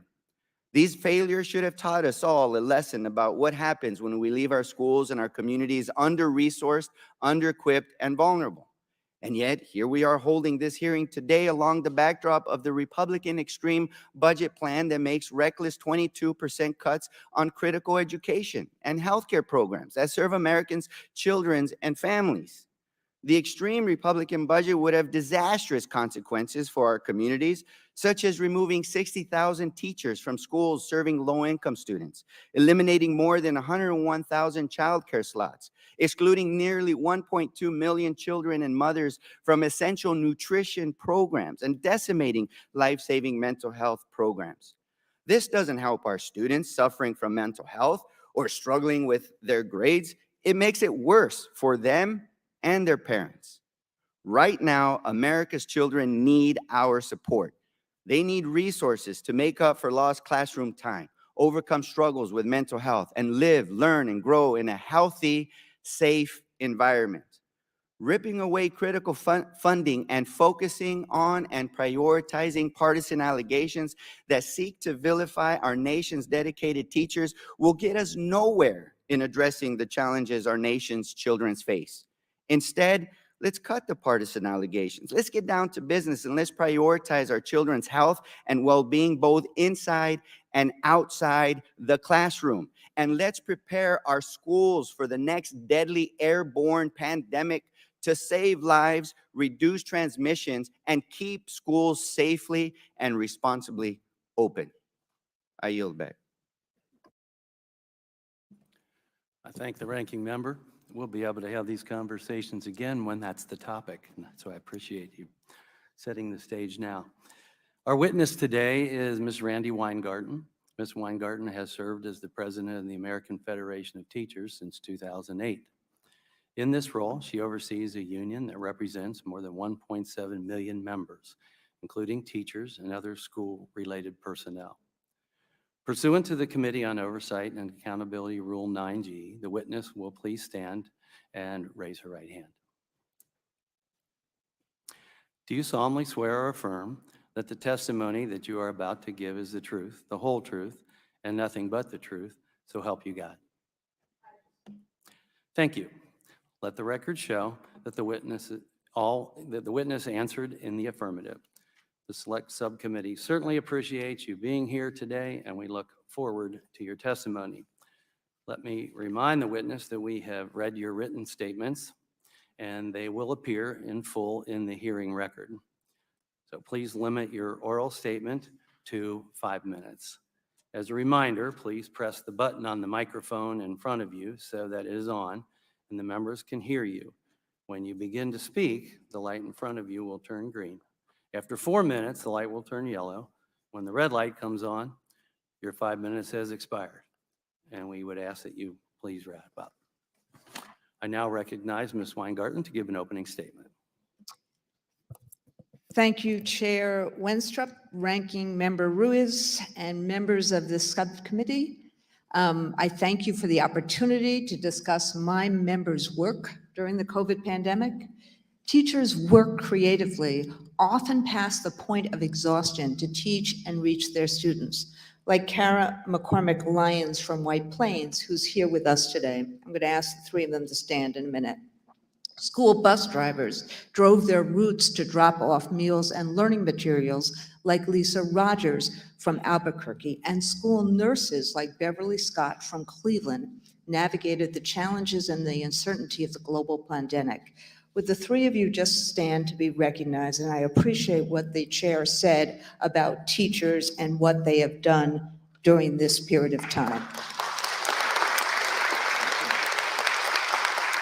Now, if you have, and I know it took some minutes, but if you have educators in your lives, you know that their priority is their students, to create a safe environment for all children and to prepare them for life, career, college, and citizenship. We know that kids learn best in person, so opening schools safely, even as the pandemic surged, guided the AFT's every action. And I'm grateful to set the record straight. From the earliest days of COVID, the AFT knew that safety was the pathway to opening schools and keeping them open. We, along with parents and administrators and health officials, we needed clear science-based guidance to keep students and staff safe in school. And yes, it made sense to consult with the CDC. For these very important programs.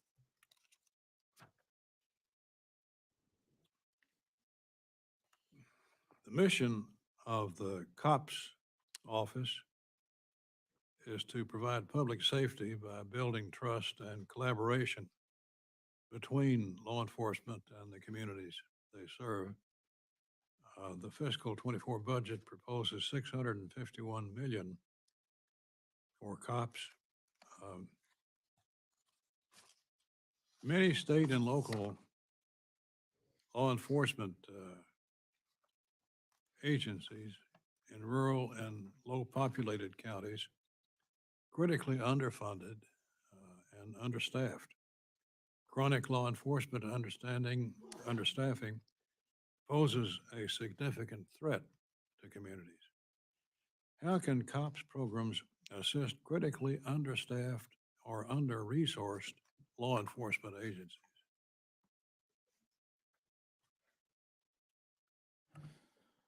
So Mr. Chairman, thank you. And I just came from the field after 37 and a half years, and I know how critical the funding is to large, mid-size, and I'm hearing more recently for small and rural entities. We've just met with that coalition, and we have a formula in the office that allows us to provide funding for 50% of the agencies or municipalities with more than 150,000, and 50% of that funding goes to agencies with under 150,000 in population.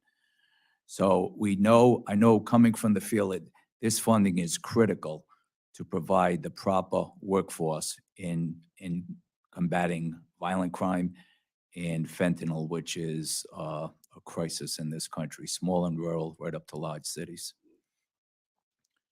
What percentage of cops hiring program funding is used for management and administration costs of the COPS program? That percentage, Mr. Chairman, is 10%. Mr.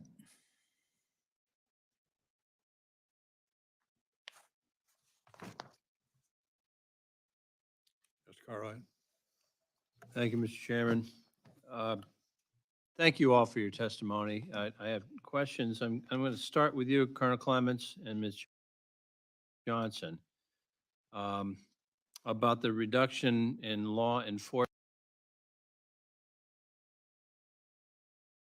positions. Legislation that's just been introduced by the Speaker and will be voted on later this week would require cuts of as much as 22% or more in non-defense discretionary spending. I'd like to know from each of you what impacts such a cut would have on our ability to support our police and protect our communities. Colonel Clements?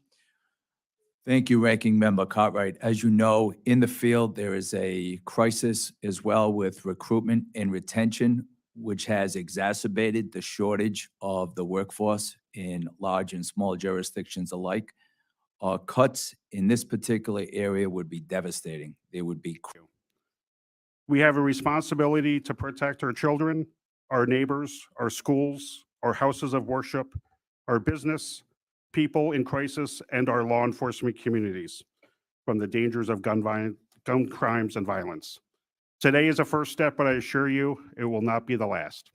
First on the agenda is House Bill 338 by Representative Sanchez. The chair will recognize the co-sponsors, Representative Sanchez and then Representative Kenyatta, for comments on the bill, followed by Council Vitale to give a brief explanation. Representative Sanchez. Thank you, Mr. Chairman, and thank you for holding this meeting and bringing these important bills forward today. And thank you to everybody in attendance here, and including my good friend and co-prime sponsor, Representative Malcolm Kenyatta, who has been working hard with this on me to try to curb gun violence, quite simply, that is, plaguing all of the Commonwealth and our nation. Mr. Chairman, quite simply, House Bill 338 would require stolen or lost firearms to be reported to law enforcement within 72 hours of discovery. The bill's simple, instinctive. If your car was stolen, you would call the police. If you lose your credit card, you report that to the bank. And similarly, if your gun is stolen or misplaced, that should be reported too. And unfortunately, this common sense action isn't already required by law, and too often lost or stolen firearms are simply not reported. And the statistic is that's at a rate of about 21 guns every day in Pennsylvania, which adds up quite fast and to a total of 380,000 firearms stolen from gun owners around the country, 20 times more than that purchased from gun dealers. And who takes advantage of this absence in the law? It's gun traffickers and straw purchasers who greatly contribute to this ongoing epidemic of gun violence. Requiring gun owners to report lost and stolen firearms would deter gun trafficking and discourage these straw purchasers. And it also even assists lawful gun owners by facilitating the recovery of their lost or stolen firearm. Ultimately, it would strengthen public safety without penalizing responsible gun owners. And I will yield it over to my co-prime sponsor. Thank you, Representative Sanchez. Representative Kenyatta for brief comments. Thank you so much, Chairman Briggs. I'm starting to feel at home here in the Judiciary Committee. But I want to say more substantively, thank you for bringing up this legislation today. Lost and stolen guns are one of the greatest contributors to weapons that end up being used in commissions of crime in the 181st District. And I'm sure it's true in a number of our districts. This, to me, as was mentioned, is as common sense as it gets. If any of us leave this hearing and your car is missing, and that car is used in a commission of a crime, the state police and other law enforcement agencies will have some questions for you about what happened to your car. We don't have that same common sense approach when it comes to guns.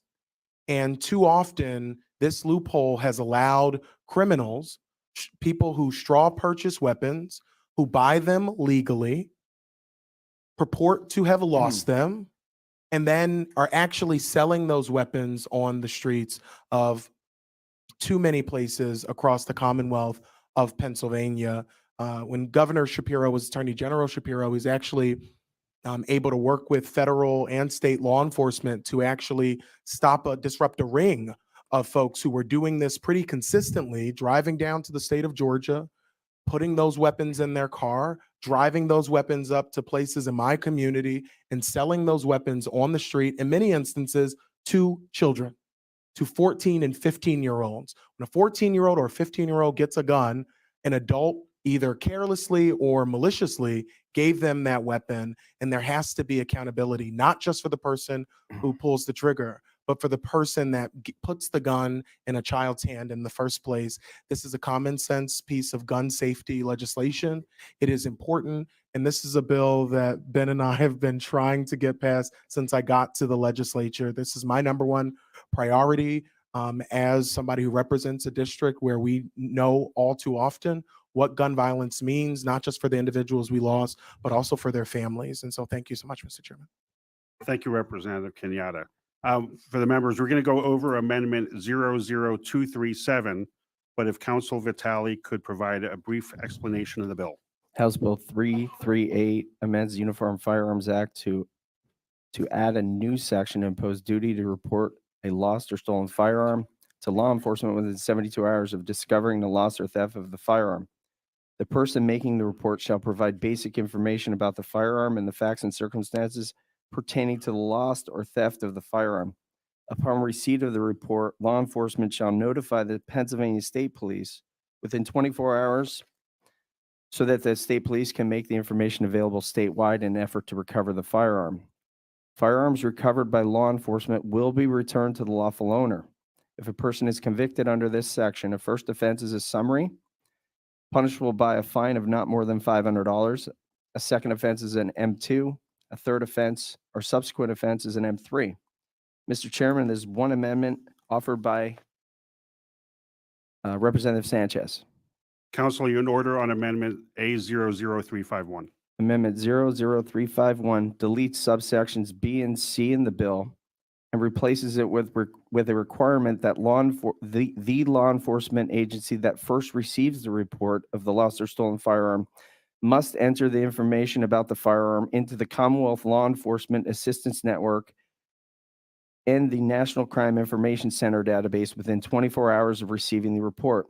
This amendment was requested by law enforcement to codify what law enforcement already does when a responsible gun owner reports a lost or stolen firearm. Thank you, Mr. Chairman. Thank you, Council. Is there a motion to adopt Amendment A00351 by Representative Schusterman, second by Representative Rabb? Are there any questions or comments on the amendment? Seeing none, Chair Kaufman. Thank you, Mr. Chairman. This not a comment necessarily on the content of the amendment, but the process. Again, the process that we're using now in the Judiciary Committee makes it so that call a meeting from the floor, and all you have to do is bring the amendment to the meeting, something that was never done in the past. And I think very frankly goes against much of what folks have railed about, being able to thwart the minority by just bringing an amendment and using a process. So not the content, but I'll be opposing it just simply because of the process that we're using. Will the secretary please call the roll on amendment 00351? Chairman Briggs. Yes. Representatives Donahue, Hanbidge, Hohenstein, Yes. Howard, Kincaid, Mays, Designation, yes. Pielli, Rab, Yes. Sanchez. Yes. Schusterman. Yes. Warren. Yes. Chairman Kaufman. No. Representatives Bonner, Ecker, Ham, Ledbetter, Allett, Rigby, Rowe, Schemmel. The amendment passes 12-9. Thank you, Madam Secretary. Motion to report out House Bill 338 as amended by Representative Donahue, seconded by Representative Warren. Are there any questions or comments on the bill as amended?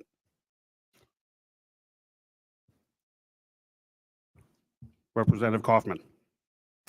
Thank you. I appreciate what I believe to be the intent of the legislation, but it's important to note yet again that every law-abiding gun owner that I'm aware of, as soon as they see that their firearm is missing, would immediately report it to law enforcement officials. The only folks that this will impact are criminals who will not follow the law and law-abiding gun owners who don't actually know that they've lost their firearm or it's been stolen. And this could create question as to what their responsibility is when they don't know that there is a firearm missing. So this simply criminalizes law-abiding gun owners. Again, I appreciate the intent, but this is not going to impact the criminal element who will continue to traffic in lost and stolen firearms. Thank you. It's been moved and seconded to report out House Bill 338 as amended. Will the secretary please call the roll? Chairman Briggs. Mr. Chairman. Yes. Roll has been started. Representatives Donahue, Convenient. Hanbidge, Hohenstein, Howard, Kincaid, Mays, Designation, yes. Pielli, Rab, Sanchez. Yes. Schusterman. Yes. Warren. Chairman Kaufman. No. Representatives Bonner, Ecker, Ham, Ledbetter, Allett, Rigby, Rowe, Schemmel. House Bill 338 as amended passes 12-9. The bill passes and will report it to the floor as amended. Next on the agenda is House Bill 731 by Representative Parker. The chair will recognize Representative Parker for brief comments on the bill, followed by Council Vitale to provide a brief explanation.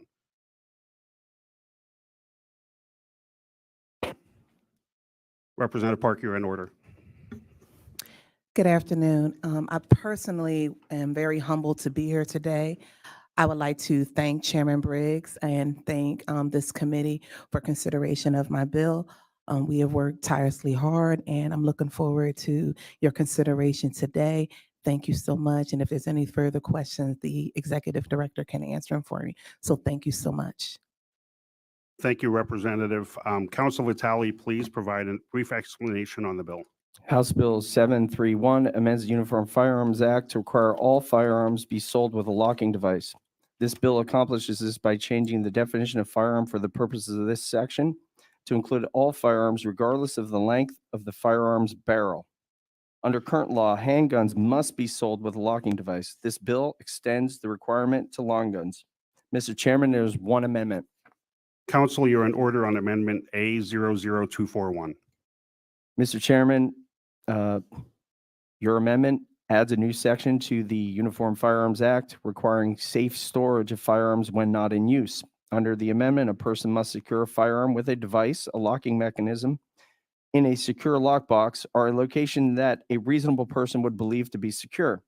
This section does not apply if a person carries a firearm on their person or within close proximity of their person.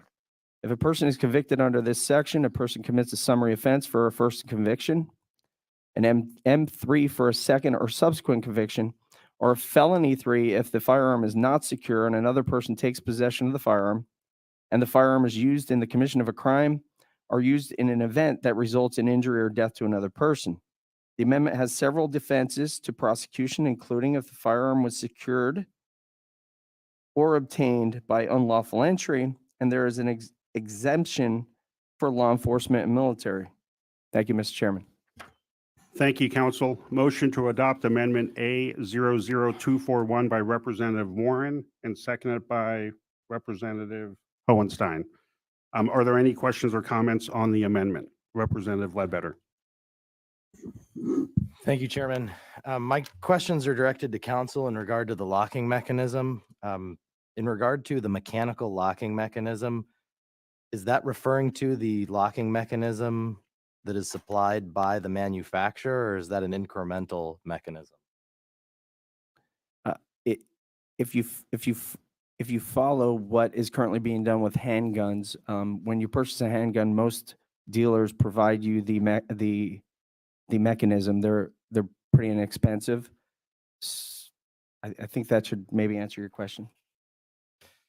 Okay, regarding the mechanism that's provided by the suppliers, there going to be standards of expectation to be able to maintain and utilize those locking mechanisms?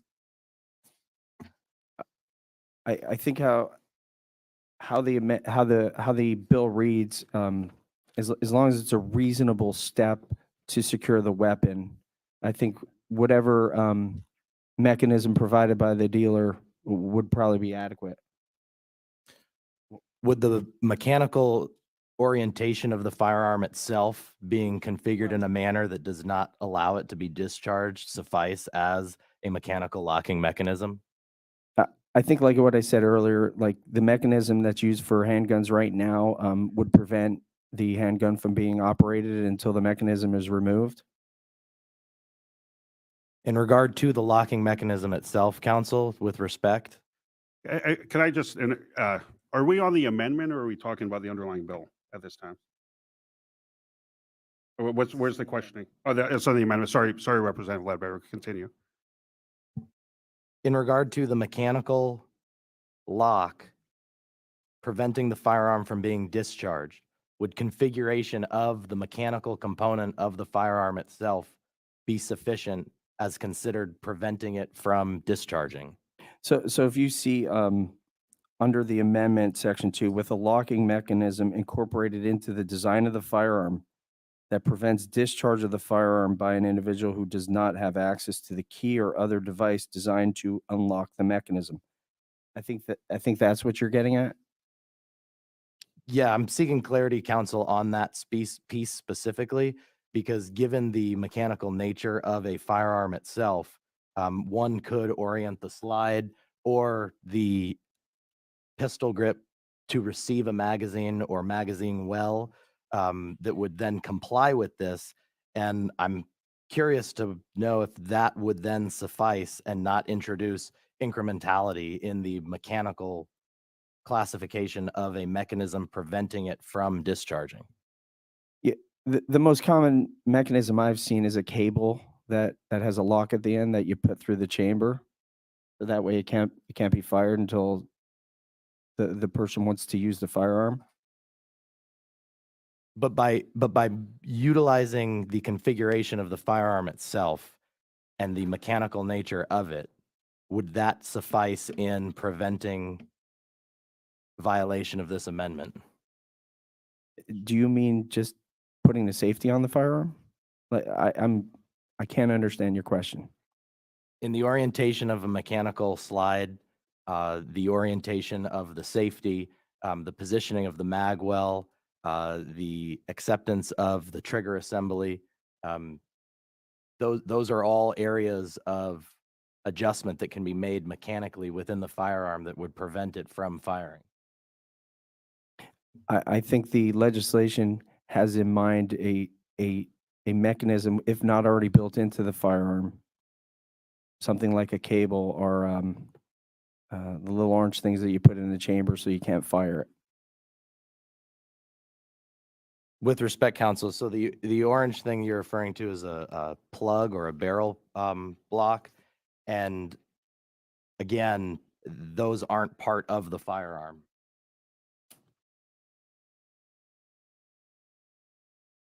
Yeah, I mean, the language says a device. I mean, it's in 6143A 1, 2, and 3 gives a pretty detailed description of what it entails for a weapon to be considered safely stored. So mechanically storing the firearm in a manner that allows the mechanism to not fire is not in line with the amendment as written?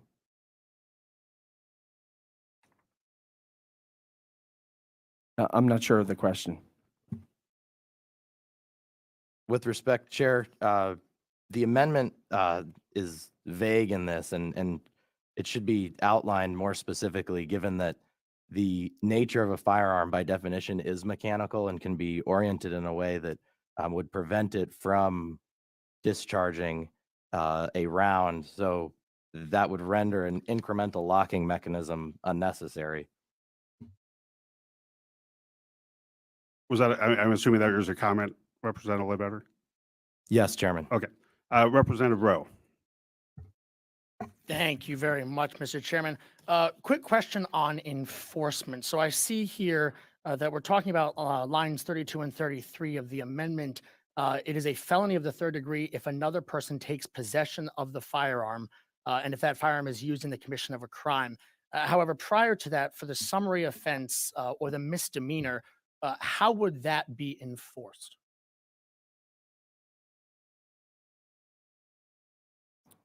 I think the legislation, the intent of the legislation that when police are engaged in an arrest for some other crime, if they find a gun that is not in the possession of the rightful owner, I think they will trace that back and determine whether the gun was stolen. And that's how it would happen. So there would be no summary offense or misdemeanor if the firearm was not recovered at the site of a crime. I think that's a fair estimation. Is there any protections provided that would prevent law enforcement from entering someone's home to verify that this law is being complied with? I mean, in discussions with law enforcement, they have no intent of acting in that way. Well, naturally, I mean, I'm sure they have no intent, but I mean, we as a legislative body are directing them. And as we go down through the path of law enforcement, I suppose my follow-up question would be on the reverse side. We're discussing a slew of new laws that are going to mainly and almost exclusively affect citizens that are already law-abiding gun owners, because by definition, criminals don't really follow the law. So what sort of recourse would we as the legislative body have to enforce these bills being enforced? Let's say in a region with a district attorney who was opting not to enforce state laws. The legislation is silent as to whether law enforcement can enter a home to enforce this section. Yes, I'm sorry. I've moved on from that. The question is, if, say, we have a district attorney that is opting not to enforce state laws, leading to spikes in crime in cities and surrounding suburban areas, what recourse does the legislative body have to go in and enforce or at least compel that district attorney to abide by the laws and prosecute the law equally? This legislation does not address that. Right, that will be a further conversation other than the underlying legislation. Are there any other comments or questions on? Wasn't quite finished, if I may, Mr. Chairman. On the amendment, you can Yes, sir. continue. Yes, We're of not course. going to keep going down these paths of distracting, fanning the flame on other issues. So Representative Rowe. Well, I do think it's important to understand how these bills will be enforced. I mean, if these bills are not being enforced, then I don't know why we would discuss them. And so that was the question that I have as it relates to the previous bill. This is the same type of question that I had, was sort of where we go from here. As the previous bill, it was referenced that I didn't get a chance to speak on. Cars and credit cards being stolen were referenced, but in Pennsylvania, We're you're on not- Amendment AA 241. Correct. Representative Rowe. You're not punished for your car being stolen or your credit card being stolen, but those are both referenced. So are we going down that road of eventually you being punished for your credit card being stolen and you not knowing it. It's a very scary path Representative that we're Rowe, going we're on down. Amendment AA 241. Is there any other comments or questions? Chairman Kaufman. Once again, I appreciate what I believe the intent of the legislation is, but as Representative Ledbetter pointed out, the language is imprecise, the penalties are significant, and they would seemingly be directed toward law-abiding gun owners. And with that, I certainly cannot support such legislation or amendment. Thank you. Thank you. Will the secretary please call the roll on Amendment A00241? Chairman Briggs? Yes. Representatives Donahue? Hanbidge? Hohenstein? Yes. Howard? Kincaid? Mays? Designation, yes. Pielli? Rab? Yes. Sanchez? Yes. Schusterman? Warren? Chairman Kaufman? No. Representatives Bonner? Ecker? Ham? Ledbetter? Owlett? Rigby? Rowe?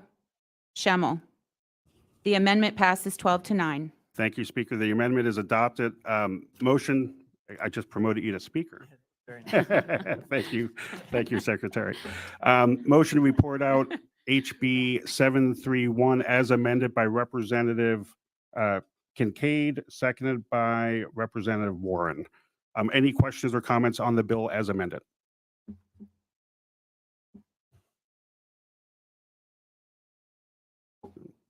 You want anything? Seeing none, could the Secretary please call the roll? Chairman Briggs? Yes. Representatives Donahue? Hanbidge? Hohenstein? Howard? Kincaid? Mays? Designation, yes. Pielli? Rab? Sanchez? Schusterman? Warren? Chairman Kaufman? No. Representatives Bonner? Ecker? Ham? Ledbetter? Owlett? Rigby? Rowe? Schemmel? House Bill 731 as amended passes 12-9. Thank you, Madam Speaker. The bill passes and will be ported to the floor as amended. Congratulations, Representative Parker. And I should have congratulated Representative Sanchez and Kenyatta on the previous passage. Thank you. Next on the agenda is House Bill 714 by Representative Warren. The chair will recognize Representative Warren for comments on the bill, followed by Council Claudius to give a brief explanation. Representative Warren, you are in order. Thank you, Chairman. House Bill 714 will make the requirement of a background check for the sale or transfer of a firearm universal by removing the exception on the sale or transfer of long guns, and I look forward to an affirmative vote. Thank you, Representative Warren. Council, please provide a brief explanation of the bill. Thank you, Mr. Chairman. I'll simply add to what Representative Warren just described. I would note that in addition to his comments, this bill does not touch any transfers between spouses or parent to child or grandparent to grandchild. Leaves that just the way it is. What we're dealing with here is just removing the limitation on handguns so that it applies to all guns. There are no amendments. Thank you, Council. Motion to report out House Bill 714 by Representative Sanchez, seconded by Representative Hohenstein. Any questions or comments on House Bill 714? Chairman Kaufman. Thank you. To Council, so when you currently purchase a long gun through a firearms dealer, the background check is done. Specifically, what small segment of gun purchases is this targeting? Because it is widespread already as far as the background checks. Where are we headed with this? Which ones are we getting at? The longer guns with a barrel length that exceeds the limitations in the in section 6111 of the Uniform Firearm. Okay, Longer in terms of size. which are purchased where? Because if you go to a firearms dealer, you're going to already have that background check done. I would know from personal experience recently. So where are they buying these guns? It would be a situation where a non-licensed person, a person other than a licensed dealer or importer, would sell a gun to another individual, like you selling a gun to me. me So a selling private gun to you. sale. Yes, So this would require a private sale. Okay. except with the exception of spouse to spouse, parent to child, grandparent to grandchild. Okay. On the bill, if I'm in order. You are in order. Yeah. Again, I appreciate what I believe the intent is. I don't believe this is going to get at the root of the problem, because if folks are using guns illegally, they're doubtfully going to be going through the law-abiding process to acquire that gun, and they're going to say, whoops, let's go get the background check before I go commit a crime with this gun. So I appreciate the intent, but it seems to be a lot of symbolism over actual substance. Thank you. Thank you. The bill's been moved and seconded to report out House Bill 714. Will the secretary please call the roll? Chairman Briggs. Yes. Representatives Donahue, Hanbidge, Hohenstein, Howard, Kincaid, Mays, Designation, yes. Pielli, Rab, Sanchez, Schusterman, Warren, Chairman Kaufman, No. Representatives Bonner, Ecker, Ham, Ledbetter, Owlett, Rigby, Rowe, Schemmel. House Bill 714 passes 12-9. The bill passes and we report it to the floor as committed. Congratulations, Representative Warren. The last bill on today's agenda is House Bill 1018 by Representative O'Mara, who has joined us. The chair will recognize Representative O'Mara for comments on the bill, followed by Council Claudius to give a brief explanation. Representative O'Mara, thank you for joining us. You are in order. Thank you very much, Chairman Briggs. And thank you to the members of the Judiciary Committee for taking up this bill today. I have remarks prepared, but I know this is the last thing many of us are doing before we leave, so I will be brief. I have been working on extreme risk protection order legislation since I arrived at Harrisburg with one of your former colleagues, Representative Todd Stevens. And I know I may not change many hearts and minds today. Some of you have already decided how you're going to vote on this legislation. But for me, this is a really personal issue. When I was 13, I lost my father to gun suicide. My dad was a career firefighter in Philadelphia, and he is sadly one of many. We lose more first responders to suicide than we do in the line of duty, both here in Pennsylvania and nationally. My dad was also a veteran, served in the United States Marine Corps, and my family knew there was something wrong. But we also knew the only viable alternative we had for doing anything to help my dad was a 302 involuntary commitment that would also result in his permanent removal of his constitutional rights. And so for me, this legislation isn't about taking away anyone's Second Amendment. I believe in protecting our Second Amendment, but it is about making sure that there are protections in place to prevent someone who is in crisis from hurting themselves or others. It's about making sure that one more person doesn't die by suicide. It's about making sure that another family doesn't suffer the same way that mine did. So thank you very much, Chairman Briggs, for your time. Thank you for the members for your consideration today. And I urge members to vote yes. Thank you. Thank you, Representative O'Mara, and thank you for your leadership on this bill and many others regarding related to suicide. Thank you. Council Claudius, please provide a brief explanation of the bill. Thank you, Mr. Chairman. This bill includes or provides provisions that would prohibit a person who evidences a substantial risk of suicide or death, or of suicide, or causing death to himself or another person, or causing serious bodily injury to another person from temporarily possessing a firearm. A emergency risk protection order would be obtained only if there are facts stated in the petition that indicate that possibility or that substantial risk due to behaviors or events which occurred in the last 12 months. The bill sets forth several factors which a court must consider, and as well as indicates that the court must consider the recency of the events as well. If an emergency extreme risk protection order is obtained, it could be for not less than 3 months. It can never be more than 12 months unless it's extended for good cause later. There are procedural provisions built into the bill that provide for hearings, notice, and opportunity even to be represented by counsel. There are also provisions in the bill that for early termination if grounds are there for early termination. At the end of the order, the firearms would be relinquished through proper channels back to the legal owner. There are penalties included in the bill for making false statements in the petition to limit the possibility of those things happening too often as well. There are no amendments. Thank you, Council. Motion to report out House Bill 1018 by Representative Schusterman, seconded by Representative Hanbidge. Any questions or comments on House Bill 1018? Recognizing Representative Ham.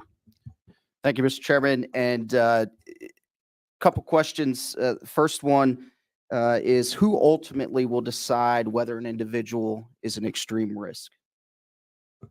That would be the court, or in some cases, a hearing officer temporarily. By the court, I mean a judge. And follow up to that, are these individuals going to, these judges or these referees or whatever, are they going to have specific training in who would constitute or what would constitute somebody as an extreme risk? The bill does not require specific training on those issues, although it relies on the experience of a judge over the years with experience in all those areas. And I would ask then, how do we know, for example, in Lycoming County, we have 5 judges, and each judge kind of has their own sector that they cover. And so some judges hear civil, some hear child custody cases, some hear criminal cases. How could we be assured that the judge who will be hearing this particular case would be prepared to handle this type of case and determining whether someone's an extreme risk? Well, judges almost more than anyone have extensive training in a lot of areas as part of their entry to be a judge. There's continuing educational requirements as well. Obviously, different judges approach some things differently, but you have a group of people in general who are extremely well trained in a lot of areas that touch on aspects of extreme risk protection orders and the factors that go into them. Well, thank you, counsel. I would simply state that there are many, most judges typically are attorneys prior to becoming judge, and there are plenty of attorneys who deal with certain aspects of the law, and some who would have absolutely no experience with extreme risk orders. Second question, Mr. Chairman, is how... Representatives in order. Thank you, Chairman. How do we ensure that this bill isn't weaponized against law-abiding gun owners and being used in whether it be a nasty divorce, a separation, whatever it may be? How does this bill ensure that this cannot be weaponized? Well, the bill makes clear that, first of all, a person can be criminally prosecuted for making a false statement in the petition. Which they can currently... Excuse me? They can currently somebody could be charged for providing false statements. Then you just answered your own question. No, Mr. Chairman, with all due respect, I'm asking how we are making sure this does not get weaponized. there are limitations on who can seek a petition, first of all. And secondly, there are procedures built into the bill for things like for hearings and the right to counsel and even the right to seek termination of an improperly granted petition. The bill also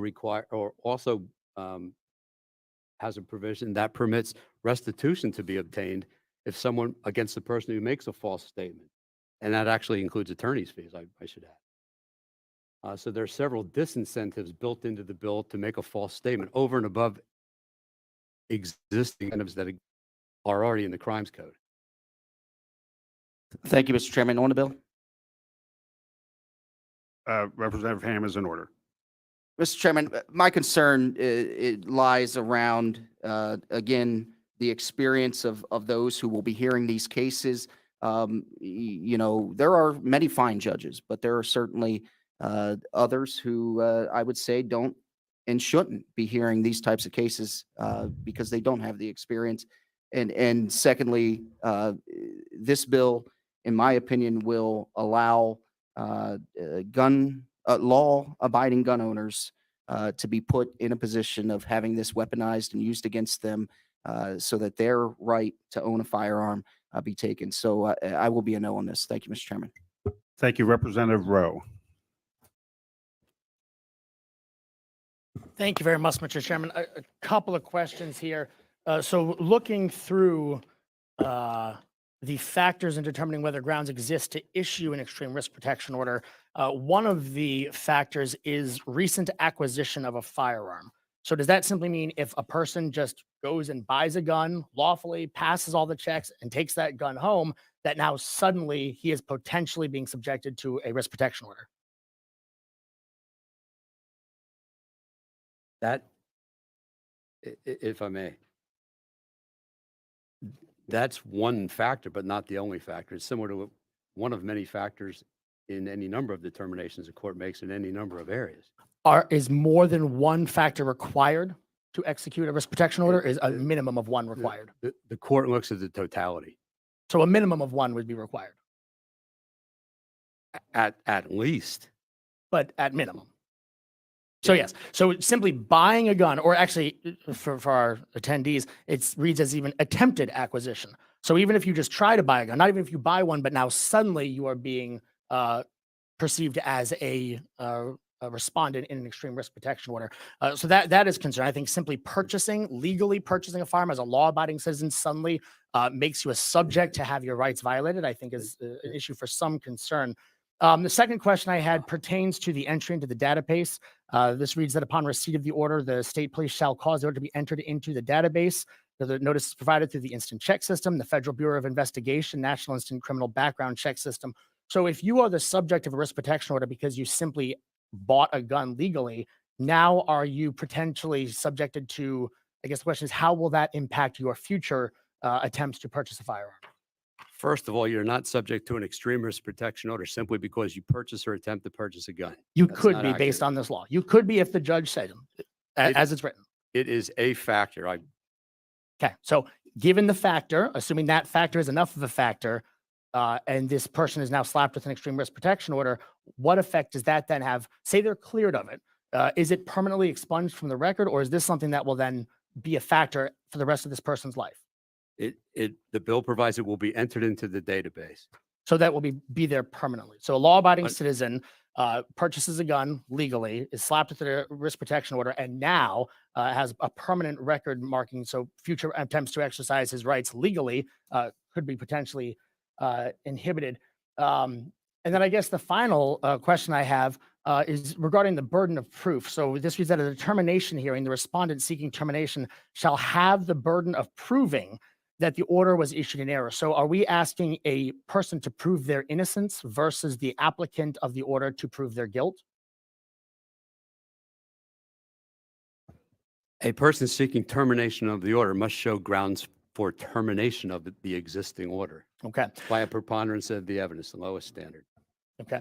So last session, we had a very interesting bipartisan effort to push back on civil asset forfeiture. My good colleague, Malcolm Kenyatta, was present, and it was a great team up where we stood up for constitutional rights, pushed back on asset forfeiture expansion in the Commonwealth. because forfeiture or seizure without due process is a violation of constitutional rights. And we see that it disproportionately impacts people who typically can't afford some high dollar legal attorneys because they have, in their case, it was dirt bikes. Typically, it'll be money. In this case, it'll be firearms. And if you have to prove your innocence to restore your rights to your property, your constitutional rights, I think that sets us down a very dark path. These extreme risk protection orders, I understand the intent, they're very well intended, but the consequences are myriad. In Anne Arundel County, there was a man who was shot to death by law enforcement trying to exercise and enact a extreme risk protection order. Is that a Pennsylvania county that I've never heard of? No, but it is a county that has similar legislation, so it is Stay- relevant. Stay in Pennsylvania on the bill, please. Are we not allowed to compare other states that have similar legislation? Okay. So the other states that have these bills in place, there have been tragic results. But the intent is to protect life, and we are going to be addressing this. I would think this bill would take a different route than using the judicial system and law enforcement to potentially deprive a legal gun owner who purchased a firearm legally, who is slapped with a risk protection order, and now has that on his record in perpetuity, being denied his property and being forced to prove his innocence. I think this is an upending of our judicial system, a very clear violation of our constitutional rights, and I will be a no vote. Thank you, Mr. Chairman. Representative Bonner. Thank you, Mr. Chairman. Question for council.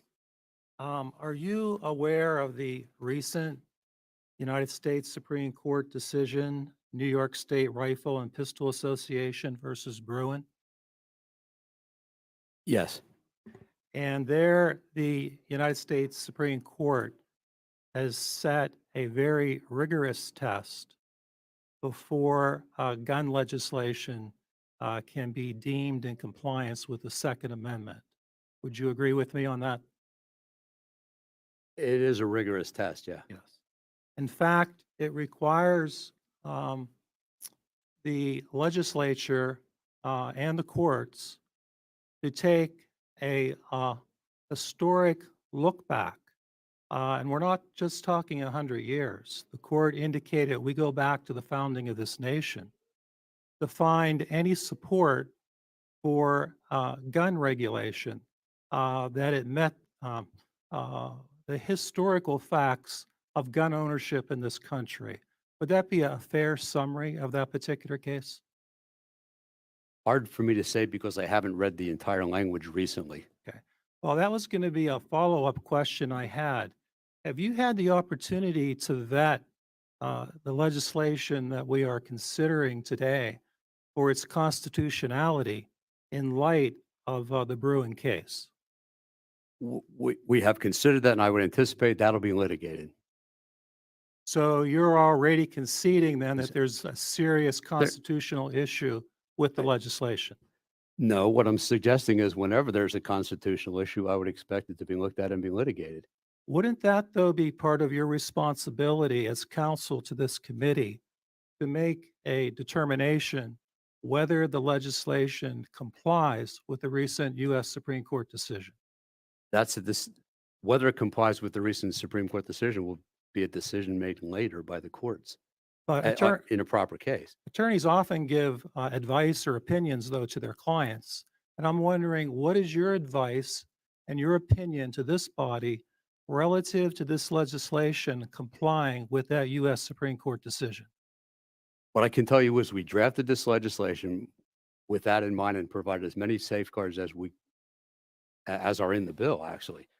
That's why there are safeguards like due process protections, appointment of counsel.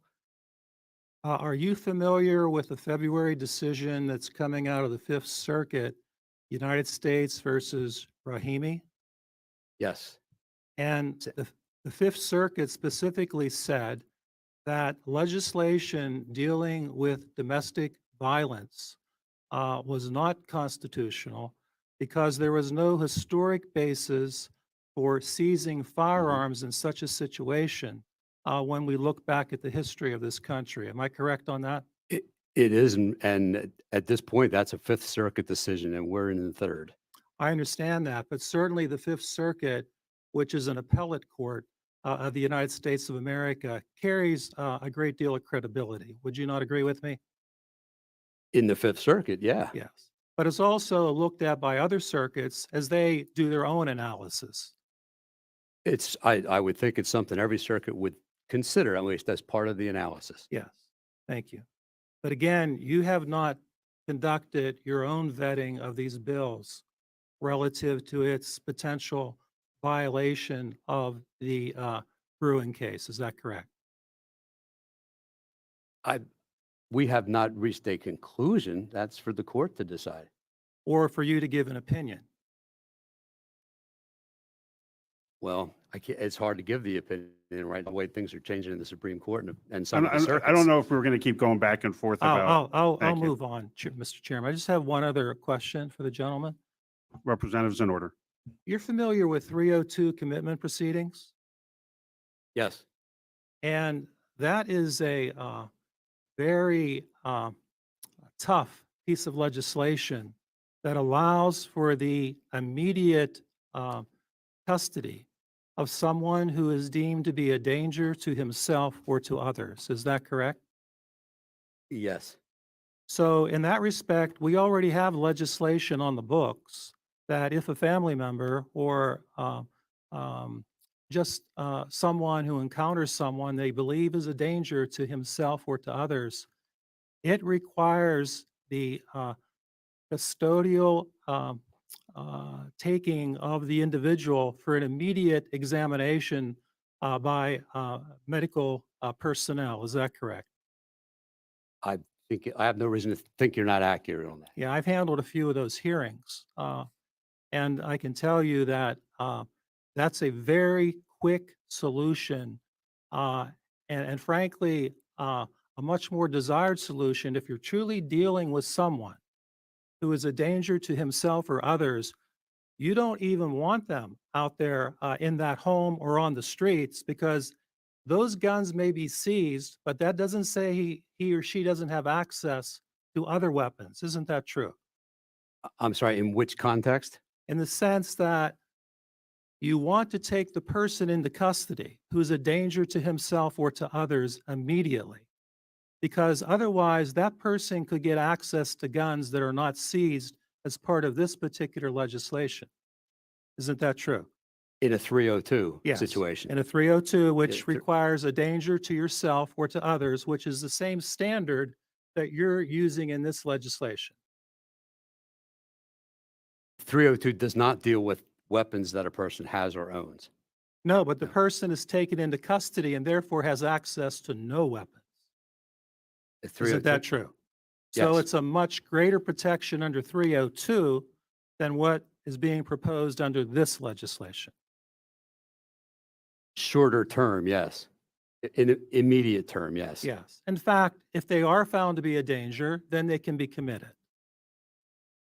Yes, if they meet the standards. Right. Thank you. I appreciate your time. Representative Schusterman. Thank you, Chairman. I'm going to say her name, Stephanie Miller. Stephanie Miller would still be alive if this bill was in place and law. Stephanie Miller lost her life during a custody exchange at a Wawa in Southeast Pennsylvania. She left a 6-year-old who is now being raised by grandparents. They have advocated hard for Jen O'Mara's piece of legislation. And in memory of Stephanie Miller and 1,600 other women and partners who have died by guns or other forms of, weapons. Today is an incredible day, so I will say her name again. Stephanie Miller. She deserves this justice, as well as 1,600 other people who have died due to weapons or gun violence, as it pertains to domestic violence. And I want to say one thing about Stephanie Miller. She did have a PFA, but she also had a custody arrangement. She was unable to be in 3 places at once. She was working to support her son. She had to get to that custody exchange, and she could not make it to court to extend the PFA. ERPO would have been on her file and it would have kept her alive, because I don't even want to mention this person's name, but her ex-husband was able to obtain a weapon and kill her on that day. Thank you very much. Representative Ledbetter. Thank you, Chairman. Question directed to council. With respect, Chairman, you mentioned discussion on the bill regarding to Pennsylvania and the Commonwealth. Council, cruelty to animals, relating to cruelty to animals or a similar law in another state. On the bill, as an avid hunter, currently, while every state defines animal cruelty differently, and hunting is not part of animal cruelty currently defined across the United States. In the event that another state were to include a portion or practice part of hunting, whether it be the harvest of the animal or other various items within that, would or similar law in another state then cause the individual within Pennsylvania to fall under this piece of legislation and potentially be subject to the following steps? First, I find it very difficult to speculate as to what a possible future law would entail and whether it would be similar to anything in Pennsylvania. So I can't answer that question. I share the same concern, counsel, which is why I have even more concern in the language specifically outlining similar law in another state, as stated in the bill. Similar law is a determination made by the courts based on the elements of the offense, generally. Thank you, Chairman. Chairman Kaufman, the final speaker. Thank you. I appreciate the discussion here today, and I appreciate Representative O'Mara and her sharing her personal experience and personal journey. I think it's important to note that the 302 mental health commitment process is not simply about depriving citizens of their right to bear arms. It is about getting them the care that they need. It's about caring for the person and making sure they become healthy and whole.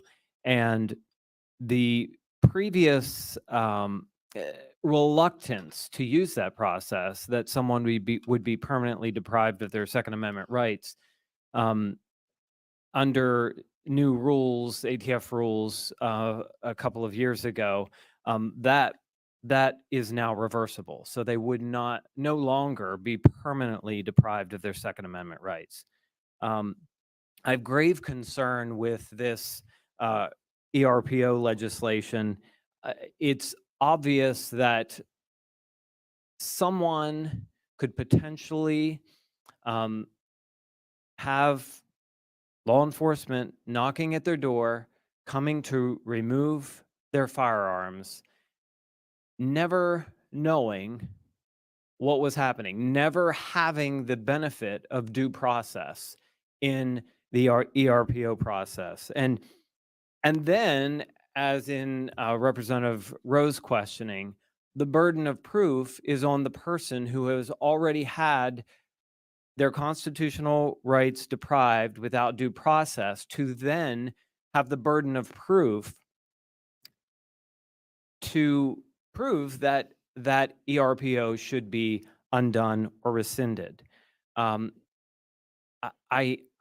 appreciate the intent and the anecdotal stories and the heartstrings that are pulled by something like this, but the reality is not beneficial.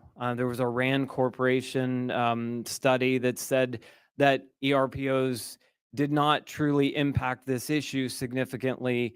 It was virtually unnoticeable, the difference in places where there were ERPOs and not, when you look at gun crimes and suicides and domestic violence.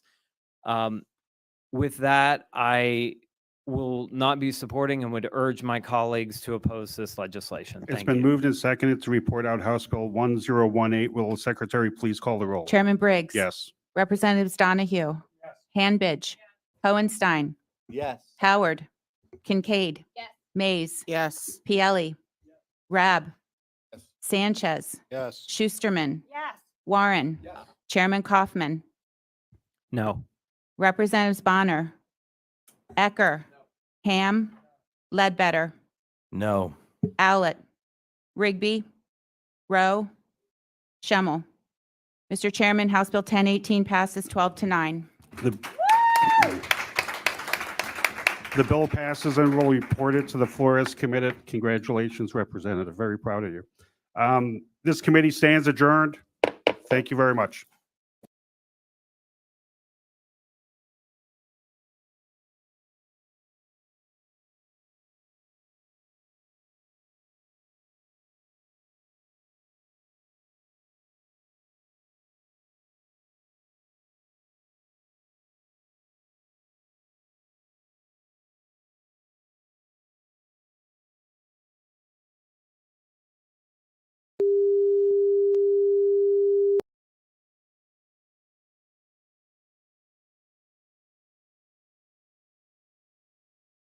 Coming from the field and listening to the voices in the field, including law enforcement organizations, management, labor, and most importantly, community.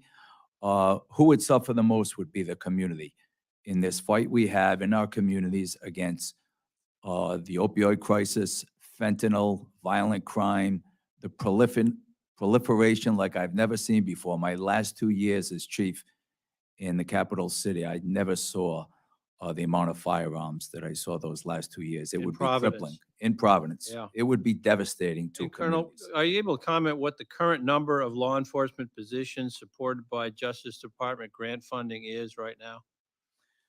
So with this funding, we'd allow for the hiring of about 1,500 officers. And if we were to take a cut, it would probably ring true to the tune of 300 to 400 officers in several states around this country. Okay. Thank you for that, and thank you for your service all those years. Thank you, sir. And Ms. Johnson, same questions to you. What impacts would cuts of that nature have on our ability to support our police and protect our communities? I would echo that it would be also devastating. Just for example, in our Burn Justice Assistance Grants Program, which is the leading source of federal funds for criminal justice agencies, for states, it would be an average of a $1 million reduction to their formula grants. Very significant and difficult for them to bridge that gap.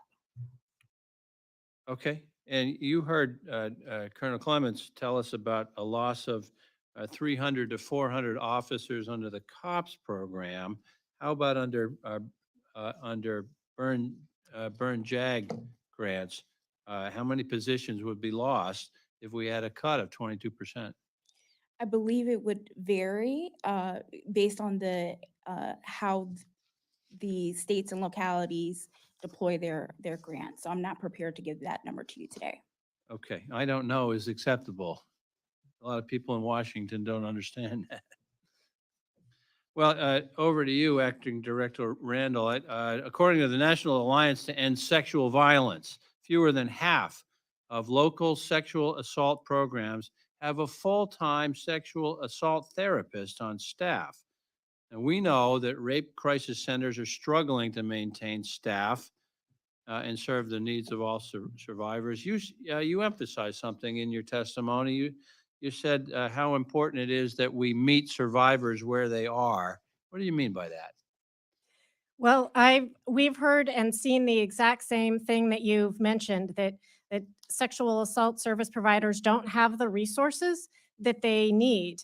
I hear about survivors who are raped, but then on a waiting list to get counseling. And that's why we've asked for a $21.5 million increase in our sexual assault services program. And that's a formula that will reach, every state to allow them to meet those needs. And when I talk about meeting all survivors where they are. That means, right, survivors have different needs. The needs of a survivor in New York City are different from the needs of a survivor in Northern Alabama. Everyone needs access to safety and justice, but you need services that respect your community and your culture, that respond to the unique challenges and the unique resiliency in that community. So to that end, we've done a lot of outreach to small communities, to rural communities. I don't to mean try to to get interrupt funding you, out but there. I'm on limited time here.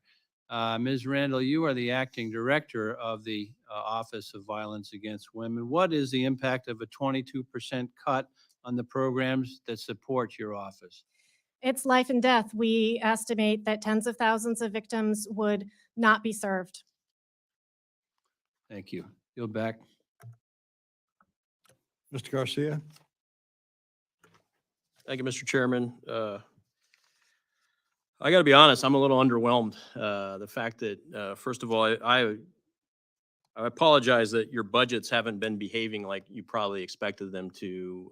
The inflation that we've experienced over the last 3 years, 7% or so compounding over what, 30 months now, makes your buying power behave effectively 21 to 23% less than what it should have been. So on behalf of Congress, out of control spending over the last 3 years, I want to apologize for lack of buying power. But as I'm looking at your budgets, these increases are actually aggravating the inflation problem that we're having on some levels. I don't understand, I guess, at a top level, why the president's budget request cuts cops. I agree with everything you said, Mr. Clements, and I appreciate your service and what you're doing today for our communities and our neighborhoods. So I don't understand. I can't wrap my brain around why we would cut the cops grant funding from the White House request. That makes no sense to me. And then, so I guess my question is primarily to Mrs. Randall and Mrs. Johnson about your performance overall in the last 2 years. How would you rate both of your respective areas in terms of how well these programs have been working, and sort of what are the results of those programs at a macro level, or if there's specific examples that you can cite? Sure.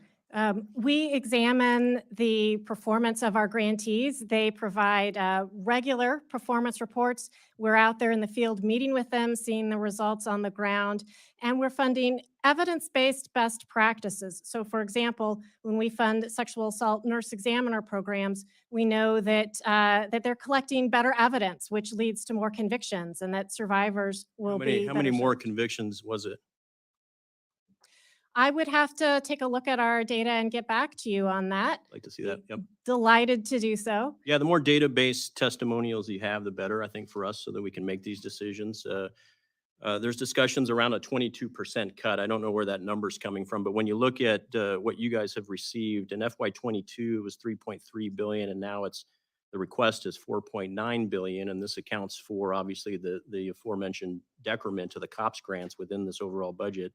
So that represents a 48% increase from just FY22 numbers to the requests from the president's budget here this year.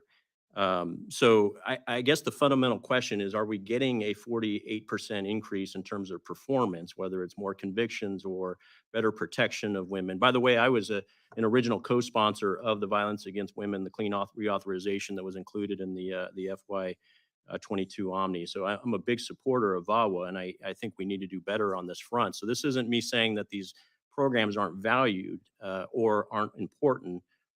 My question is, are they effective, though? And are these taxpayer dollars being used correctly? I think the values that we are seeing on VAWA come out to roughly $20 million per state if you average it across 50 states in this request. So the question is that enough? And are you getting the benefits that the taxpayers would expect to see with these values?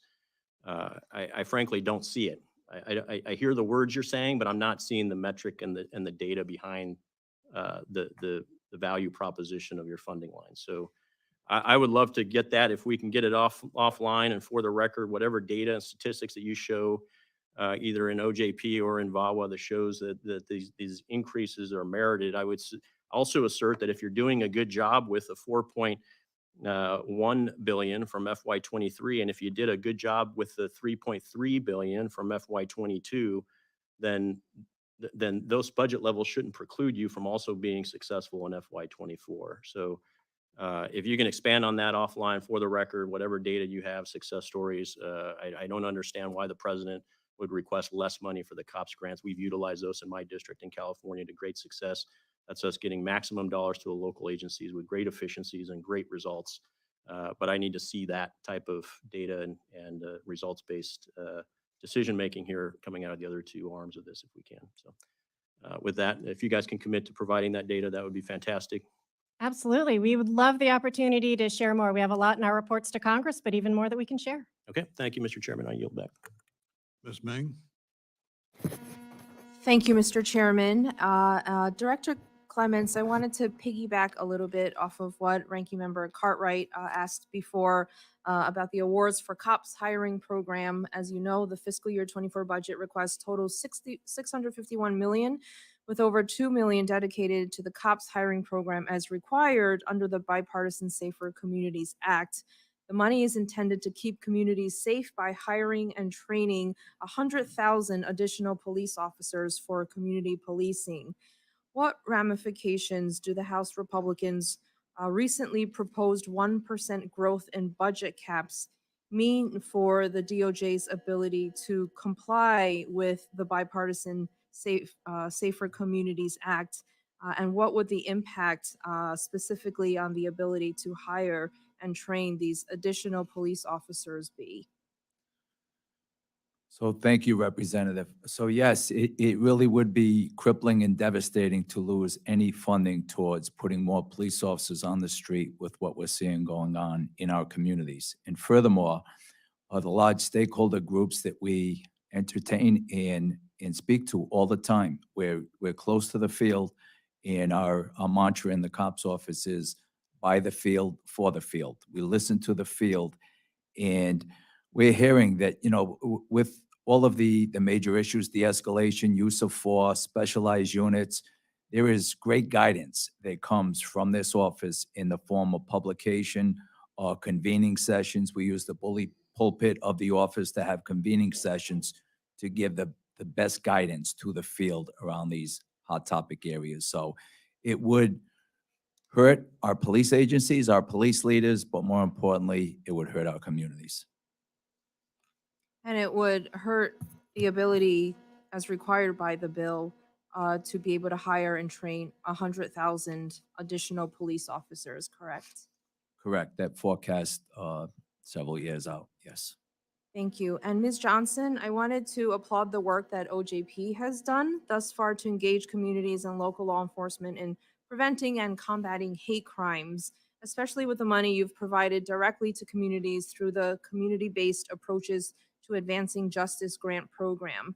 Can you talk a little bit about the impact that potential funding caps would have on underserved communities who are eligible for grant funds available under the community-based approaches to advancing justice and Jabara Hire No Hate grants? Yes, those deep cuts would result in, typically for our competitive based programs, 20 to 25% reduction in the amount going out or the number of awards. So it would greatly impact the ability of recipients, community-based organizations to do outreach and establish community awareness and other things to combat hate crimes. How many jurisdictions or organizations do you think would lose awards to combat hate crimes if your office is operating under a budget at the fiscal year 22 level? I'm happy to follow up with you with exact numbers. FY22 was the first year of that program. It's very early, but we're grateful for the funding that we received and have received much positive feedback from the field on those resources. But if there were potential funding caps, as has been proposed, would it make it harder for us to combat and prevent hate crimes? Yes, it would. Thank you. I yield back. Judge Carter. Thank you, Mr. Chairman. And welcome to all of you. I authorized the Police Act, which allows the law enforcement and medical personnel to use federal grant funds to train and better be prepared for the active shooter situations they'll encounter. However, with only 651 million, it is a decrease in the Police Act, and that's where those grants are located. It's a $1 million decrease. Now, with the events that we all know about and the good that the active shooter program, in fact, the last active shooter issue we saw trained active shooter officers go to the sound of the guns and save numerous lives by doing what they were trained to do. And we've also seen places where they stood outside until the gunfire stopped and seen the damage that people who didn't and weren't trained by active shooter how to go to the sound of the guns and what the consequences of that. Now, with this reduction of $1 million in what I call training funds, how's that going to affect this active shooter program? Who wants to answer? Thank you, Representative. And it's true, we've seen both sides of how to handle these situations, some impeccably courageous and brave, and we've seen the other, of which we have we have a consultation going on in one of those jurisdictions now to review lessons learned, best practices, and to give guidance for the field going forward. But the training that we do is critical in communities around this country in how to handle these type incidents while they're taking place, before they occur with the proper training, and after action guidance on best practices. And we've seen some tremendous brave actions by officers who've been well-trained in active shooter, and it's critical training on communications, policy, deployment, tactics, incident command. Is very important when you have a large-scale event with many departments, many agencies involved on the ground at the same event. Yeah, with a $1 million decrease in funding at cops, where now the big people send their people to active training. It's the little guy and the mid-sized guy that doesn't have the funds unless they have a cops grant to go do active shooting. And most of our smaller jurisdictions are all over this country. And I hate to see us not give them the opportunity to do the best they can to stop this situation. The last 3 or 4 have been in rural areas. And some of them were active trained, like this kid that shot up the elementary school. They did the right thing in every way, the best I can see. Yet you go back to Texas, the thing that happened in Texas. None of them were trained. They sat and waited. Yet they could have applied for a COPS grant, even the small jurisdictions, and gotten that training. And I hate to see this reduced. Do I have time for a second question? Okay, despite the requested budget decrease for the Office of Justice Programs and the $2.44 billion designated for state and local enforcement assistance, the present budget is essentially flat on the funds for Brian Bragg grants. This formula grant program is at the heart of what the department should be focusing on, state and local law enforcement. Why is OPJ prioritizing funding for progressive administrative priorities instead of local law enforcement agencies at a time when crime continues to be on the rise in most cities and law enforcement agencies report struggling retaining staff and financing necessary to equip and train staff? Thank you for that question. Reducing violent crime remains a priority for the department and OJP. In addition to the burn assistance grants, we also asked for 884 million for our gun crime prevention fund, which would help fund task forces hiring, training, equipment that could reduce and prevent violent crime. Yield back. Mr. Tron. Thank you, Mr. Chairman, and thank you for appearing here today. Today, as co-chair of the bipartisan Second Chance Task Force, I'm focused on improving reentry outcomes at the Bureau of Prisons because the data is clear. The best way to reduce recidivism is through stable employment. In fact, the probability of reconviction for someone who's employed for 2 months at $10 an hour or more is only 8%, a fraction of the probability of an unemployed ex-offender over 60%. Ms. Johnson, one of the best ways to help these returning citizens is to get them a job, and that's to clear their records. Millions of these individuals are eligible to have their records sealed or expunged, but the process is too complex, too expensive. State-passed clean slate automatic record clearing laws are costly and have been a barrier to widespread adoption. Tomorrow, we're going to reintroduce the bipartisan Fresh Start Act, which will provide assistance to states to help them implement their clean slate laws. We also made language last year in the InChip program to provide grants to help them implement their automatic clearing laws. Could you please talk about OJP, the assistance OJP has provided to states to help them establish and implement their record clearing? Yes, thank you. As part of the bipartisan Safer Communities Act, 40 million a year, or in total 80 million for FY22 and 23 was provided for InChip. And we have accepted applications through the end of February, are expecting to make awards within the coming months. And part of that would include some expungement activities. So if that's cut 22%, you would expect we'd have more folks going back into prison and spending more, we would then spend more money to keep them incarcerated. Is that correct? Yes, that is correct. Thank you, ma'am. In addition to clean slate laws, I'm concerned that the Republicans plan to decrease funding for the Second Chance program, which was overwhelmingly passed during President Bush's second term, provides vital assistance to the formerly incarcerated to help them reintegrate again society and again get jobs. Ms. Johnson, could you please talk about how decreasing funding to 22 level will impact OJP's ability to help these returning citizens get a second chance?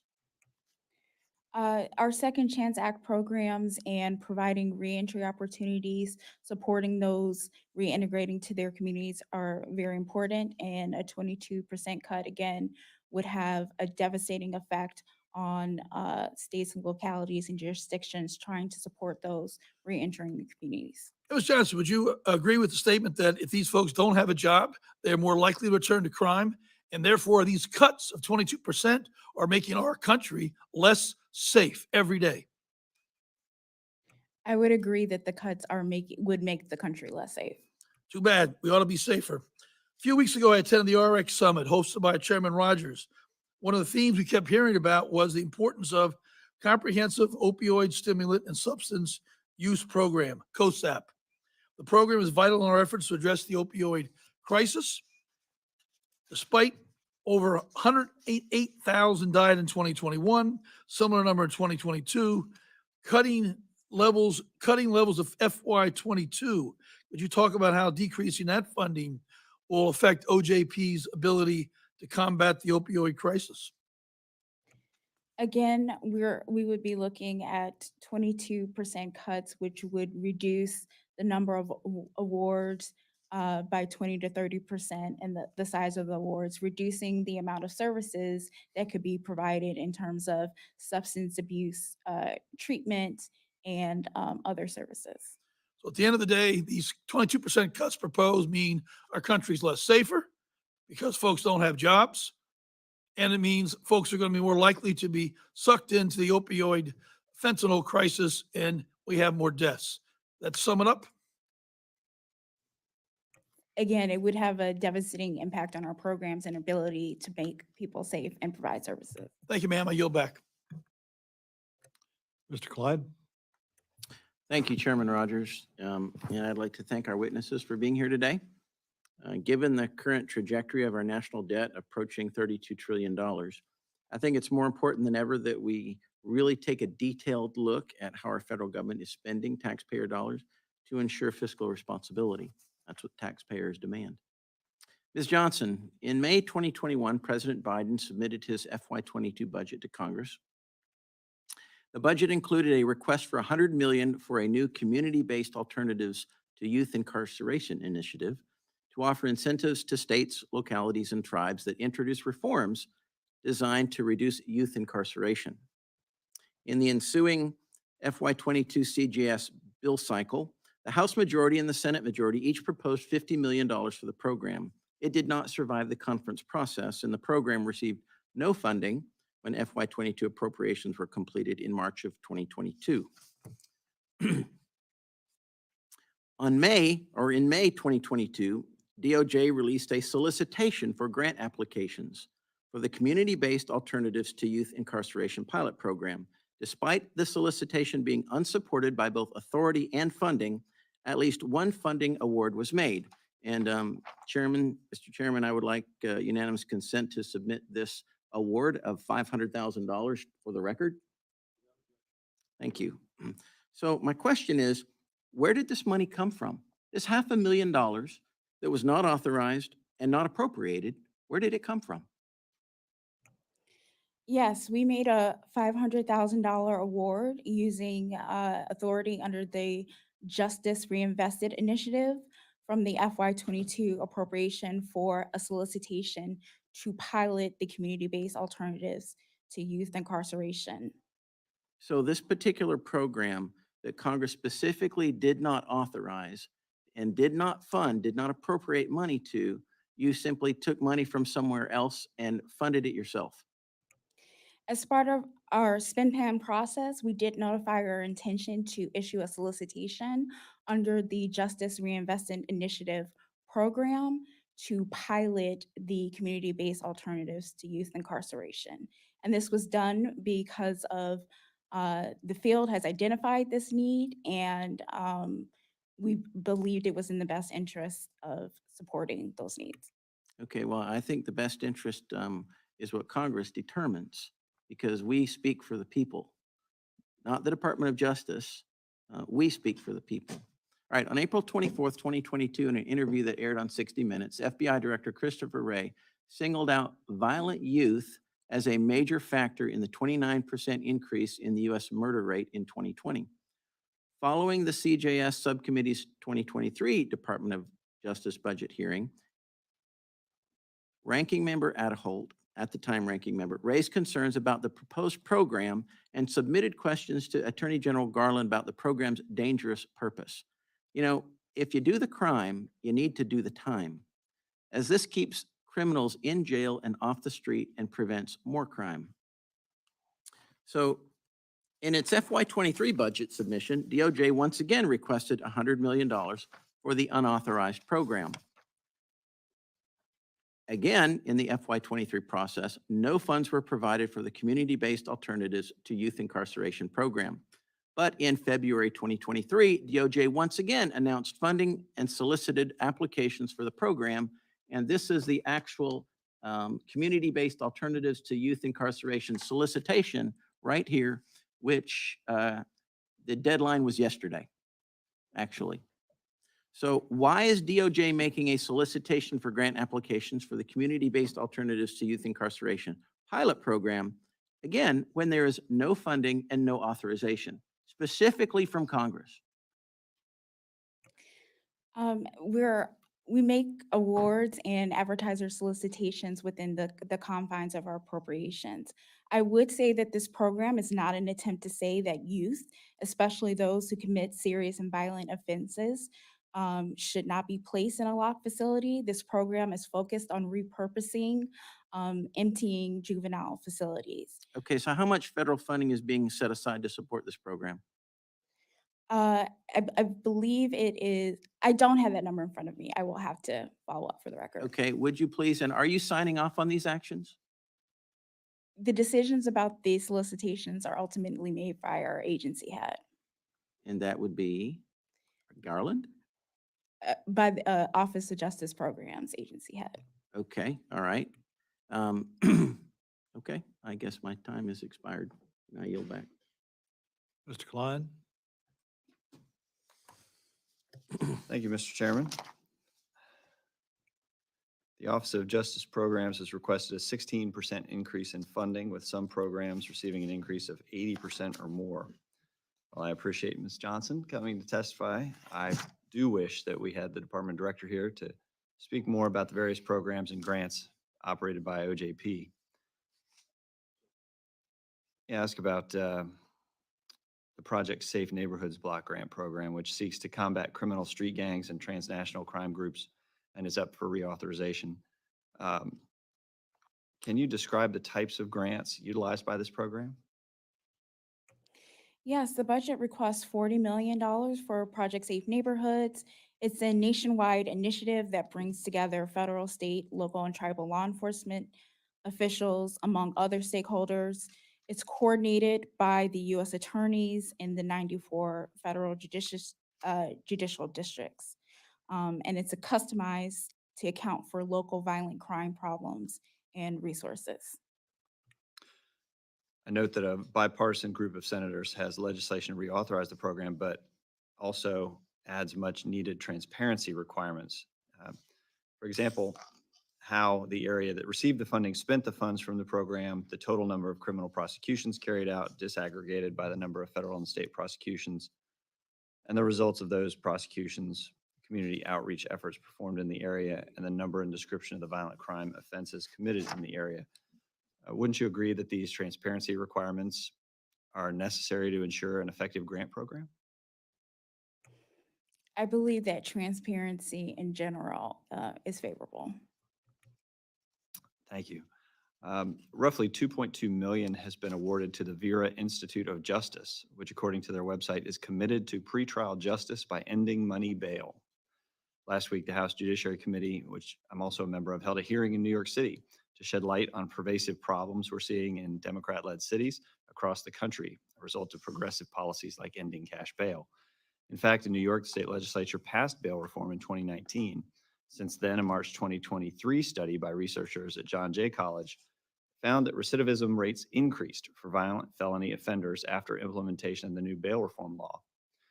In my home state of Virginia, we were proud that as a result of reforms that we took back in the 90s, including abolition of parole, that we became the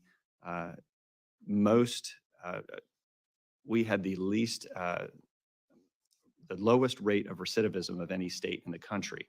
And that's something that Virginia was very proud of. Wouldn't you agree that it's wrong for DOJ to provide millions of dollars in grants to organizations that advocate for policies that lead to further victimization by allowing repeat offenders to be released back into society? I'm not familiar with the details of the sources that you're citing, but I would say that, again, reducing violent crime, supporting effective reentry programs remains a priority for the department and the Office of Justice Programs. As a former prosecutor of domestic violence, I know all too well the importance of the Violence Against Women Act and the programs administered by the Office of Violence Against Women. In the written testimony, you make note of some of the ways in which this office is assisting local communities like Lynchburg, Virginia, which I represented prior to redistricting for my first 2 terms. Ms. Randall, how much emphasis is placed by the Office on Violence Against Women on restorative justice programs? Our office is really focused on, supporting state and local law enforcement and prosecution in responding to domestic violence and sexual assault, as well as victim service providers. Congress has administered a small amount. I believe last year it was $15 million for restorative justice. Okay, would you agree that restorative justice requires both parties agree to participate? Yes, that's in fact a requirement in the statute. Okay, yeah, in fact, a major component of a restorative justice program is that the defendant apologizes to the victim and the victim accepts this apology often in the presence of the defendant, correct? Not necessarily, but the key requirement is that restorative justice would only work if the victim agrees that they want this process at all. And then the process itself must be driven by the victim and what they want. If they don't want to receive But aren't an you aware apology, they that shouldn't. sometimes there's pressure for the victim to participate in these programs by a prosecutor in order to get a plea deal?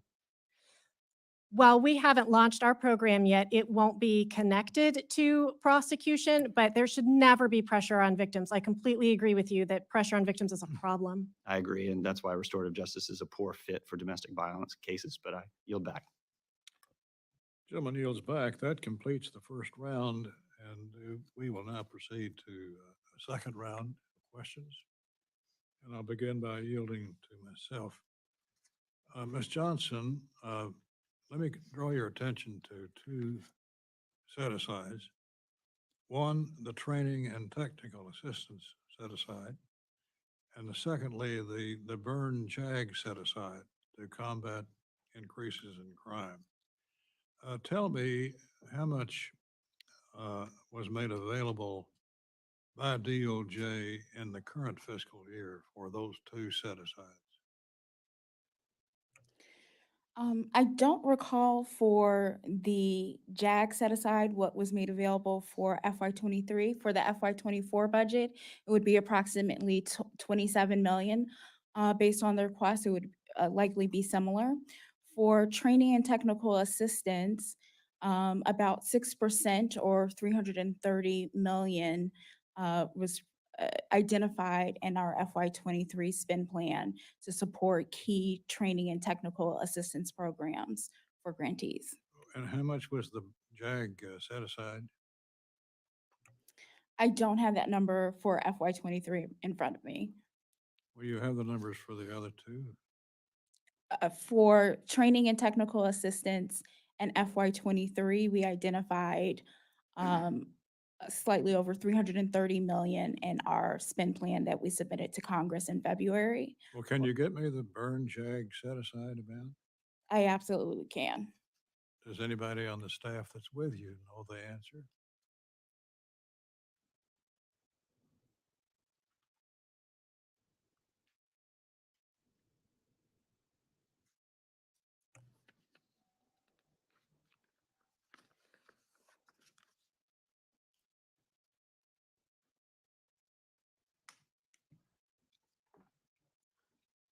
I will follow up. All right, find out before we leave here today, and we'll. Yes, sir. What, if any, policies does DOJ have in place to ensure that these funds are not being used in a manner that runs contrary to congressional intent? We have a rigorous oversight program in terms of grantees have to submit quarterly performance and financial reports. We're also reviewing their progress. We have a robust financial and programmatic monitoring program to assess and make sure that grantees and recipients are complying with the federal grants. We lay out as part of our spend plan our intention of how we are complying or intend to issue solicitations consistent with the authorities provided by each appropriations line item. Ms. Johnson, the Office of Justice Programs is requesting 15 million for a new program aimed at sealing or expunging the criminal records of juveniles. Is that consistent with the administration's support for enhanced firearms background checks that review juvenile records? Or would it undermine that position? This program is focused on aiding justice-involved youth and set aside barriers that would prevent a successful reentry into society. I understand. But is that inconsistent with the administration's support for enhanced firearms background checks? I'm not prepared to answer your question today. I will have to take it back to the department. I'm sorry? No, it is, no, I don't believe it's inconsistent. As I said, our budget is approved by the department and the Office of Management and Budget. But for addition, I'm happy to take your question back. I'm hearing your concerns, and provide additional details. The solicitation for grants under the Bipartisan Safer Communities Act enacted last summer included as an allowable use so-called gun courts. They're diversion programs wherein participants can go through a probation and monitoring period instead of prison time for illegal gun possession. They're also used to help gun crime offenders wipe felony records away. Does the department believe this initiative would advance efforts to reduce gun violence? If you're speaking about the State Crisis Intervention Program, it's a formula-based program, and we provided examples of potential ways that states could execute that funding. But overall, yes, we do think it will be helpful in reducing gun crime and violence in the country. My time has expired, Mr. Cartwright. Thank you, Chairman Rogers. Chairman Rogers was just talking about the Bipartisan Safer Communities Act, the BSCA, that was passed in fiscal year 2022. It's $1.4 billion, which is $280 million a year for 5 years. It was provided to the OJP for violent crime-related programs, and $100 million, which is $20 million over 5 years, was provided to cops for school safety programs. What I'm interested in is the level of application for these grants. How much in dollars in qualified applications are you folks receiving for these programs, Colonel Clements and Ms. Johnson?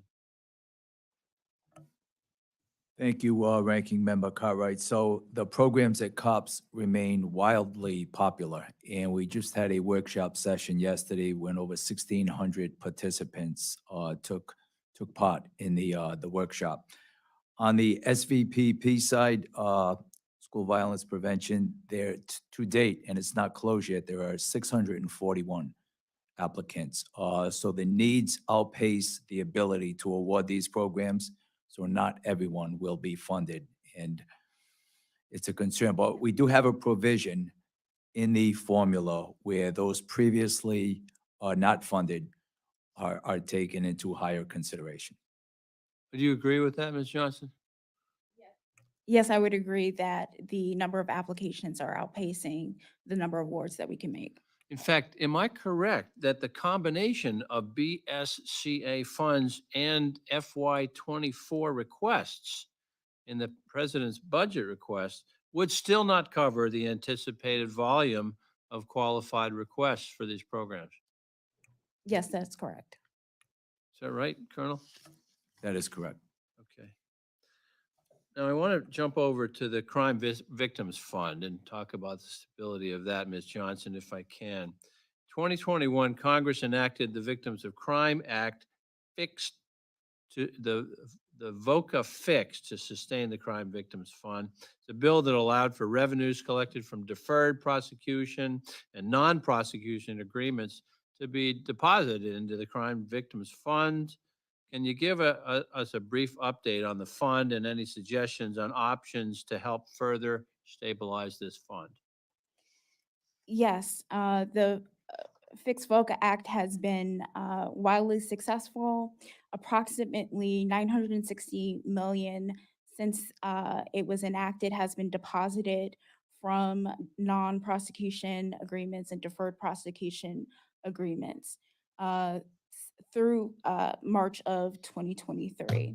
And the fund is at a healthy balance of over 2 billion as of March. So we are we believe that the reduced obligation cap of 1.2 billion will help stabilize the fund for fiscal year '24.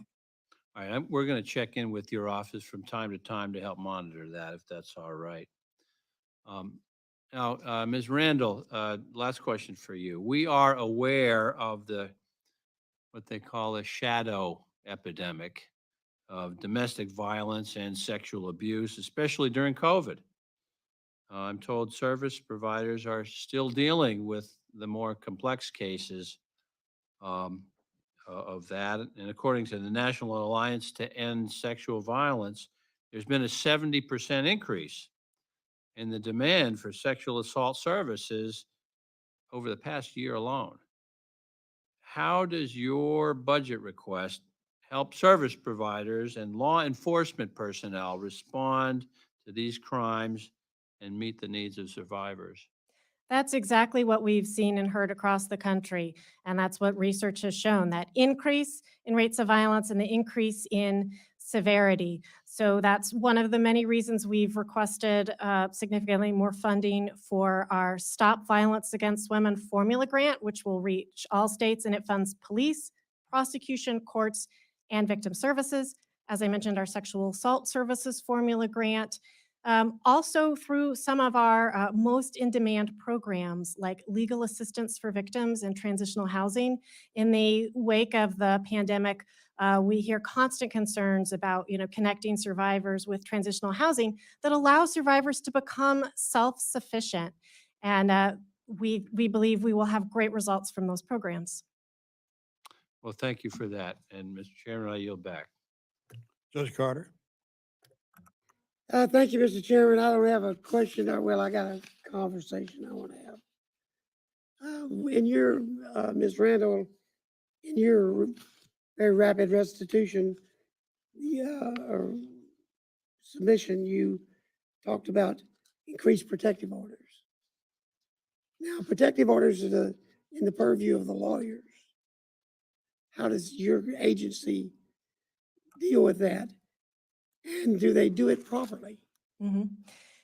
We support the issuance of protection orders by funding prosecutors, by funding civil legal attorneys. Our Legal Assistance for Victims program. Those attorneys are often quite successful, and we'll be happy to share the exact details in securing restraining orders for survivors. And then research shows that if you have a restraining order, you're significantly less likely to experience further violence. Well, I tried in my time on the bench, 20,000 divorce cases. That's a lot. And people ask for protective orders in almost every divorce case. And if their lawyer didn't do it, I told them, this is a piece of paper. It doesn't protect you. Don't wave it in front of a mad husband or wife and say, I've got a protective order. Leave me alone, because they will probably hit you right through that protective order. That protective order enhances what you can do to them when you take them back to court. Yeah, I so agree If you're with not you. doing it properly, a protective order is just a piece of paper. That's why it's got to be paired with, strong law enforcement responses so that law enforcement can respond quickly and safely and well. We provide training for courts. Not every judge is as well educated on this as you, so we help educate judges on these issues. But it's a key reason why supporting law enforcement is one of our funding priorities. And you're doing it mostly through the criminal justice side, not the family law side. The training we provide for courts does include the family law side. For example, we have a Justice for Families grant program that specifically addresses family courts. Okay. Ms. Johnson, I didn't come prepared to ask this question, but you just talked about a fund of $2 billion that's coming from deals made in court, right? And criminal fines. Yeah. Penalties, yes. Deals made in court. Is there any direction as to what that's going to be used for? Yes, it's an obligation cap of 1.2 billion for the crime victims funds. It funds services for victims of crime. Most of it goes out as formula assistance to states. So what does that mean? The good majority of it goes out to states for victims assistance and compensation funds. So it provides housing for victims, counseling, other services that they might need. Okay. Thank you, Mr. Chairman. Thank you, Mr. Chairman. And I want to go back to my line of questioning regarding the community-based alternatives to youth incarceration program. So you said the agency head is the one who signs off on this diversion of funds. Is that correct? And would that be Administrator Liz Ryan? The agency head and Administrator Ryan would determine the solicitation under, as authorized under the, in this case, the Justice Reinvestment Initiative. Okay, so she authorizes this $500,000 of funds to be diverted. I would not say that the funds were diverted. We Well, indicated in our. if Congress doesn't authorize them and Congress doesn't appropriate to them, then they get diverted. And I think that's one of the reasons why citizens don't trust the Department of Justice, because, you know, Congress decides where money's to be spent because we're the representatives of the people. It's not the three-letter agencies of the executive branch. Now, in your statement, you say approximately $2.3 billion in mandatory funding is requested, including $1.2 billion for the Crime Victims Fund. Well, you just told our ranking member there that the fund has $2 billion in it as of March. And you want another $1.2 billion? And I guess that $2 billion comes from deposits from criminal fines and deals made with those who are being convicted of a crime of something or other. All right. So why do you need $1.2 billion more? You've already got $2 billion in the fund.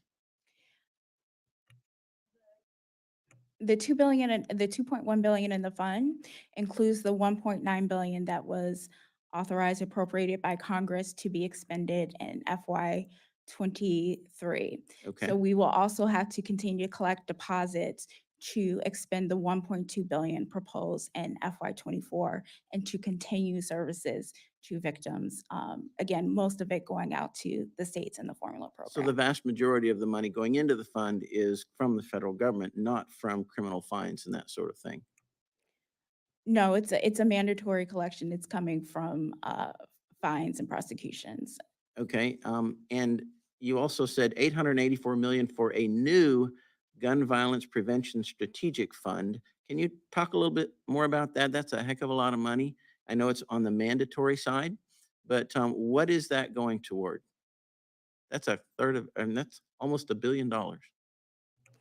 Yes, it's 884 million for the new Gun Crime Prevention and Strategic Fund, part of the President Safer America Act. Primarily, it goes to supporting hiring for critical positions, law enforcement, criminal analysts, to support task forces, to support additional training and technology, and so forth. Okay, all right. I guess that's all the questions I have. Thank you, and I yield back. Is Mr. Klein not here?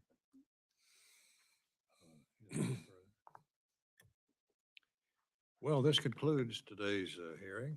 Thank you for appearing before us, answering questions.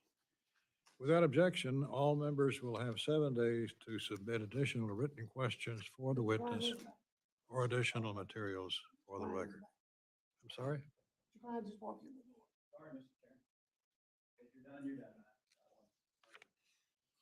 You're recognized.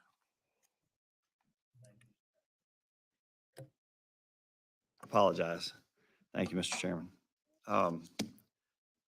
Just a couple more questions for Ms. Johnson. Can you explain what the Training and Technical Assistance is, TTA?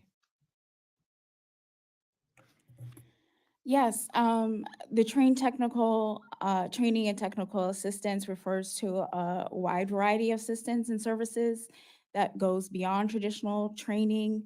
It helps partners assess their effectiveness. It helps broaden the reach of grants because it may be, the assistance could be provided to grantees and also non-recipients and share best practices. It allows them to consult with subject matter experts in designing their programs and to improve efficacy, Okay.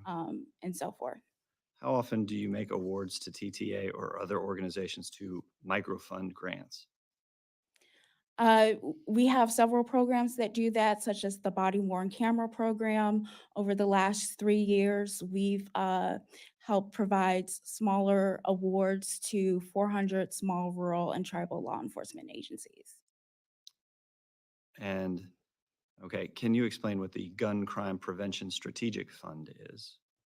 Yes, the Gun Crime Strategic Prevention Fund is a $884 million mandatory request that would help increase hiring for critical law enforcement positions. Prosecutors also provide enhanced training and equipment for the criminal justice community. Will this program replace an existing program? No, sir, it would not. Okay. Can you explain what the Training on Racial Profiling, De-escalation, and Duty to Intervene program is? That is a new program requested under the Burn Justice Assistance Grants appropriation that would enhance, develop law enforcement training to promote de-escalation strategies. Will this program replace an existing program? No, sir, it would not. Okay. Can you explain what the Youth-Focused Hate Crime Prevention and Intervention Initiative is?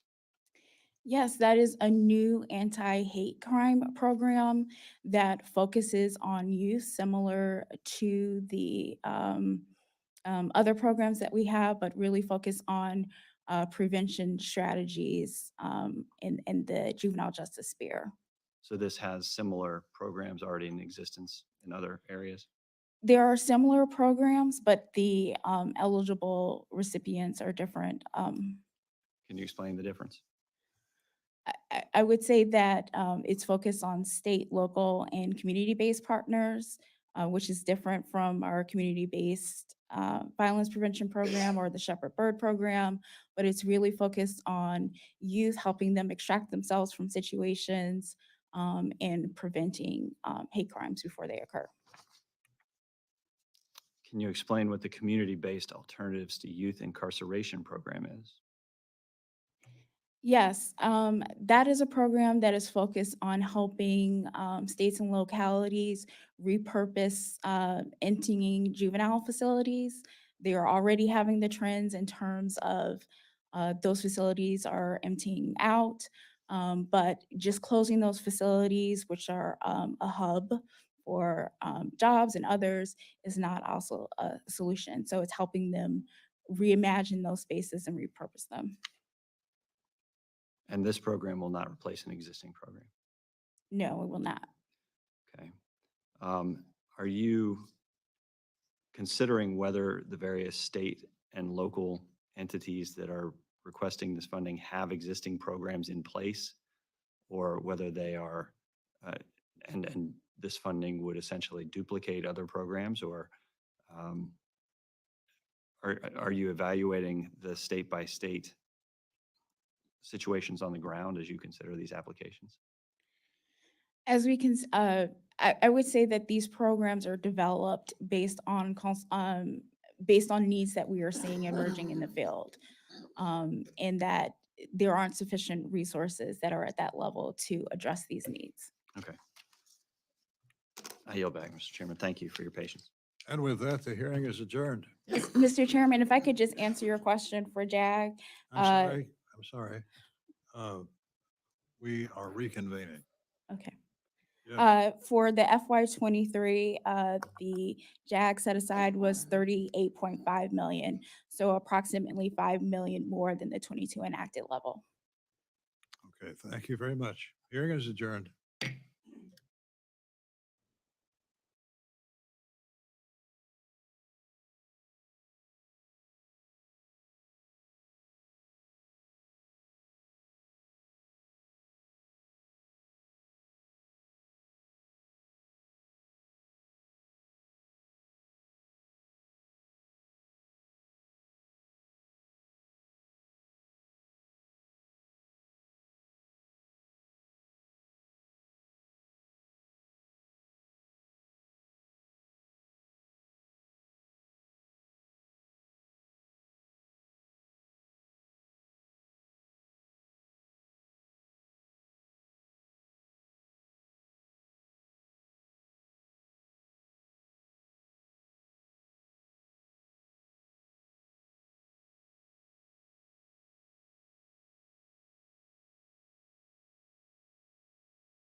these post-release services, but I hear from some people on the ground that actually sponsor can deny the services. Is that correct? Have you heard that?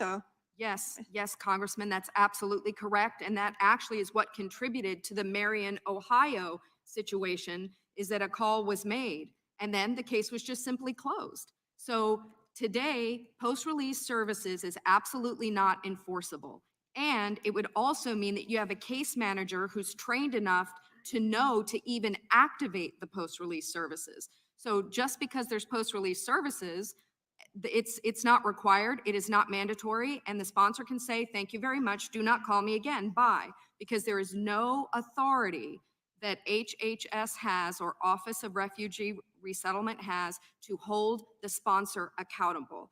And this is what's most baffling. It is a simple fix. The sponsor needs to be held accountable. Why is this a difficult thing? I do not understand. It's the simple fix. Sponsors are accountable. Sponsors are accountable to put the children in school. The sponsor should be accountable to take the child to the immigration hearing. That is what the sponsor signs up for, but that is not what the sponsor is held accountable for. And there's no legal mechanism to make them accountable. And if that changed, then children would not be trafficked. Well, I appreciate for doing that hearing, and Mr. Chairman, hopefully we will actually be able to ask the discussion, these questions from the administration, ORI, and the HSS has to respond to us, because this is inhumane, this is irresponsible, and it only benefits cartels that making a lot of money on desperate people that come from very poor conditions, and American government shouldn't be subsidized, and otherwise we're hypocrites when we criticize other countries for doing things like that. I think this should not be a partisan issue. I appreciate you being here today, and I hope we can actually find solutions to stand with these children and stop this incentivizes this insanity on the border for national security. So thank you. I yield back. Thank you. Ms. Escobar.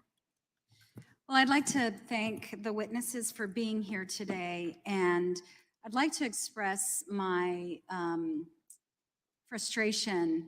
I wish this were a real hearing that would result in real solutions and real improvements that would benefit children. But unfortunately, this is not a serious hearing. This is a hearing that's intended to completely distort the record, really it's strictly for political purposes.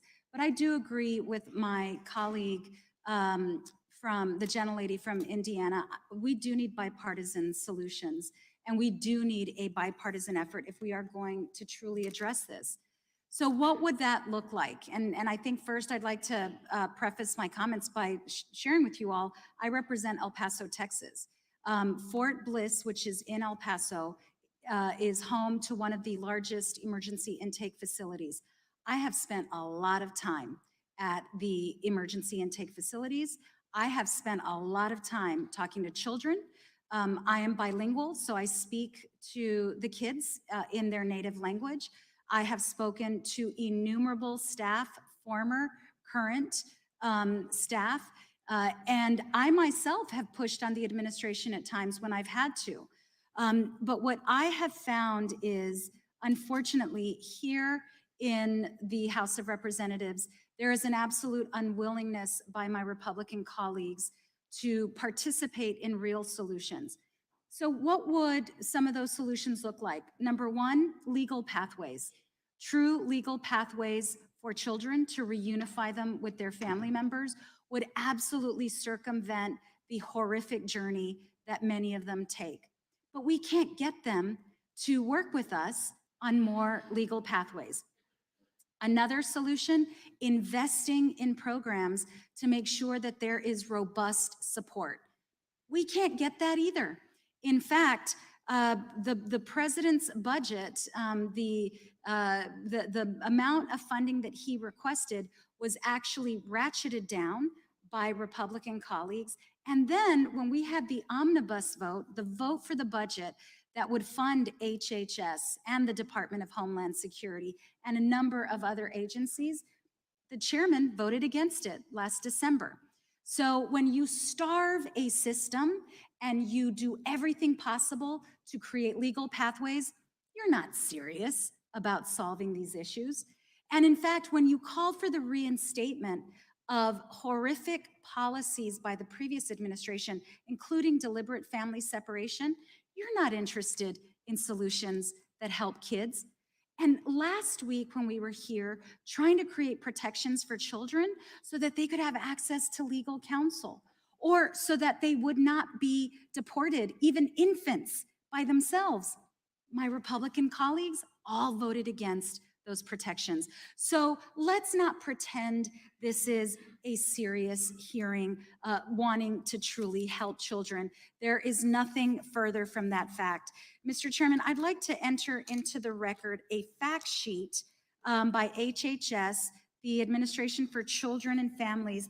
One of the witnesses claimed that there is no home study. The fact sheet disputes that, and the facts are that ORR requires a home study for children who are 12 years and under before unification with a non-relative sponsor. May I have unanimous consent to enter this into the record? Every time I visited the emergency intake facility at Fort Bliss and I spoke to kids, their complaint was that the background system was taking too long and that they were not being reunited quickly enough with their families because it was so stringent. Mr. Carey, in the remaining 40 seconds, is there any other misinformation that you'd like to clarify? Yes, I think it's important to recognize that the ORR vetting system is rigorous. Any system is imperfect, but it is balancing the need of children to be reunited with their families, with their mothers, with their fathers, versus staying in care. And the resources to do so, I believe, should be increased. And I believe there should be more interagency cooperation and clear lines of authority and leadership, such that the lines of communication between ORR and other entities that are coming in touch with these children are perhaps improved. Thank you for those real solutions. That's what we should focus on, and it should be bipartisan. I yield back. Great, thank you. Seeing no other members seeking recognition, that concludes today's hearing. I want to thank our witnesses for appearing before the subcommittee today. Without objection, all members will have 5 legislative days to submit additional written questions for the witnesses or additional materials for the record. And without objection, the hearing is adjourned. And Perfect timing. Perfect timing.